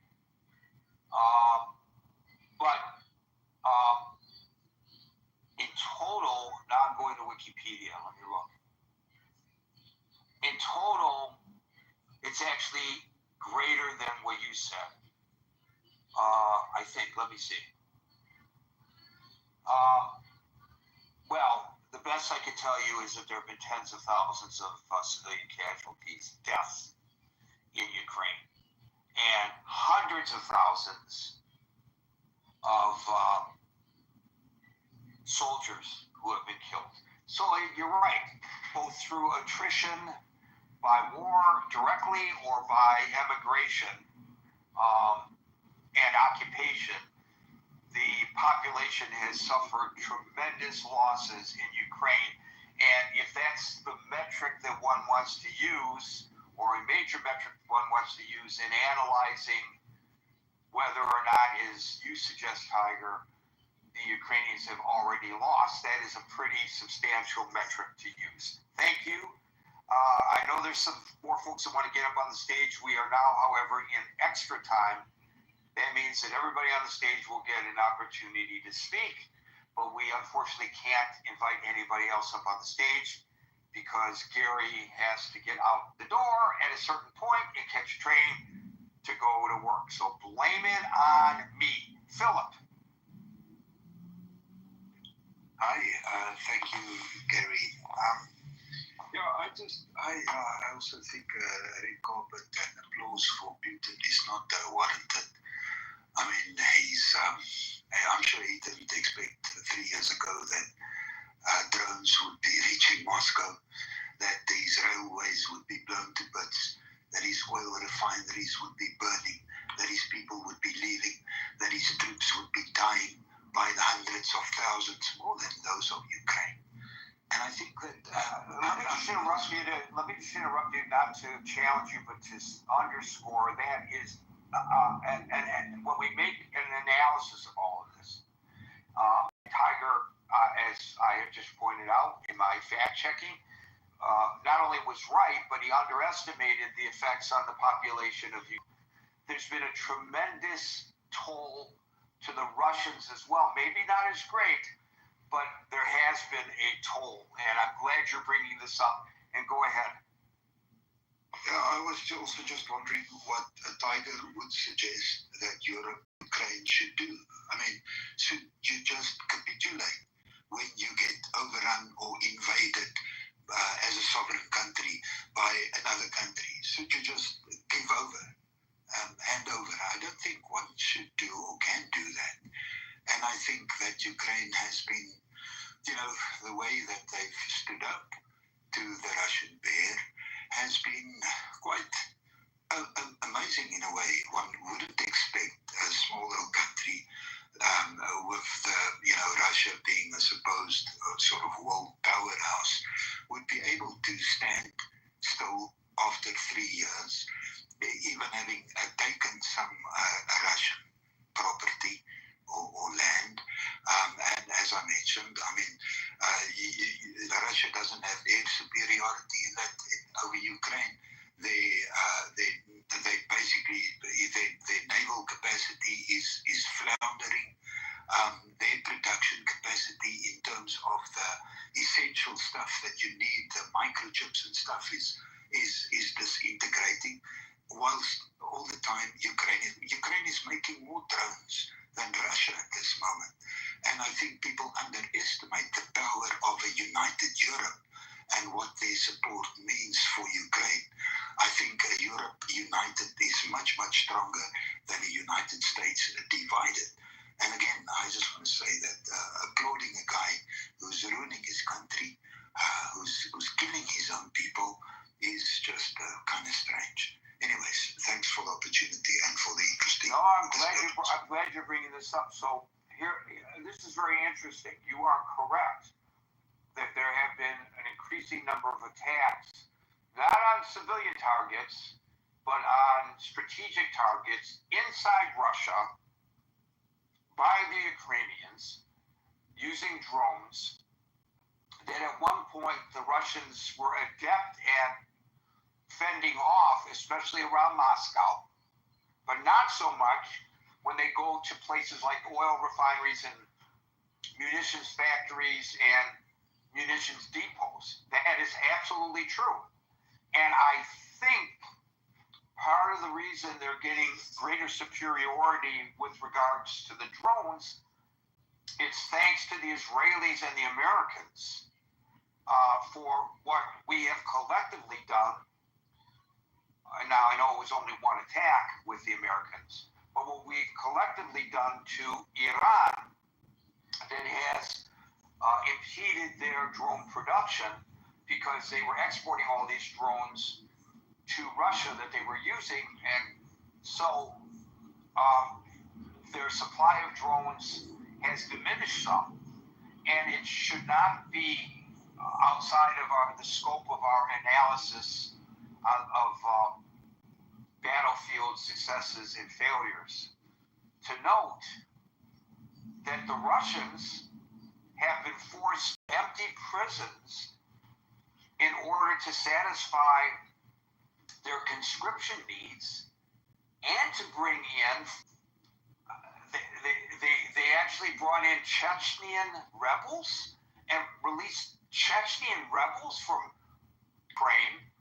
And yes, those who point out the battlefield boundaries are absolutely correct that Russia has been successful in taking over and controlling certain regions of Ukraine, and that is an absolute metric that's easily seen and analyzed. You don't have to be a retired general on CNN explaining it to us. We could see that with our own eye. Knockout. They're not down for the count for 10, count of 10, and needing smelling salts to wake them back up. That's not where they're at right now. And it's a brilliant move on the part of the president. Getting the NATO nations to buy the munitions from the United States rather than the United States just on the side of righteousness. And Philip made a very important point that we all know, but it deserves repeating when we have this discussion, and that is Russia invaded a sovereign nation without provocation. I also just want to mention that Europe, of course, is ramping up its own production capacity. So, buying weapons from the United States is not going to be a permanent thing. Yes, Steve made the suggestion, and he may be right, that the Chamberlain-Hitler analogy doesn't apply. But I think a lot of people there in Europe, Philip, and you could correct me if I'm wrong about this, feel that exactly applies because they fear, rightly or wrongly, that Putin has expansionist desires that fall. European nation who's sort of used to democracy and the democratic values would just capitulate. But I'm here on the southern tip of Africa.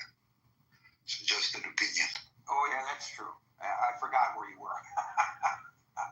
Don't know much about geography. Had somebody from the European nations come on here. They've, especially those European nations that are closer to the border of Russia, they see Russia as a clear and present danger to them.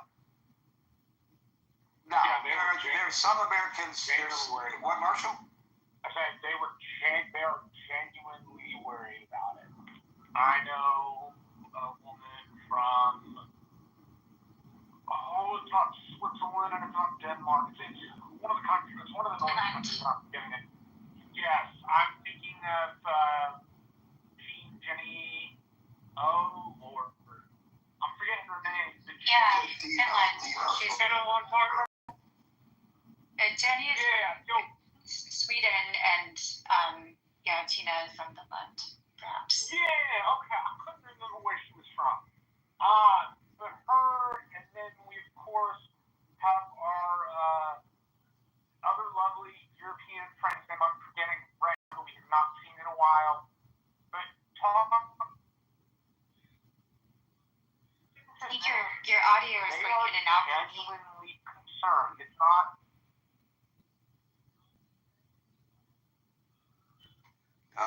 Marshall, we lost you there. But we get your point.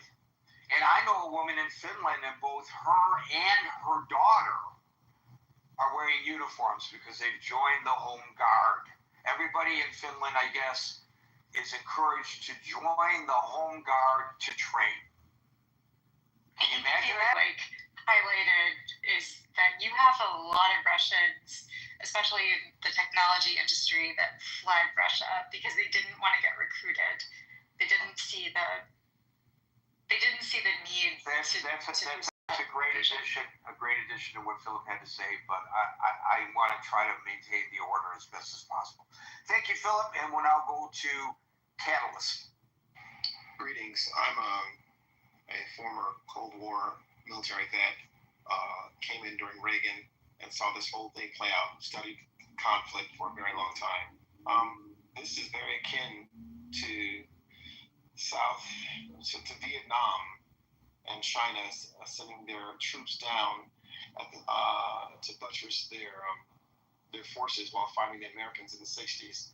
I see this ultimately as Ukraine winning when you have a major superpower, or what used to be a superpower before 91 actually, because they're not, using old tanks on a battlefield, and you have citizens who are very smart individuals, Ukrainians. I see them in Silicon Valley a lot, running companies, who are creating and using commercial off-the-shelf drones to bomb old tanks. It reminds me of, if anyone studied how the whole Ho Chi Minh thing took place in the 60s and what was going on, and how the guerrilla war fighters were beating back larger numbers of individuals. I look at NATO, or Europe sponsoring NATO, buttressing Ukrainian forces to fight back Russian aggression coming into Western Europe, almost like China was sending troops down into North Vietnam to fight against Americans. I also look at this whole political theater with Putin, who's a master spy. I remember him before the FSB, KGB days, playing this particular president who's completely outclassed, outgunned in every shape, way, or form. And it reminds me of, at the same time, when China was sending down troops to North Vietnam to fight Americans after the French had left. It reminds me of, I recall that Nixon, at the same time in 71, after he finished the gold standard, was negotiating with China to open the doors to Americans' markets while we're still at war. The whole thing is a hustle. So, the one thing, and I love your commentary on this, that isn't often mentioned, is that in a way maybe Russia lost this war if their goal, as I suggest that it was to do this in 1 week or 2 weeks' time. Because I think their goal was to take over the government, and they thought that they could roll up that one road, sitting there as sitting ducks, and they never made it to Kyiv. And, So this was Putin's big battle plan. Big battle plan. No serious losses to the Russians. We'll just toss a couple of battalions and cause for the muddy roads and cause for all that heavy artillery to which you just referred to bog down the Vietnamese people in the fight with North Korea, because we didn't know our way through the rice paddies and the tunnels. They lost the war based on their intent in the first 2 weeks, or at least the first month. And so then it turned into something completely other than they had anticipated, and that's why we are where we are today. Is that a fair analysis, Catalyst? That is very accurate, sir. And not lose, using the current modern 21st century guerrilla warfare of commercial off-the-shelf, they will wear down Russia through attrition because they will not stop. Russia will stop. People will get tired of it. They're emptying their prisons, getting conscription people, Chechen rebels, who would have thought, into the fold. And now it won't. And this right here, this pursuing peace in Anchorage, Alaska, I remember that military base. This is all just, start or weapons across the bow of the ships to make the Russian ships turn around, to get rid of the missiles in Cuba. It's the same thing. This is just theater. It's a massive psyop, as we called it when I was in the military intelligence. It's a massive psyop that's taking place right here for the world to see. And also, Callis, once again, you brought something to the conversation that I had not anticipated. You mentioned just briefly Israel, and I have no personal knowledge of this, but I suspect Israel is heavily involved in providing intel to the Ukrainians. I don't think Israel is sitting back and not assisting Ukraine. Again, I have no way of knowing that to be true, but I just, in my bones, that's what I feel. Zelensky is a Jewish man. Of course they're supplying intelligence. Exactly my thought. You should come to the stage more often, my man. Okay, we'll now go to the ever-patient Anonymous. Hello, Gary. This is Anonymous, and I'd like to remain anonymous. So That's funny. That is funny. This is Edmund. Hey, Edmund. That? I'm not sure what she's talking about. This is Anonymous. I'd like to say my piece. So I want to know whether, let's take a vote. Is Scott's Trump or Anonymous's Putin better? We need to take a vote. Scott's Trump is like way better. Okay, Anonymous, go ahead and make your point, and then we got to wrap it up here pretty soon. So go ahead. Yeah, I think this is a great day for America, a great day for Russia, a great day for Ukraine. And having Trump and Putin meet to have a meeting of the minds, even if it's in the belly of the beast, is better than no meeting of the minds. And I'm so happy they finally get to meet in private, and no friction between the two of them, no fake news, no deep state, no Democrat activists looking to stop two great leaders of the free world, to meeting and creating a peaceful solution. Great leaders of the free world? Yeah, they're great leaders because Putin and a great leader of a the lot of free nuclear weapons. Well, he's a fascist, but every 4 years we elect a fascist in this country. We're $37 trillion in debt.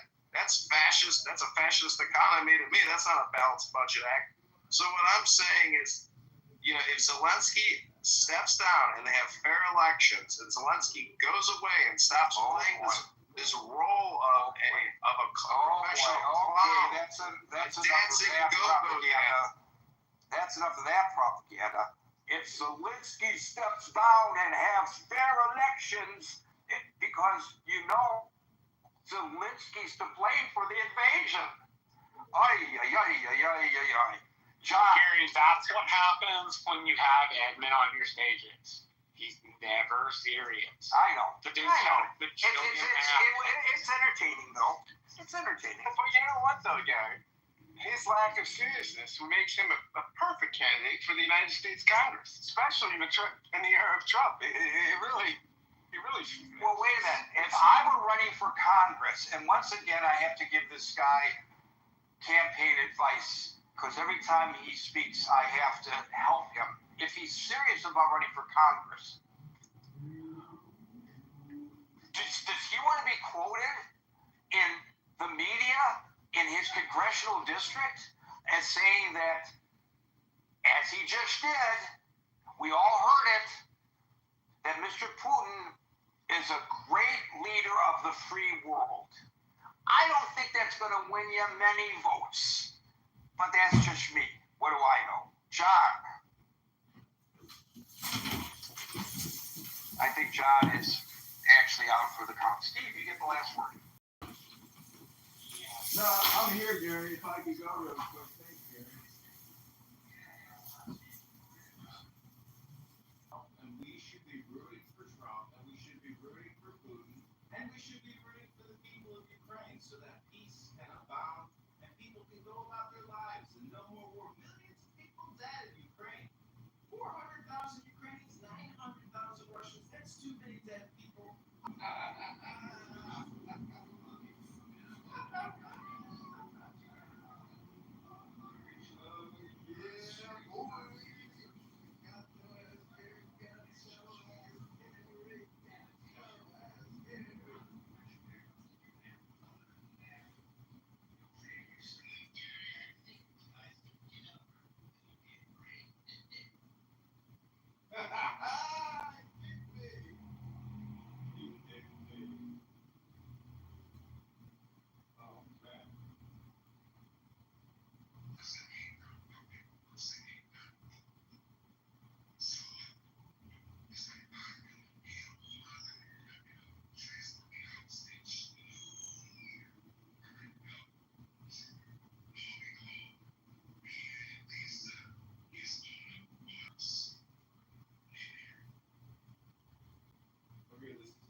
This is the free party, but in the under constant vibration. Hope you enjoyed that Gary Baumgart warm-up. It's like a layup. I gave myself a layup and recreate the in-the-mouth experience for you all. Welcome, Carl. Everybody say that, which gives it away.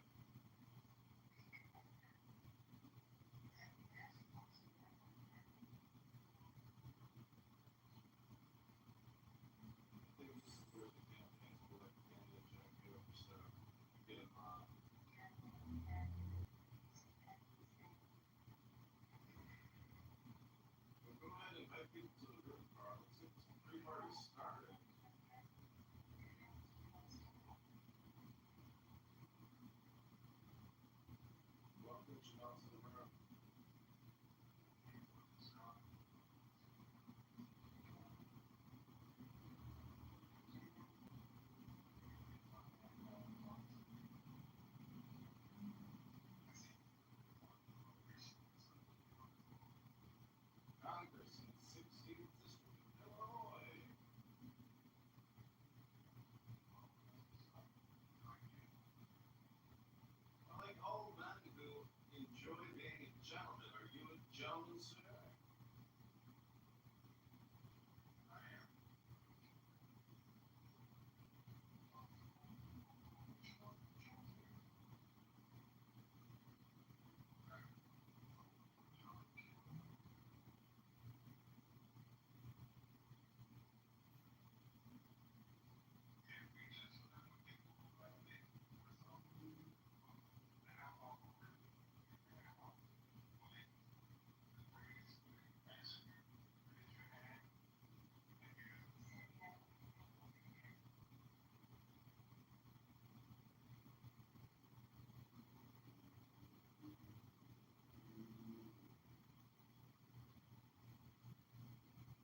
thanks for coming here. I'm so glad you're all here. I'm here sitting here in the sun's tanning, having a great afternoon.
Welcome back, everybody, to Think About the Three-Party Martial Positive Vibration.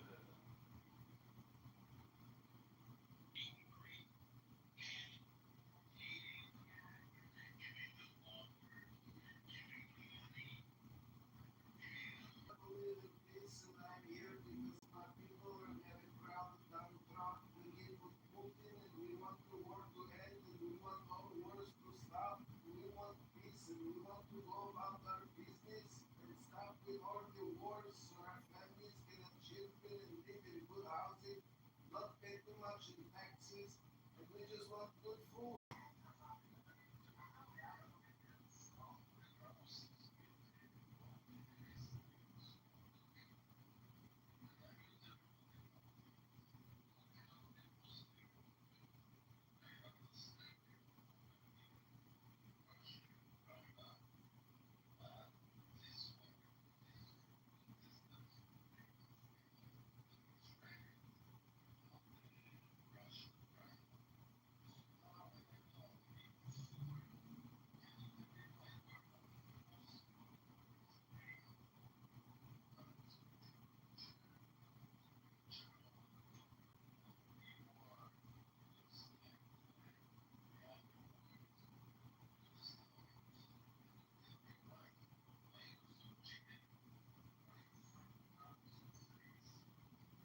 Well, look at Reverend. Reverend is a picture of homeless guy. That's a black woman. That's not their picture. It's not my picture. And I want to remain anonymous. And I believe that peace between the Jews in Israel and the Palestinians in Gaza can be achieved. They just need to stop promoting terrorism. They need to stop promoting terrorism in the Gaza Strip to their people. They need to disarm and they need to achieve peace and bend the knee and request that they forgive them and say we are sorry for October 7th and 50 years of terrorism against the innocent civilians of Israel. If they do this, then maybe coexistence will happen. But until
That's exactly. No, you have to this prove is. the intent of the act, as demonstrated by the orders. They also have, but Jason, they also have a plan to eradicate the Jews.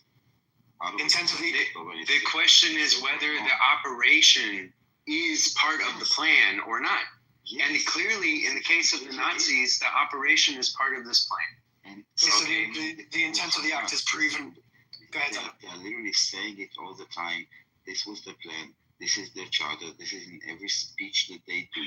That's not what I mean, Daniel. I mean the plan of the operation, not their general intent. Yes, the plan of the operation. And the plan of the operation is very clear in the case of the Nazis. They undertook an operation, right? And that is not comparable here and not relevant.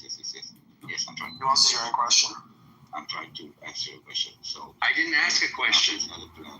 Well, you answered the intent of. Okay. Hamas also has a plan. It's a different plan. The actions that the Nazis took were different than the one that Hamas. Maybe it's obvious to you because you read it retroactively in the history book. This is happening in real time, but they do have a plan. They do say it and they do execute it, and all their actions are for the greater vision. That's the mistake you're making there. All their actions part. That's not something you can bring to the ICC and convict someone of genocide for. I'm talking to Jason, and Jason is here, not the ICC, and you're not representing the ICC. I'm talking to you about the crime of genocide, Daniel. Yes, and that's why I'm objecting to these things that Yaakov and Rina are saying. They are unacceptable things to say about the crime of genocide. She's completely accurate. You're missing what? Yeah, I'm trying to explain that, Dan. I'm saying to him. But you guys got to stop. Daniel, I'm saying to him. Okay, I am explaining to you. And you guys don't seem to understand anything I say. No, I understand everything you're saying. I'm saying to you the intent of the act is proven by who and what they are targeting and by the whole way. It's not.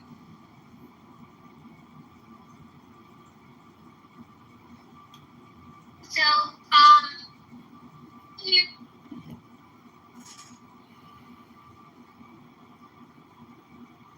today, do we have any, was the meeting today? Yeah, it's over. It finally ended. How many hours did they go? 4 hours? 5 hours?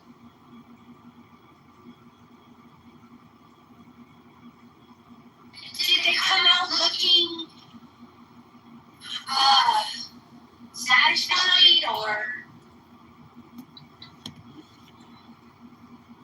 Well, JB just commented that he didn't have a whole lot to say. Yeah, I don't even get drunk. I need a glass of wine or a shot of. Maybe they agreed to not say anything. Maybe he's waiting for Putin to announce it to give some. I don't know.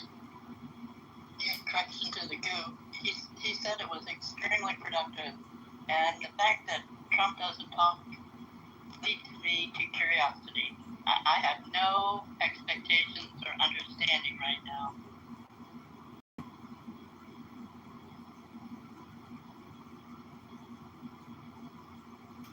It's tricky because on one hand you want to convince somebody to end a war that they started, and on the other hand you don't want to sell out the nation that got invaded, that we're currently sending weapons and money to. It's a sticky situation. At the end of the day, I think the win-win for everybody is for less people to die, for Russian troops to go home. But the devil's going to be in the details. And, what if Zelensky tells the pound fan we're not giving up an inch? If they do the we're not going to give up an inch thing, I think escalations from here probably make the most sense. Because if they're not going to have peace, then maybe more has to be required to drive people, to making that decision. If you think about what happened to cause Japan to surrender, first of all, if they hadn't surrendered, we could have continued to drop bombs on them, or incendiary. And so sometimes wars have to come to an end. And at some point, the war has to come to an end. And there's going to be a winner and there's going to be a loser.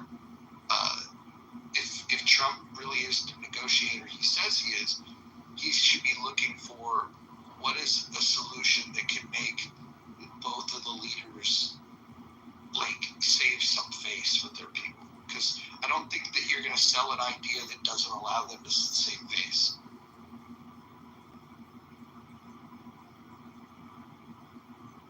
I think that's probably the first thing on the agenda too. Because if the people that you lead don't respect your decisions, you're not going to be a leader for long unless you use force.